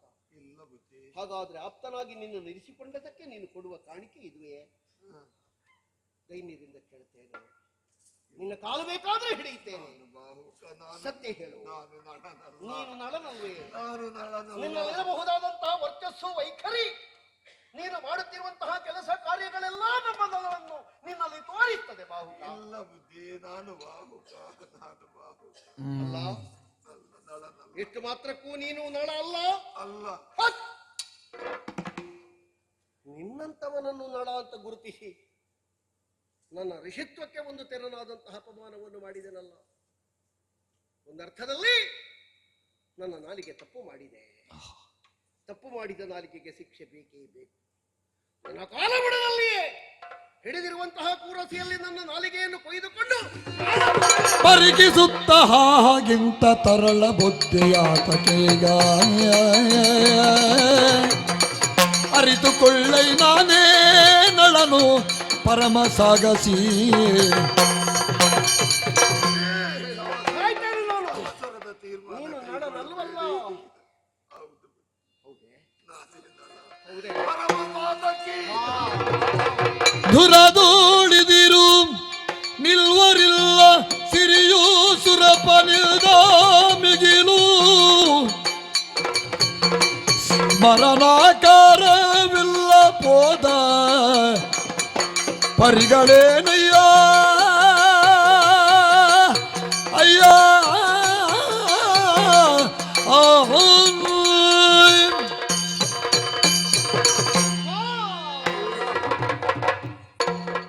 ಧನ್ಯನಾದೆ ಪ್ರಭೋ, ಧನ್ಯನಾದೆ, ಧನ್ಯನಾದೆ. ನನ್ನ ಕಣ್ಣು ತೆರೆಸಿದೆ ನೀನು. ಆದರೆ ಒಂದು, ಏನು ದೇವ? ರೂಪಜಿತ ಕಾಮನಾಗಿ, ಭೀಮ ಪರಾಕ್ರಮಿಯಾಗಿ, ಸಂಗ್ರಾಮ ಶೂರನಾಗಿ, ಲೋಕಮೂರನಲ್ಲಿಯೂ ಅದ್ವಿತೀಯವಾಗಿ ಬೆರೆಯುತ್ತಿದ್ದಂತಹ ನಿನಗೆ ಯಾಕೆ ಪ್ರಭು ಇಂತಹ ವಿಕಾರ? ಮಾನಸುಂದರ ಸಮಾನವಾಗಿರುವಂತಹ ನಿನ್ನ ರೂಪದ ಇಶ್ರೀ ಎಲ್ಲಿ ಹೋಯಿತು? ಯಾಕೆ ಅಡಗಿತು? ಒಡೆಯ, ಏನಾಯ್ತು? ತಮ್ಮನಾದಂತಹ ಪುಷ್ಕರ ಬಂದು ದ್ಯೂತವಾಡೋಣ ಅಂತ ಕೇಳಿಕೊಂಡ. ಹಾ, ಯಾರು ಬೇಡ ಅಂದ್ರೂ ನಾನು ಮನಸ್ಸೊಪ್ಪದೆ ದ್ಯೂತಕ್ಕಾಗಿ ಕುಳಿತೆ. ಸರಿ, ಸರ್ವಸ್ವವನ್ನು ಕಳೆದುಕೊಂಡೆ. ನಿಜ. ಮಕ್ಕಳನ್ನು ಅಜ್ಜಿಯ ಮನೆಗೆ ಕಳುಹಿಸಿಕೊಟ್ಟು ಮಡದಿಯೊಂದಿಗೆ ಕಾಡು ಪಾಲಾಗಿ ಬಂದೆ. ಕಾಡಿನ ಮಧ್ಯದಲ್ಲಿ ಹೆಂಡತಿಯನ್ನು ಬಿಟ್ಟು ಮುಂದುವರೆದು ಬರುತ್ತಿರುವಾಗ ವಿಪಿನದ ಮಧ್ಯದಲ್ಲಿ ಬಿದಿರ ಮೆಳೆಯಲ್ಲಿ ಬೆಂಕಿಯ ಮಧ್ಯದಲ್ಲಿ ಕಾರ್ಕೋಟಕ ಬೊಬ್ಬಿರಿದು ನನ್ನನ್ನು ಕರೆದ. ಪ್ರಾಣವನ್ನು ಉಳಿಸಿಕೊಡು ಅಂತ ಬೇಡಿಕೊಂಡಾಗ ಪ್ರಾಣಿ ದಯಾಪರನಾಗಿ ಬೆಂಕಿಯ ಮಧ್ಯಕ್ಕೆ ಹಾರಿ ಅವನನ್ನು ಬೆಂಕಿಯಿಂದ ರಕ್ಷಿಸಿದಾಗ ನನಗೆ ಕಚ್ಚಿಬಿಟ್ಟ. ಕಚ್ಚಿದ ತಕ್ಷಣವೇ ನನ್ನ ರೂಪ ವಿರೂಪವಾಗಿ ಹೋಯಿತು. ಯಾಕೆ ಹೀಗೆ ಮಾಡಿದೆ ಅಂತ ಕೇಳಿಕೊಂಡಾಗ, ನಿನಗೆ ಕಚ್ಚಿದ್ದಲ್ಲ, ನಿನಗೆ ಹಿಡಿದ ಶನಿಗೆ ನಾನು ಕಚ್ಚಿದ್ದೇನೆ. ಈ ರೂಪದಿಂದ ನೀನು ಮುಂದುವರಿದ್ರೆ ನಿನಗೆಲ್ಲೂ ಆಶ್ರಯ ಪಡೆಯುವುದಕ್ಕೆ ಸಾಧ್ಯವಿಲ್ಲ. ನಿನ್ನ ವಿರೂಪದಿಂದಲಾದರೂ ಹೋಗಿ ಅಯೋಧ್ಯೆಯನ್ನು ಸೇರಿಕೋ ಅಂತ ಹೇಳಿದ. ಆದ್ದರಿಂದ ಈ ರೀತಿಯಾಗಿ ನಿಮ್ಮನ್ನು ವಂಚಿಸಿ ನಾನು ಸೇರಿಕೊಂಡೆ. ನೀನಲ್ಲೊಂದು ಮಾತು ಕೇಳಲೇ? ಹೇಳಿ ಪ್ರಭು. ನನಗೆ ಶನಿ ವಿಮೋಚನಾ ಮಂತ್ರ ಗೊತ್ತಿದೆ, ನಿನಗೆ ಹೇಳಿಕೊಟ್ಟರೆ ಅದನ್ನು ಉಪಯೋಗಿಸಿಕೊಳ್ಳುವೆ. ಖಂಡಿತ ಇದೋ ನಿಜವಾದ ರೂಪವನ್ನು.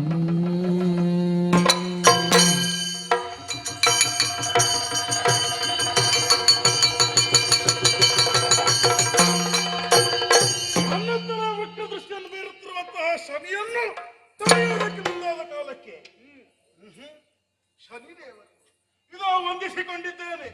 ಸತ್ಯಾತ್ಮನು ಧರ್ಮಾತ್ಮನು ಆದಂತಹ ನನ್ನನ್ನು ಪೀಡಿಸುವರೇ ಕಾರಣವೇನು ಸ್ವಾಮಿ? ಮೂರು ಮೂರ್ತಿಗಳ ಆಜ್ಞೆಯಾಗಿದೆ, ಅದನ್ನು ಮೀರುವುದಕ್ಕೂ ನಮಗೂ ಆಗುವುದಿಲ್ಲ. ಮೂರು ಮೂರ್ತಿಗಳ ಆಜ್ಞೆ? ಹೌದು. ಸರಿ, ನನ್ನಂತಹ ಚಕ್ರವರ್ತಿಯನ್ನೇ ಇಷ್ಟು ಬಾಧಿಸುತ್ತಿ ನೀನು ಅಂತಾದರೆ ಸಾಮಾನ್ಯ ಜನರನ್ನು ನೀನು ಎಷ್ಟು ವರ್ಷಗಳ ಕಾಲ ಬಾಧಿಸುವೆ? 30 ವರ್ಷ. 30 ವರ್ಷ? ಆತನ ಜೀವಿತಾವಧಿಯ ಬಹುಪಾಲು ಅಲ್ಲಿಯೇ ಕಳೆದು ಹೋಗುತ್ತದಲ್ಲ. ಸ್ವಲ್ಪ ಕಡಿತಗೊಳಿಸು. 15 ವರ್ಷ. ಸಾಕಾಗಲಾರದು. 7.5 ವರ್ಷ. ಹಾ ಸರಿ, ಜನ್ಮದಲ್ಲಿ 2.5 ವರ್ಷ, ದ್ವಿತೀಯದಲ್ಲಿ 2.5 ವರ್ಷ, ದ್ವಾದಶದಲ್ಲಿ 2.5 ವರ್ಷ, ಒಟ್ಟು 7.5 ವರ್ಷಗಳ ಕಾಲ ಆತನ ಜೀವಿತಾವಧಿಯಲ್ಲಿ ನೀನು ಅವರನ್ನು ಪೀಡಿಸಬೇಕು. ಅಷ್ಟೇ ಅಲ್ಲ, ಮತ್ತೊಂದು ಕೋರಿಕೆ. ಹೇಗೆ? ಯಾರೆಲ್ಲರೂ ನಳನನ್ನು, ದಮಯಂತಿಯನ್ನು, ಋತುಪರ್ಣನನ್ನು, ಕಾರ್ಕೋಟಕರನ್ನು ಸ್ಮರಿಸುತ್ತಾರೋ ಅವರನ್ನು ನೀನು ಬಾಧಿಸಕೂಡದು. ನಿನ್ನ ಇಚ್ಛೆಯಂತೆ ಆಗಲಿ, ನಾನಿನ್ನು ಹೋಗುತ್ತೇನೆ. ಇನ್ನು ಸ್ವಲ್ಪ ಸಮಯಗಳವರೆಗೆ ನಿನ್ನ ಅವಶ್ಯಕತೆ ನನಗುಂಟು. ನನ್ನ ಅವಶ್ಯಕತೆ ಮುಗಿದ ತಕ್ಷಣ ನಿನ್ನ ಗೃಹ ಮಂಡಲವನ್ನು ಸೇರಿಕೋ. ಹೀಗೆ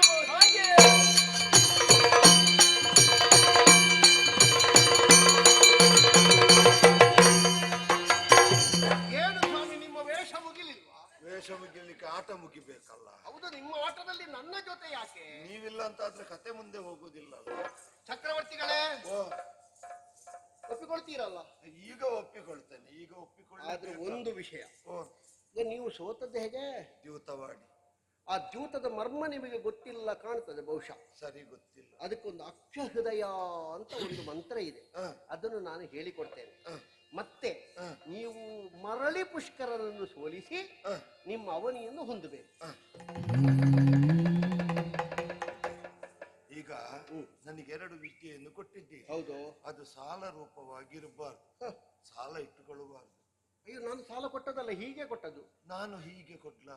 2 ಚಕ್ರವರ್ತಿಗಳಿಗೆ ನಾನು ರಾಜಋಷಿಯಾದ ಕಾರಣ ಕೊಡುವುದಕ್ಕೆ ಯೋಗ್ಯ, ನಾನು ರಾಜಋಷಿಯಾದ ಕಾರಣ ಚಕ್ರವರ್ತಿಗಳಿಂದ ಪಡೆಯುವುದಕ್ಕೂ ಯೋಗ್ಯ. ಹೇಳಿ ಸ್ವಾಮಿ. ಅಶ್ವಹೃದಯ, ರಥಕಲ್ಪ, ಈ 2 ವಿದ್ಯೆ ಗೊತ್ತುಂಟ ನಿಮಗೆ? ನನಗೆ ಗೊತ್ತಿರ್ತಿದ್ರೆ ನಾನು ಆಗಲೇ ಹೊರಡುದಿಲ್ವಾ? ನಾನು ಹೇಳಿ ಸ್ವಾಮಿ, ಮಾತಾಡ್ತಾ ಮಾತಾಡ್ತಾ ಮಾತಾಡ್ತಾ ಬಂದು ಬಂದು ಬಂದು ಬಂದು ನಾವು ಕುಂದಿರಾಪುರವನ್ನು ಸೇರಿದ್ದೇವೆ. ಹೌದು. ಇವತ್ತಿನ ಮದುಮಗಳು ಏನೋ ನಿಮ್ಮಲ್ಲಿ ಮಾತಾಡಬೇಕು ಅಂತ ಕೇಳಿಕೊಂಡಿದ್ದಾಳೆ. ಮದ್ದು ಮಗಳಿಗೆ ನನ್ನಲ್ಲಿ ಎಂತ ಕೆಲಸ? ಸ್ವಾಮಿ, ನಿಮ್ಮ ವೈಯಕ್ತಿಕ ವಿಷಯ, ನಾನು ಅದರಲ್ಲಿ ಇಲ್ಲ. ಅರ್ಥ ಆಯ್ತಲ್ಲ? ಇನ್ನೊಂದು ಪ್ರಸಂಗದಲ್ಲಿ ನಾವು ಹೀಗೆ ಜೋಡಿಯಾಗುವ ಸಂದರ್ಭ ಬಂತು ಅಂತಾದ್ರೆ ನಾವಿಬ್ಬರು ಸಿಕ್ಕುವ, ಇಲ್ಲದೆ ಇದ್ರೆ ನನ್ನ ಪಾತ್ರ ಇಲ್ಲಿಗೆ ಮುಗಿಯುತ್ತದೆ. ನಮಸ್ಕಾರ. ನನ್ನ ಪಾತ್ರ ಮುಗಿಲಿಲ್ಲ, ನೋಡುವ. ಮದುಮಗಳು ಬರ್ಲಿಕ್ಕೆ ಹೇಳಿದ್ದಾಳಲ್ಲ, ಹೋಗುವ ಅಲ್ಲಿಗೆ.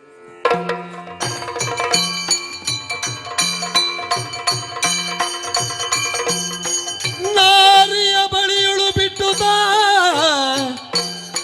ಮೆಲ್ಲನೆ ಜಾರಿದನ ವಿಪ್ರ ಭೂರಿ ವಿಕಾರದೊಳಿದ ತನವನೇ ಧೀರ ನೀನ್ಯಾರು ತವ ಊರಾವುದೀಗ ಯಾರ ಚಾರಕ ನಾಮವೀನು ಸಿರು ಬೀಗ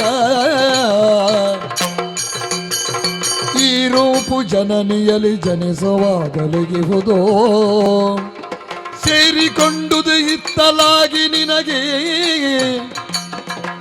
ನಾರಿಯಾವಳು ಮಕ್ಕಳೆಷ್ಟಿಗರು ಎನೆ ಗೊತ್ತು ಗೊತ್ತು ತೋರದಲ್ದದಿ ಪೀಳ್ದ ನೀರ ಜಾಕ್ಷಿಯಳು ಅಯ್ಯ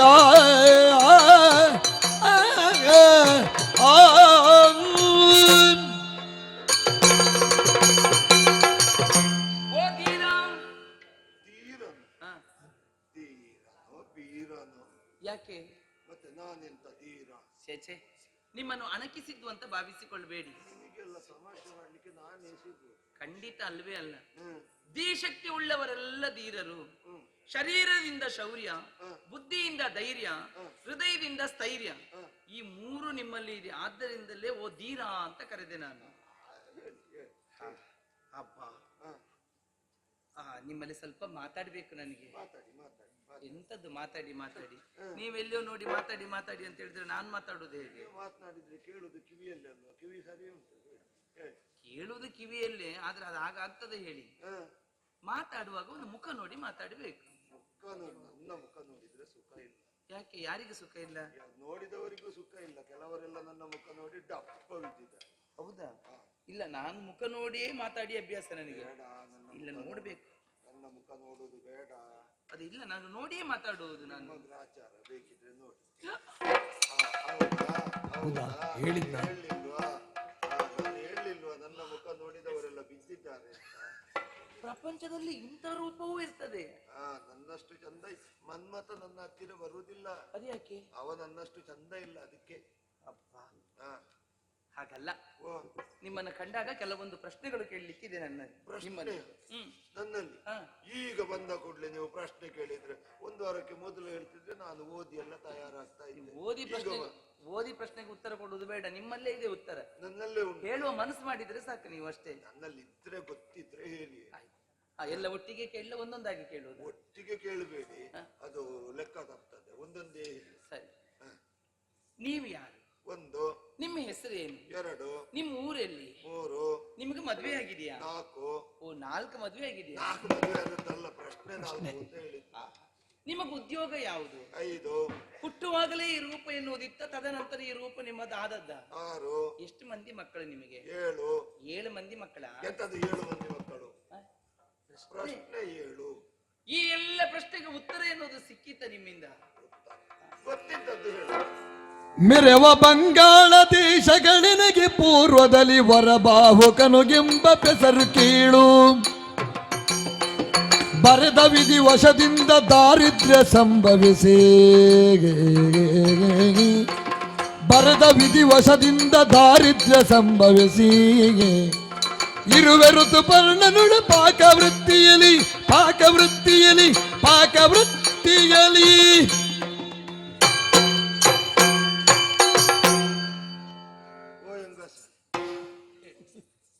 ನೀವು ನನ್ನಲ್ಲಿ ಪ್ರಶ್ನೆ ಕೇಳಿದ್ದಲ್ಲ? ಎಂತದ್ದು ಪ್ರಶ್ನೆ ಕೇಳಿದ್ನಲ್ಲ, ನೀವು ಯಾರು? ನನಗೆ ಕೇಳಿದಾಗ ಮಾತ್ರ ನೆನಪಿರುವುದು, ಮತ್ತೆ ನೆನಪಿರುವುದಿಲ್ಲ. ನಿಮ್ಮ ಊರಲ್ಲಿ ಅಂತ? ನನ್ನ ಊರು ಬಂಗಾಳ. ಬಂಗಾಳವ? ಬಂಗಾಳ ಬಂಗಾಳ. ಓ, ನೀವು ಜನ ಬಂಗಾಳಿಯಾ? ಅದ್ರಲ್ಲಿ ಜನ ಬಂಗಾಳಿಯ? ಅದೆಂತ ಬಂಗಾಳಿ? ಬಂಗಾಳಿ ಅಂದ್ರೆ ರೂಢಿಯಲ್ಲಿ ಒಂದು ಮಾತಿದೆ, ಅವ ಜನ ಸರಿ ಇಲ್ಲ, ಅವ ದೊಡ್ಡ ಬಂಗಾಳಿ ಅಂತ. ಆಗ ನೀವು ಕೇಳಿ? ಪೂರ್ತಿ ಬಂಗಾಳಿ ಅಲ್ಲ, ಸ್ವಲ್ಪ ಗೌಡು ಬಂಗಾಳ. ಗೌಡು ಬಂಗಾಳದವರು. ಆದಿತ್ತು. ನಿಮ್ಮ ಹೆಸರು? ನನ್ನ ಹೆಸರು ಮೊದಲಿಂದ ಈಗಿಂದ ಅದೆಂತದ್ದು? ಹೋದಲ್ಲ ಒಂದೊಂದು ಹೆಸರು? ತುಂಬಾ ಹೆಸರುಂಟು ನನಗೆ ಹೋದಲ್ಲಿ ಅಲ್ಲ. ಅದ್ಯಾಕೆ ಅಂತ? ಮೊದಲು ನನ್ನ ಹೆಸರು ಬಾಹುಕ ಅಂತ. ಬಾಹುಕ ಅಂತ? ಬಾಹುಕ ಅಂತ ಅಲ್ಲ, ಬಾಹುಕ ಅಂತ. ಈಗ ಅಡಿಗೆ ಭಟ್ಲು ಪುಟ್ಟಣ್ಣಯ್ಯ. ಓ, ಈಗಿನ ಹೆಸರು ಪುಟ್ಟಣ್ಣಯ್ಯ. ಪುಟ್ಟಣ್ಣಯ್ಯ. ಉದ್ಯೋಗ ಆಯ್ತು, ಊರಾಯ್ತು, ಹೆಸರಾಯ್ತು. ಮತ್ತೆ ಈ ರೂಪ ಹುಟ್ಟುವಾಗ ಹೀಗಿದ್ರೆ ಅಮ್ಮನಿಗೆ ಹೆರ್ಲಿಕ್ಕೆ ಕಷ್ಟ ಆಗ್ತಾ ಇತ್ತು. ಇದು ನನ್ನ ತಿರುಗಾಟದಲ್ಲಿ ನಾನು ಸಂಪಾದನೆ ಮಾಡಿಕೊಂಡ. ಓ, ಈಗ ತಿರುಗಾಟದಲ್ಲಿ ಇಂಥದ್ದು ಸಂಪಾದನೆ ಮಾಡ್ಲಿಕ್ಕೆ? ತಿರುಗಾಟದಲ್ಲಿ ಕೊನೆಗೆ ಹೀಗೆ ಸಿಗುದು, ಮತ್ತೇನು ಸಿಗುವುದಿಲ್ಲ. ಆದ್ರೆ ಸಿಕ್ಕಿದೆಯಲ್ಲ ಇದು ಅಂದ್ರೆ ಸಂಪಾದನೆ ಮಾಡಿದೆ. ಸಂಪಾದನೆ ಮಾಡಿಕೊಂಡ. ಆಯ್ತು. ಆಯ್ತು. ಮುಖ್ಯವಾಗಿ ಹೇಳ್ಬೇಕಾದದ್ದು ಹೇಳಲಿಲ್ಲ ನೀವು. ಯಾವುದು? ಮದುವೆ ಆಗಿ ಅಂತ ಕೇಳಿದ್ನಲ್ಲ. ಮದುವೆ ವಿಷಯ ಬರುವಾಗ ನಿಮಗೆ ಮದುವೆ ಆಗಿದೆ? ನಾನು ನಿಮಗೆ ಕೇಳಿದ್ದು, ನೀವು ನನಗೆ ಕೇಳ್ತಾ ಇದ್ದೀರಿ. ಆದ್ರೊಂದು ಒಡಂಬಡಿಕೆಯಲ್ಲಿ ನಿಮಗೆ ನನಗಾಗಿ. ನನಗೂ ಆಗಿದ್ರೆ ನನಗೂ ಆಗಿದೆ. ನಿಮಗೂ ಮದುವೆ ಆಗಿದೆಯಾ? ಅದೇನು ನಿಮಗೂ ಮದುವೆ ಆಗಿದೋ? ಇಂಥವರಿಗೆ ಮದುವೆ ಆಗುದು, ಸರಿ ಇದ್ದವರಿಗೆ ಯಾರು ಹೆಣ್ಣು ಕೊಡುವುದಿಲ್ಲ. ಆಗಿದೆಯಲ್ಲ, ಸಂತೋಷ. ಮತ್ತೆ ನನಗೆ ಆಗಿದೆ. ಸರಿ. ಮತ್ತೆ ಮಕ್ಕಳು? ಮಕ್ಕಳು ನಿಮಗೆ? ನನಗೊಂದು 25. ನನಗೂ ಒಂದು 25. ನನಗೂ 25. 25? ನಿಮಗೆ 25? ನಾನು ಹೇಳಿದ್ದು ಸುಳ್ಳು. ನಾನು ಹೇಳಿದ್ದು ಹೀಗೆ, ನಾನು ತಮಾಷೆಗೆ ಹೇಳಿ. ಇಬ್ರು ಮಕ್ಕಳು? ಇಬ್ರ? ನನಗೆ ಇಬ್ರು ಮಕ್ಕಳು. ಹೌದಾ? ಇಬ್ರು ಹೆಣ್ಣು ಅಂತ ಕಾಣ್ತದೆ. ನಿಮಗೆ ಇಬ್ರು ಹೆಣ್ಣು ಮಕ್ಕಳು ಕಾಣ್ತದೆ. ಅಲ್ಲ, ನನಗೂ ಗಂಡು ಅಂತ ಹೇಳಿ. ನನಗೆ ಮಕ್ಕಳ ವಿಷಯದಲ್ಲಿ ನಮ್ಮದು ಒಂದೇ. ಎಂತದ್ದು? ನನಗೊಂದು ಗಂಡು ಒಂದು ಹೆಣ್ಣು. ಹಾಗೆ ಹಾಗೆ. ಸರಿ. ಬರ್ಲಿಲ್ವಾ ಯಾರು? ಹೆಂಡತಿ. ಅತಿ ಬರ್ಲಿಲ್ಲ. ಅವಳು ಬಹುಶಃ ನನ್ನನ್ನು ಅವಳು ಬಿಟ್ಟು ಹೋದದ್ದು ಕಾಣ್ತದೆ. ಯಾರು? ನನ್ನ ಹೆಂಡತಿ. ಹೆಂಡತಿ ನಿಮ್ಮನ್ನು ಬಿಟ್ಟು ಹೋದದ? ಅಲ್ಲ, ಎಲ್ಲಿದ್ದಾಳೆ ಅವಳು? ಒಮ್ಮೆ ನನ್ನ ಕೈಗೆ ಸಿಗಬೇಕಿತ್ತು. ಅವಳ ಕೈ ಹಿಡಿದು ಕೇಳಿಸಿದ, ರಟ್ಟೆ ಹಿಡಿದು. ಅಲ್ಲ, ನಿಮ್ಮಲ್ಲಿ ಬೇಕಾದಷ್ಟು ಸಂಪತ್ತು ರೂಪ ಇರುವಾಗ ನಿಮ್ಮ ಜೊತೆಯಲ್ಲಿ ಇದ್ದು, ಇಂಥ ರೂಪ ಸಂಪತ್ತನ್ನೆಲ್ಲ ಕಳ್ಕೊಂಡ ಮೇಲೆ ನಿಮ್ಮನ್ನು ಬಿಟ್ಟು ಹೊರಟು ಹೋಗಿದ್ದಾಳೆ ಅಂತ ಆದ್ಮೇಲೆ 2 ಮಕ್ಕಳ ತಾಯಿ ಅವಳು ಸಿಗಬೇಕಿತ್ತು ನನಗೆ. ಕೇಳ್ತಾ ಎಂತದ್ದು ನೀವೆಂತದ್ದು ನನ್ನ ಹೆಂಡತಿಯನ್ನು ಬೈಯುವುದು? ಎಂತದ್ದು ಹೆಣ್ಣೆ ಅವಳು ಕೇಳುದು? ಎಂತದ್ದು ಹೆಣ್ಣನ್ನೇ ಮದುವೆ ಆದ್ದು? ಏನು ಮಾಡದೆ? ಪಾಪ ಅವಳಿಗೆ ಏನು ಕಷ್ಟ ಇತ್ತ ಏನೋ, ಸಹಿಸಿಕೊಳ್ಳಿಕ್ಕೆ ಆಗ್ಲಿಲ್ಲ, ಬಿಟ್ಟು ಹೋದ್ಲು. ಮತ್ತೆ ನೀವೆಂತ ನನ್ನ ಹೆಂಡತಿಯನ್ನು ಅಷ್ಟೇ. ಈಗ ನಿಮ್ಮ ಗಂಡ ಹೆಂಡತಿ ಸುದ್ದಿ ನನಗೆ ಅಲ್ವಾ? ಈಗ ನಿಮ್ಮ ಗಂಡ ಬಿಟ್ಟು ಹೋದದ್ದು ಸ್ವಾಮಿ. ಪಾಪಿ ಮಗ ಎಲ್ಲಿ ಹೋಗಿದ್ದಾನೆ? ಸಿಗಬೇಕಿತ್ತು ನನಗವ. ಎಷ್ಟು ಚಂದದ ಹೆಂಡತಿಯನ್ನು ಬಿಟ್ಟು ಹೋಗಿದ್ದೆ. ಸಿಕ್ಕಿದ್ರೆ ಅವನ ಸೊಂಟ ಮುರಿತಿದ್ದೆ ನಾನು. ಆ ಮಗ ನನಗೆ ಸಿಗಬೇಕಿತ್ತು. ಸ್ವಲ್ಪ ನಿಲ್ತೀರಾ? ಆಮೇಲೆ ಸೊಂಟ ಮುರಿಬಹುದು. ನೆಟ್ಟಗೆ ನಿಲ್ಲಿಕ್ಕಾಗುವುದಿಲ್ಲ, ಸಿಕ್ಕಿದ್ರೆ ಸೊಂಟ ಮುರಿತಾರಂತೆ. ಮತ್ತೆ ಸ್ವಲ್ಪ ಸುಮ್ನಿರಿ. ನನ್ನ ಗಂಡ ಪಾಪ ಏನು ಕಷ್ಟವೋ ಏನು ಅನಿವಾರ್ಯತೆಯೋ ಹಾಗಾಗಿ ಬಿಟ್ಟು ಹೋಗಿದ್ದಾರೆ. ನನ್ನ ಗಂಡನ ಸುದ್ದಿ ನಿಮಗೆ ಯಾಕೆ ಅಂತ? ಅಷ್ಟೇ ಅವರು ಯಾರ್ಯಾರ ವಿಚಾರ ಅಷ್ಟೇ. ನಾನ್ ಯಾರಂತ ಗೊತ್ತಾಯ್ತಾ? ನೀವು ಜನ ಯಾರು? ಇವತ್ತಿನ ಮದುಮಗಳು ನಾನು. ಮದುಮಗಳು? ನೋಡಿ, ಬಹಳಷ್ಟು ಮಂದಿ, ಆಗ ತುಂಬಾ ಮಂದಿ ಇದ್ದಿದ್ರು.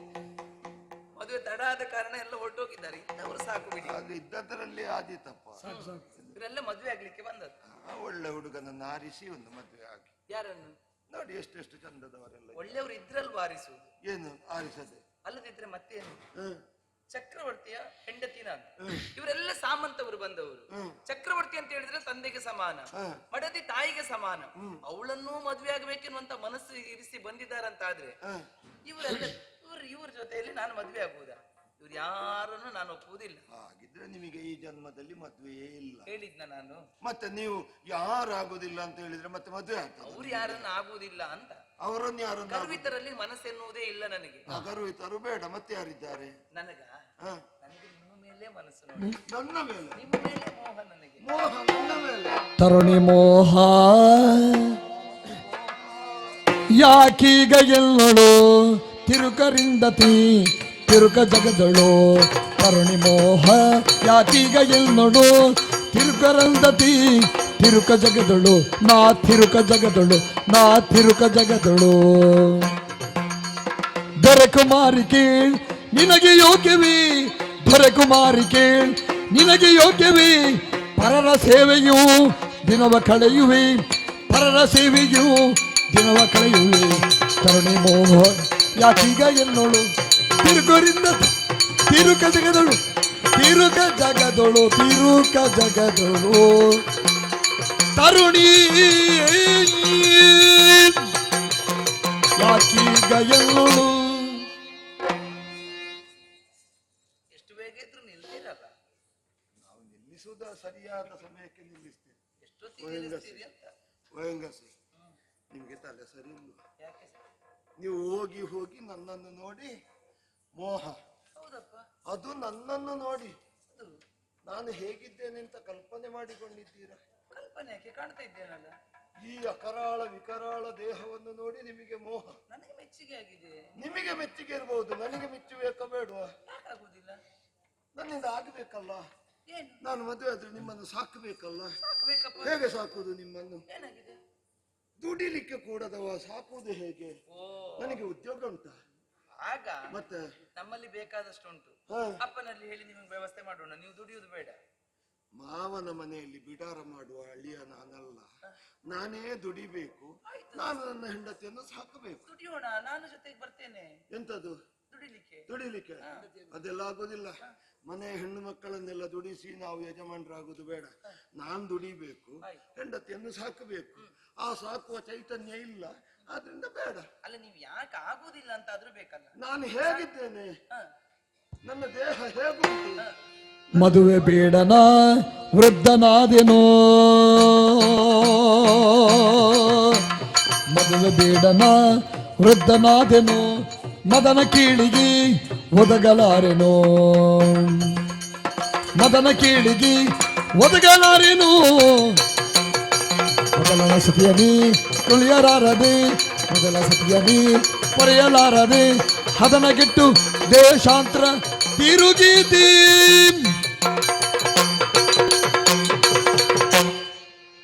ನಾನು ಯಾಕೆ ಬೇಡ ಅಂತ ಹೇಳಿದ್ದು? ಕೇವಲ ಮದುವೆ ಆದ್ರೆ ಸಾಕ? ಹೆಂಡತಿ ಮಕ್ಕಳನ್ನು ಸಾಕಬೇಕೋ ಬೇಡುವ? ಆ ಸಾಕುವ ಯೋಗ್ಯತೆ ನನಗಿಲ್ಲ. ಸಾಕುವ ಯೋಗ್ಯತೆ ಇಲ್ಲದವ ಹೆಂಡತಿ ಮಕ್ಕಳನ್ನು ಸಾಕ್ಲಿಕ್ಕೆ ಆಗ್ತದ? ಮೊದಲ ಸತಿಯನ್ನೇ ಹೊರೆಯಲಾರದೆ ಕಾಡಿನ ಮಧ್ಯದಲ್ಲಿ ಬಿಟ್ಟು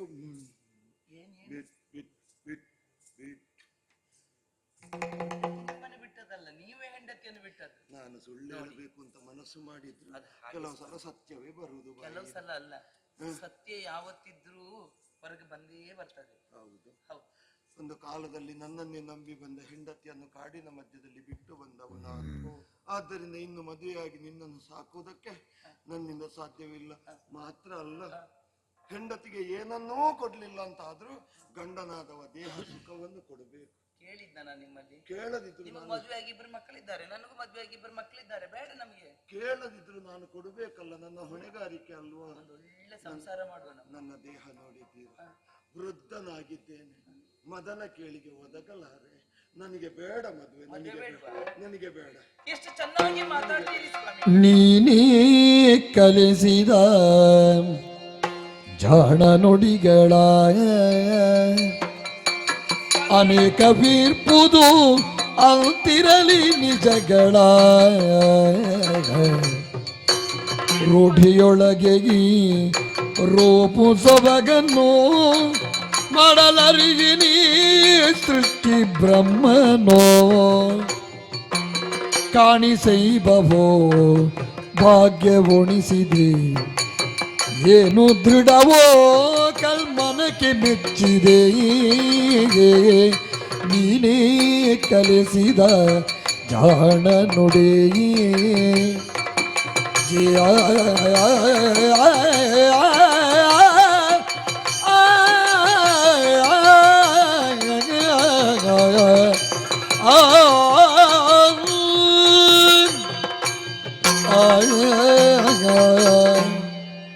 ಎಷ್ಟು ಚೆನ್ನಾಗಿ ಮಾತಾಡ್ತೀರಿ ನೀವು. ಏನು? ಜಾಣ್ಮೆಯ ನುಡಿಗಳು. ಓ, ಇದನ್ನು ನೀವು ನನಗೆ ಕಲಿಸಿದ್ದೀರಿ. ಯಾವ? ಅಲ್ಲದಿದ್ರೆ ಮತ್ತೇನು ಸ್ವಾಮಿ? ಹ್ಮ್. ನೀವು ಯಾರೆನ್ನುವುದು ತಿಳಿಯದೆ ಯಾರೋ ಪರಪುರುಷನ ಜೊತೆಯಲ್ಲಿ ನಾನು ಮಾತನಾಡ್ತಾ ಇದ್ದೇನೆ ಅಂತ ತಾವು ತಪ್ಪಾಗಿ ತಿಳ್ಕೊಳ್ಬಾರ್ದು. ನಾನೇನು? ನೀವೇ ನನ್ನ ಪತಿಯಾದಂತ ನಳ ಚಕ್ರವರ್ತಿ. ನೀವೆನ್ನುವುದನ್ನು ತಿಳಿದೇ ನಾನು ಆಡ್ತಾ ಇರುವುದು ಸ್ವಾಮಿ. ನೀವು ಅಲ್ಲ ಅಂತ ಹೇಳಿರಬಹುದು, ನನಗೆ ಗೊತ್ತಿದೆ. ದಮಯಂತಿಗೆ ಪುನರ್ಸ್ವಯಂವರ ಅಂತ ಹೇಳಿದ್ರೆ ಇನ್ನೊಂದು ಮದುವೆ ಆಗ್ತೇನಂತ ಭಾವಿಸಿಕೊಂಡ್ರೆ ನೀವು ಅಲ್ವಾ? ಮತ್ತೆ ಇಲ್ಲ, ಈ ವ್ಯವಸ್ಥೆಯನ್ನು ಮಾಡುವುದಕ್ಕೆ ಅಪ್ಪನಲ್ಲಿ ನಾನೇ ಹೇಳಿದ್ದು. ದಮಯಂತಿಗೆ ಪುನರ್ಸ್ವಯಂವರವನ್ನು ಇರಿಸಿ ದಶಮಿಗೆ ಮುಹೂರ್ತವನ್ನು ಇಟ್ಟು ಅರಸು ಮಕ್ಕಳಿಗೆಲ್ಲ ಮುಂಚಿತವಾಗಿ ಲೇಖನ ಮುಟ್ಟಿದ್ರು. ಅಯೋಧ್ಯೆಗೆ ನವಮಿಯ ಮಧ್ಯಾಹ್ನದ ನಂತರ ಲೇಖನವನ್ನು ಮುಟ್ಟುವ ವ್ಯವಸ್ಥೆಯನ್ನು ಮಾಡಬೇಕು ಅಂತ ಅಪ್ಪನಲ್ಲಿ ನಾನೇ ಹೇಳಿದ್ದು. ಅಲ್ಲಿರುವುದು ನೀವೇ ಹೌದು ಅಂತ ಆದ್ರೆ ಮದುವೆಯ 5 ಗಳಿಗೆ ಮುಂಚಿತವಾಗಿ ನೀವು ಇಲ್ಲಿಗೆ ಬಂದು ಸೇರ್ತೀರಿ ಎನ್ನುವಂತ ವಿಶ್ವಾಸ ನನಗಿದೆ ಸ್ವಾಮಿ. ದೇವತೆಗಳ ಅನುಗ್ರಹಕ್ಕೆ ಪಾತ್ರರಾದವರು ನೀವು, ಅಶ್ವಹೃದಯ ರಥಕಲ್ಪ ವಿದ್ಯೆಯನ್ನು ಕಲಿತವರು ನೀವು. ಆದ್ದರಿಂದಲೇ ಇಲ್ಲಿಗೆ ಬಂದು ಮುಟ್ಟಿದ್ದೀರಿ ಅಂತ ಆದ್ರೆ ಆ ಯೋಗ್ಯತೆ ಇರುವುದು ನನ್ನ ಪತಿಯಾದಂತ ನಳ ಚಕ್ರವರ್ತಿಗೆ ಮಾತ್ರ. ನೀವೇ ಅಲ್ವಾ ಸ್ವಾಮಿ? ಅಲ್ಲ ಅಂತ ಆಡ್ಬಹುದು ನೀವು. ಅದು ಹೌದು ಎನ್ನುವುದಕ್ಕೆ ನಡೆದಂತ ಕೆಲವೊಂದು ಘಟನೆಗಳೇ ಇಂದು ಸಾಕ್ಷಿಯಾಗಿ ಹೋಗಿದೆ. ಎಂತದ್ದು ಘಟನೆ? ನೀವು ಬರುತ್ತಿರುವಾಗ ಅರಮನೆಯ ಹೆಬ್ಬಾಗಿಲು ತೆರೆಯಿತು ಅಂತಾದ್ರೆ ಆ ಯೋಗ್ಯತೆ ಇರುವುದು ನನ್ನ ಪತಿಯಾದಂತ ನಳ ಚಕ್ರವರ್ತಿಗೆ ಮಾತ್ರ. ಸ್ವಾಮಿ, ಲಾಯದಲ್ಲಿರುವಂತ ಕುದುರೆಗಳಿಗೆ ನನ್ನೊಡೆಯ ಬಂದ ವಿಚಾರ ತಿಳಿದು ಅವುಗಳಿಗೆ ಅರ್ಥವಾಯಿತಂತೆ. ನಿಮ್ಮ ಜೊತೆಯಲ್ಲಿ ಸಂಸಾರವನ್ನು ನಡೆಸಿ ಇಬ್ಬರು ಮಕ್ಕಳಿಗೆ ತಾಯಾದಂತ ನನಗೆ ನನ್ನ ಪತಿ ಯಾರು ಅಂತ ತಿಳಿದುಕೊಳ್ಳುವುದಕ್ಕೆ ಸಾಧ್ಯ ಇಲ್ಲ ಅಂತ ಭಾವಿಸಿಕೊಂಡ. ಆ ಮೂಕ ಪ್ರಾಣಿಗಿಂತ ಕಡೆ ನಾನು. ಹಾಗಾದ್ರೆ ಉಳಿದುಕೊಳ್ಳುವುದಕ್ಕೆ ಎಲ್ಲರಿಗೂ ಬಿಡದೆಯ ವ್ಯವಸ್ಥೆಯನ್ನು ಮಾಡಿದ್ದೇವೆ. ಎಲ್ಲ ಬಿಡದಿಗೂ ನೀರು ಬೆಂಕಿಯ ವ್ಯವಸ್ಥೆಯನ್ನು ಮಾಡಿದ್ರು. ನೀವು ತಂಗಿರುವಂತಹ ಬಿಡದಿಗೆ ನೀರು ಬೆಂಕಿಯ ವ್ಯವಸ್ಥೆಯನ್ನು ಮಾಡದೇ ಇದ್ರು, ಅಡುಗೆ ಮಾಡಿ ನೀವು ಊಟ ಮಾಡಿದ್ದೀರಂತ ಆದ್ರೆ ನೀರು ಬೆಂಕಿಗಳಿಲ್ಲದಿದ್ರು ಅಡುಗೆ ಮಾಡಿ ಊಟ ಮಾಡುವಂತ ಸಾಮರ್ಥ್ಯ ಇರುವುದು ನಿಮಗೆ ಮಾತ್ರ ಸ್ವಾಮಿ. ಅದು ನನಗೆ ಅರ್ಥ ಆಗಿದೆ. ನೀವಲ್ಲ ಅಂತ ಹೇಳಬಹುದು. ನಿಮ್ಮ ಮುಂಭಾಗದಲ್ಲಿ ಮಕ್ಕಳನ್ನು ಕಳುಹಿಸಿಕೊಟ್ಟಾಗ ಯಾಕೆ ಸ್ವಾಮಿ ಆ ಮಕ್ಕಳನ್ನು ಅಪ್ಪಿ ಮುದ್ದಾಡಿ ಕಣ್ಣೀರನ್ನು ಸುರಿಸಿದ್ರಲ್ಲ, ಅನ್ಯರ ಮಕ್ಕಳಾಗ್ತಿದ್ರೆ ನೀವ್ಯಾಕೆ ಅಪ್ಪಿ ಮುದ್ದಾಡ್ತಾ ಇದ್ದೀರಿ? ನೀವ್ಯಾಕೆ ಕಣ್ಣೀರನ್ನು ಸುರಿಸ್ತಾ ಇದ್ದೀರಿ ಹೇಳಿ? ಇಲ್ಲ ಸ್ವಾಮಿ, ನೀವೇ ನನ್ನ ಪತಿಯಾದಂತ ನಳ ಚಕ್ರವರ್ತಿ. ನಾನೇನ್ ತಪ್ಪು ಮಾಡಿದ್ದೇನೆ ಹೇಳಿ? ದ್ಯೂತ ಆಡಿದ್ರಿ, ಆಕ್ಷೇಪ ಮಾಡ್ಲಿಲ್ಲ. ಪುಟ್ಟ ಬಟ್ಟೆಯಲ್ಲೇ ನಿಮ್ಮ ಜೊತೆಯಲ್ಲಿ ಹೊರಟು ಬಂದೆ.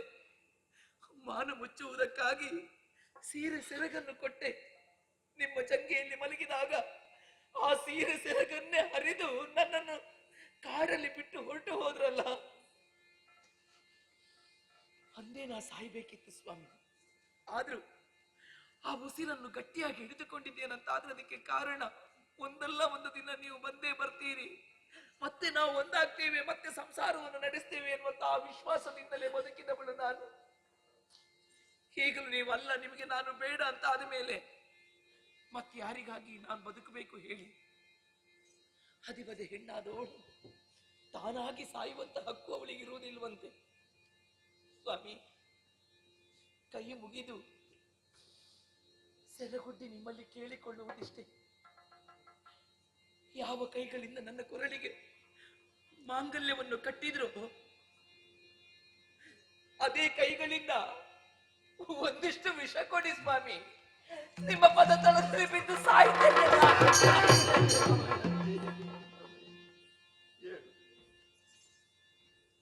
ಸಾಯುವ ಮನಸ್ಸು ಮಾಡಬೇಡ. ನನ್ನನ್ನು ವಂಚಿಸುವುದಕ್ಕಾಗಿ ನಾನು ಆಡಿದ್ದಲ್ಲ. ನನ್ನ ಮುಖವನ್ನು ತೋರಿಸುವ ನೈತಿಕ ಬಲವಿಲ್ಲದೆ ನಿನ್ನನ್ನು ವಂಚಿಸಿ ಹೋದವ ನಾನು. ಆದ್ದರಿಂದ ಒಪ್ಪಿಕೊಳ್ಳುವುದಕ್ಕೆ ನನಗೆ ಕಷ್ಟ ಸಾಧ್ಯವಾಗಿ ಹೋಯಿತು. ಹತಭಾಗ್ಯನದ ದೃಷ್ಟ ನಳ ನಾನೇ. ಓ, ಯಾಕೀಗಾಯಿತು? ನಿನ್ನನ್ನು ಬಿಟ್ಟು ತೆರಳಿದ ಮೇಲೆ ಬಿದಿರ ಮೆಳೆಯಲ್ಲಿ ಕಾರ್ಕೋಟಕ ಬೆಂಕಿಯ ಮಧ್ಯದಲ್ಲಿ ಹೊರಳಾಡುತ್ತಾ ಇದ್ದ ಪ್ರಾಣವನ್ನು ಉಳಿಸಿಕೊಡು ನಳ ಚಕ್ರವರ್ತಿ ಅಂತ ಕೇಳಿದಾಗ ಬೆಂಕಿಯ ಮಧ್ಯಕ್ಕೆ ಹಾರಿ ಅವನನ್ನು ಹೊರ ತಂದೆ. ಪ್ರತಿ ಉಪಕಾರವಾಗಿ ನನ್ನ ನೆತ್ತಿಗೆ ಕುಟುಕಿ ನನ್ನ ರೂಪವನ್ನು ವಿರೂಪಗೊಳಿಸಿದ. ಅವನಲ್ಲೇ ಕೇಳಿಕೊಂಡೆ, ಉಪಕಾರ ಮಾಡಿದ ನನಗೆ ಯಾಕೆ ಅಪಕಾರವನ್ನು ಮಾಡಿದೆ ಅಂತ ಕೇಳಿದಾಗ, ನಿನಗೆ ಕಚ್ಚಿದ್ದಲ್ಲ, ನಿನಗೆ ಹಿಡಿದಂತ ಶನಿಗೆ ಕಚ್ಚಿದ್ದೇನೆ. ಈ ರೂಪದಿಂದ ನಿನಗೆ ಎಲ್ಲಿ ಹೋದ್ರೂ ಬದುಕುವುದಕ್ಕೆ ಸಾಧ್ಯವಿಲ್ಲ. ಆದ್ದರಿಂದ ಈ ವಿರೂಪದಿಂದಲೇ ನೀನು ಅಯೋಧ್ಯೆಯನ್ನು ಸೇರಿಕೋ, ಋತುಪರ್ಣನನ್ನು ಆಶ್ರಯಿಸುವಂತ. ಅವನನ್ನು ಆಶ್ರಯಿಸಿದ ಮೇಲೆ ನನಗೆ ಶನಿ ವಿಮೋಚನಾ ಮಂತ್ರವನ್ನು ಋತುಪರ್ಣ ಉಪದೇಶ ಮಾಡಿದ್ದಾನೆ. ಚಿಂತಿಸಬೇಡ. ಶನಿ ವಿಮೋಚನಾ ಮಂತ್ರವನ್ನು ಪಠಿಸಿ ಅರೆ ಗಳಿಗೆಯಲ್ಲಿ ನಾನು ಹೇಗಿದ್ದೇನೆ ಅಂತ ನಿಮಗೆ ತೋರಿಸ್ತೇನೆ. ನೋಡೋಣ.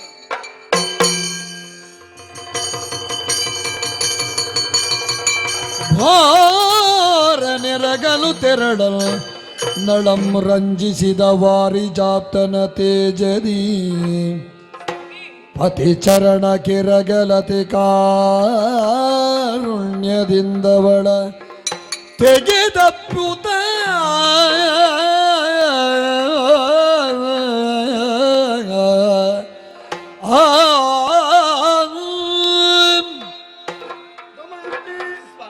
ನಿಜ ರೂಪದಿಂದ ನಿನ್ನೆದುರಿಗೆ ಬಂದೆ ನಿಂದೆ.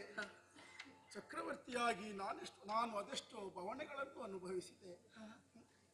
ಎಲ್ಲೋ ಸ್ವಾರ್ಥಿಯಾದೆ ಎನ್ನುವ ಭಾವ ಈಗ ನನಗೆ ಕಾಡ್ತಾ ಉಂಟು ದಮಯಂತಿ. ಯಾಕೆ ಸ್ವಾಮಿ? ಅಂದು ಕಾಡಿನಲ್ಲಿ ನಿನ್ನ ಸೆರಗನ್ನು ಹರಿದು ನಿನ್ನನ್ನು ಒಬ್ಬಂಟಿಯಾಗಿಸಿ ನಾನು ಹೊರಟು ಹೋದೆ. ನಾನೇನೋ ಗಂಡು, ಹೆಣ್ಣು ಏನು ಮಾಡಿಯಾಳು ಎನ್ನುವುದನ್ನು ಯೋಚಿಸದೇ ಹೋದೆನಲ್ಲ. ಆದರೆ ನೀನು ದೇವತೆಗಳ ತಂತ್ರವನ್ನು ಭೇದಿಸಿ ನನನೇ ಬೇಕೆಂದು ನನ್ನನ್ನೇ ವರಿಸಿದೆ. ಮತ್ತೆ ನಿನ್ನ ಜಾಣ್ಮೆಯ ಮುಖೇನವಾಗಿ ಪುನಃ ಸ್ವಯಂವರವನ್ನು ಏರ್ಪಡಿಸಿ ನನ್ನನ್ನು ಪಡೆದುಕೊಂಡೆಯಲ್ಲ. ಸತ್ಯ. ನಿನ್ನ ಪ್ರೀತಿಗೆ ಸಮನಾದ ಪ್ರೀತಿಯನ್ನು ಕೊಡಲಾರದೆ ಹೋದೆನಲ್ಲ. ನನ್ನನ್ನು ಕ್ಷಮಿಸುವೆಯಾ ಸಭೆಯಿಂದ? ಹಾಗಾಡಬೇಡಿ ಸ್ವಾಮಿ. ಇದಕ್ಕೆ ಹೇಳುವುದು ವಿಧಿ ಎನ್ನುವುದಾಗಿ. ಒಂದು ಜೀವಿ ಹುಟ್ಟುವ ಪೂರ್ವದಲ್ಲಿ ಹಣೆಯಲ್ಲಿ ಬರೆದಿರಿಸ್ತಾನೆ ಆ ವಿಧಾತ. ಹೀಗೆ ಬರೆದಿದ್ದೇನೆ ಅಂತ ಆಡುವುದಿಲ್ಲ. ಬರೆಸಿಕೊಂಡವನಿಗೆ ಅದು ಓದ್ಲಿಕ್ಕೆ ಬರುವುದಿಲ್ಲ. ಅದಕ್ಕೆ ಹೇಳುವುದು ವಿಧಿ ಎನ್ನುವುದಾಗಿ. ಇದನ್ನು ತಪ್ಪಿಸ್ಲಿಕ್ಕೆ ಯಾರಿಂದಲೂ ಸಾಧ್ಯ ಇಲ್ಲ ಸ್ವಾಮಿ. ಮತ್ತೆ ನಾವು ಒಂದಾಗಿದ್ದೇವೆ ಅಂತಾದ್ರೆ ಇದಕ್ಕಿಂತ ಹೆಚ್ಚು ನಮ್ಮ ಬದುಕಿನಲ್ಲಿ ಏನು ಬೇಕು ಹೇಳಿ ಅಲ್ವೇ? ಹಾಗಾದರೆ ಇಲ್ಲಿಗೆ ಮುಗಿಯಲಿಲ್ಲ. ಪುನಃ ನಿಷಧವನ್ನು ಪಡೆದುಕೊಳ್ಳಬೇಕು. ಹಾಗಾಗಿ ತಡ ಮಾಡುವುದಲ್ಲ, ನಿನ್ನನ್ನು ಮಕ್ಕಳನ್ನು ಜೊತೆಯಾಗಿಸಿ ನೇರವಾಗಿ ನಿಷಧ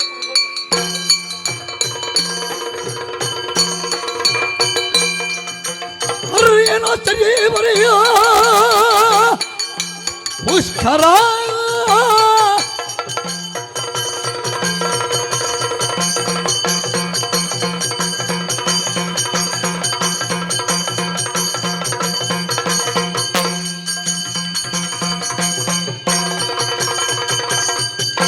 ಅರಿಯನಾಚರ್ಯ ಬರೆಯ ಕೋದಿನುಣ್ಣನ ಅಗ್ರಜೈತಂದ ನನದ ದಯದಿ ಈ ನಿಷಧಪುರವನ್ನು ಹೊತ್ತವ ಈ ಪುಷ್ಟರ ಸಂತೋಷವಾಗಿರುವ ಈ ಕಾಲಕ್ಕೆ ಬ್ರಾಹ್ಮಣರಾದ ಸುದೇವರ ಆಗಮನ ವಿಚಾರವನ್ನು ಕೇಳುವಾಗ ಸಂಧಾನಕ್ಕಾಗಿ ಬಂದದ್ದಂತೆ ವಿಚಾರವನ್ನು ನಳನನ್ನೇ ವಿಚಾರಿಸಬೇಕು.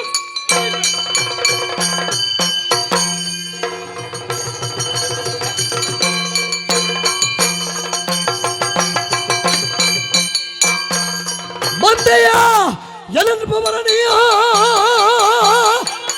ಮಂದೆಯ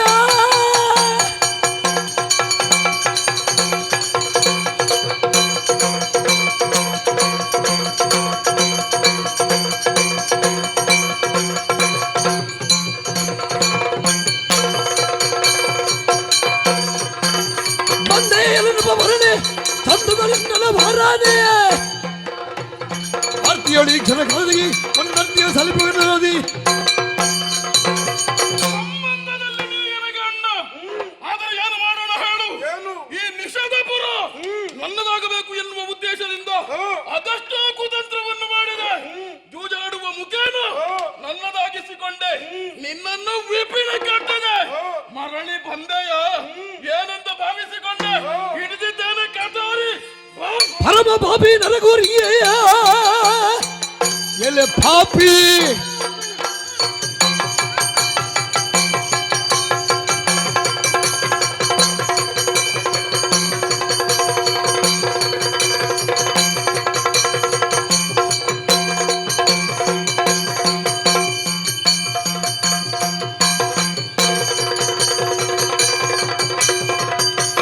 ಪರಮ ಪಾಪಿ ನರಗೋರಿಯ ಇತ್ತೆ ಬಂದಾಳ ನೋಡಿಲ್ಲ ಪ್ರತಿ ನಿನ್ನ ಒಡಲ ಬಗೆಯುವ ಧೀರ ನಾನಿಲ್ಲ.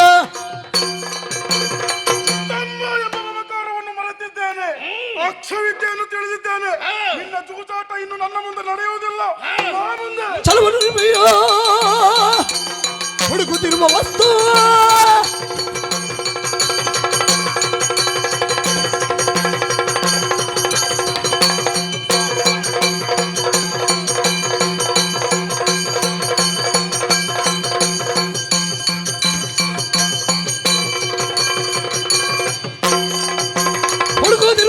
ನಿನ್ನ ಬದುಕೆ ತಿರುಗಿದಂತೆ ಹೊಡೆದು ನಿನ್ನ ಯಮನ ನಿನಗೆ ಕೊಡನೆ ಕಳೆದುವಿ. ಯುದ್ಧ ಎನ್ನುವುದು ಜೂಜಾಡುವ ಹಾಗೆ ಎನ್ನುವ ಹಾಗೆ ಭಾವಿಸಿಕೊಂಡೆಯ. ಇದೋ ಹಿಡಿದಿದ್ದೇನೆ ಕಟಾರಿ. ನಿನ್ನ ತಲೆಯನ್ನು ಕಡಿಯುವಾಗ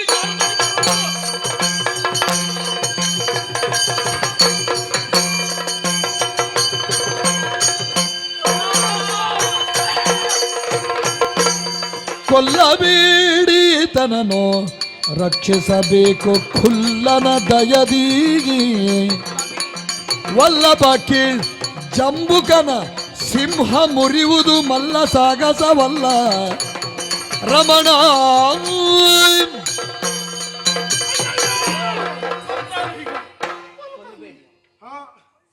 ಎನ್ನುವುದು ಯಾವಾಗಲೂ ಶಿಕ್ಷಣ ರೂಪದಲ್ಲಿರಬೇಕು.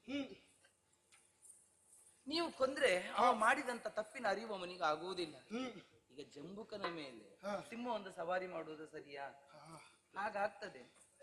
ಅಣ್ಣ, ಅಮ್ಮ, ಓ ಅಣ್ಣ, ನೋಡಿದೆಯೋ ನಾನು ಮಾಡಿದ್ದು ಸರ್ವತಾ ಅಪರಾಧವಾಯಿತು. ಕ್ಷಮೆಯನ್ನು ನೀಡು ಅಣ್ಣ. ತಾಯಿ, ಬೇಡ ಬೇಡ, ತಪ್ಪಾಯಿತು, ಕ್ಷಮೆಯನ್ನು ನೀಡಬೇಕು. ಒಂದು ಪೆಟ್ಟಿನಲ್ಲಿ ನೋಡಿ ಸರಿಯಾದದ್ದು. ಅಂತೂ ಪಶ್ಚಾತ್ತಾಪವನ್ನು ಪಟ್ಟೆಯಲ್ಲ. ಹೌದು.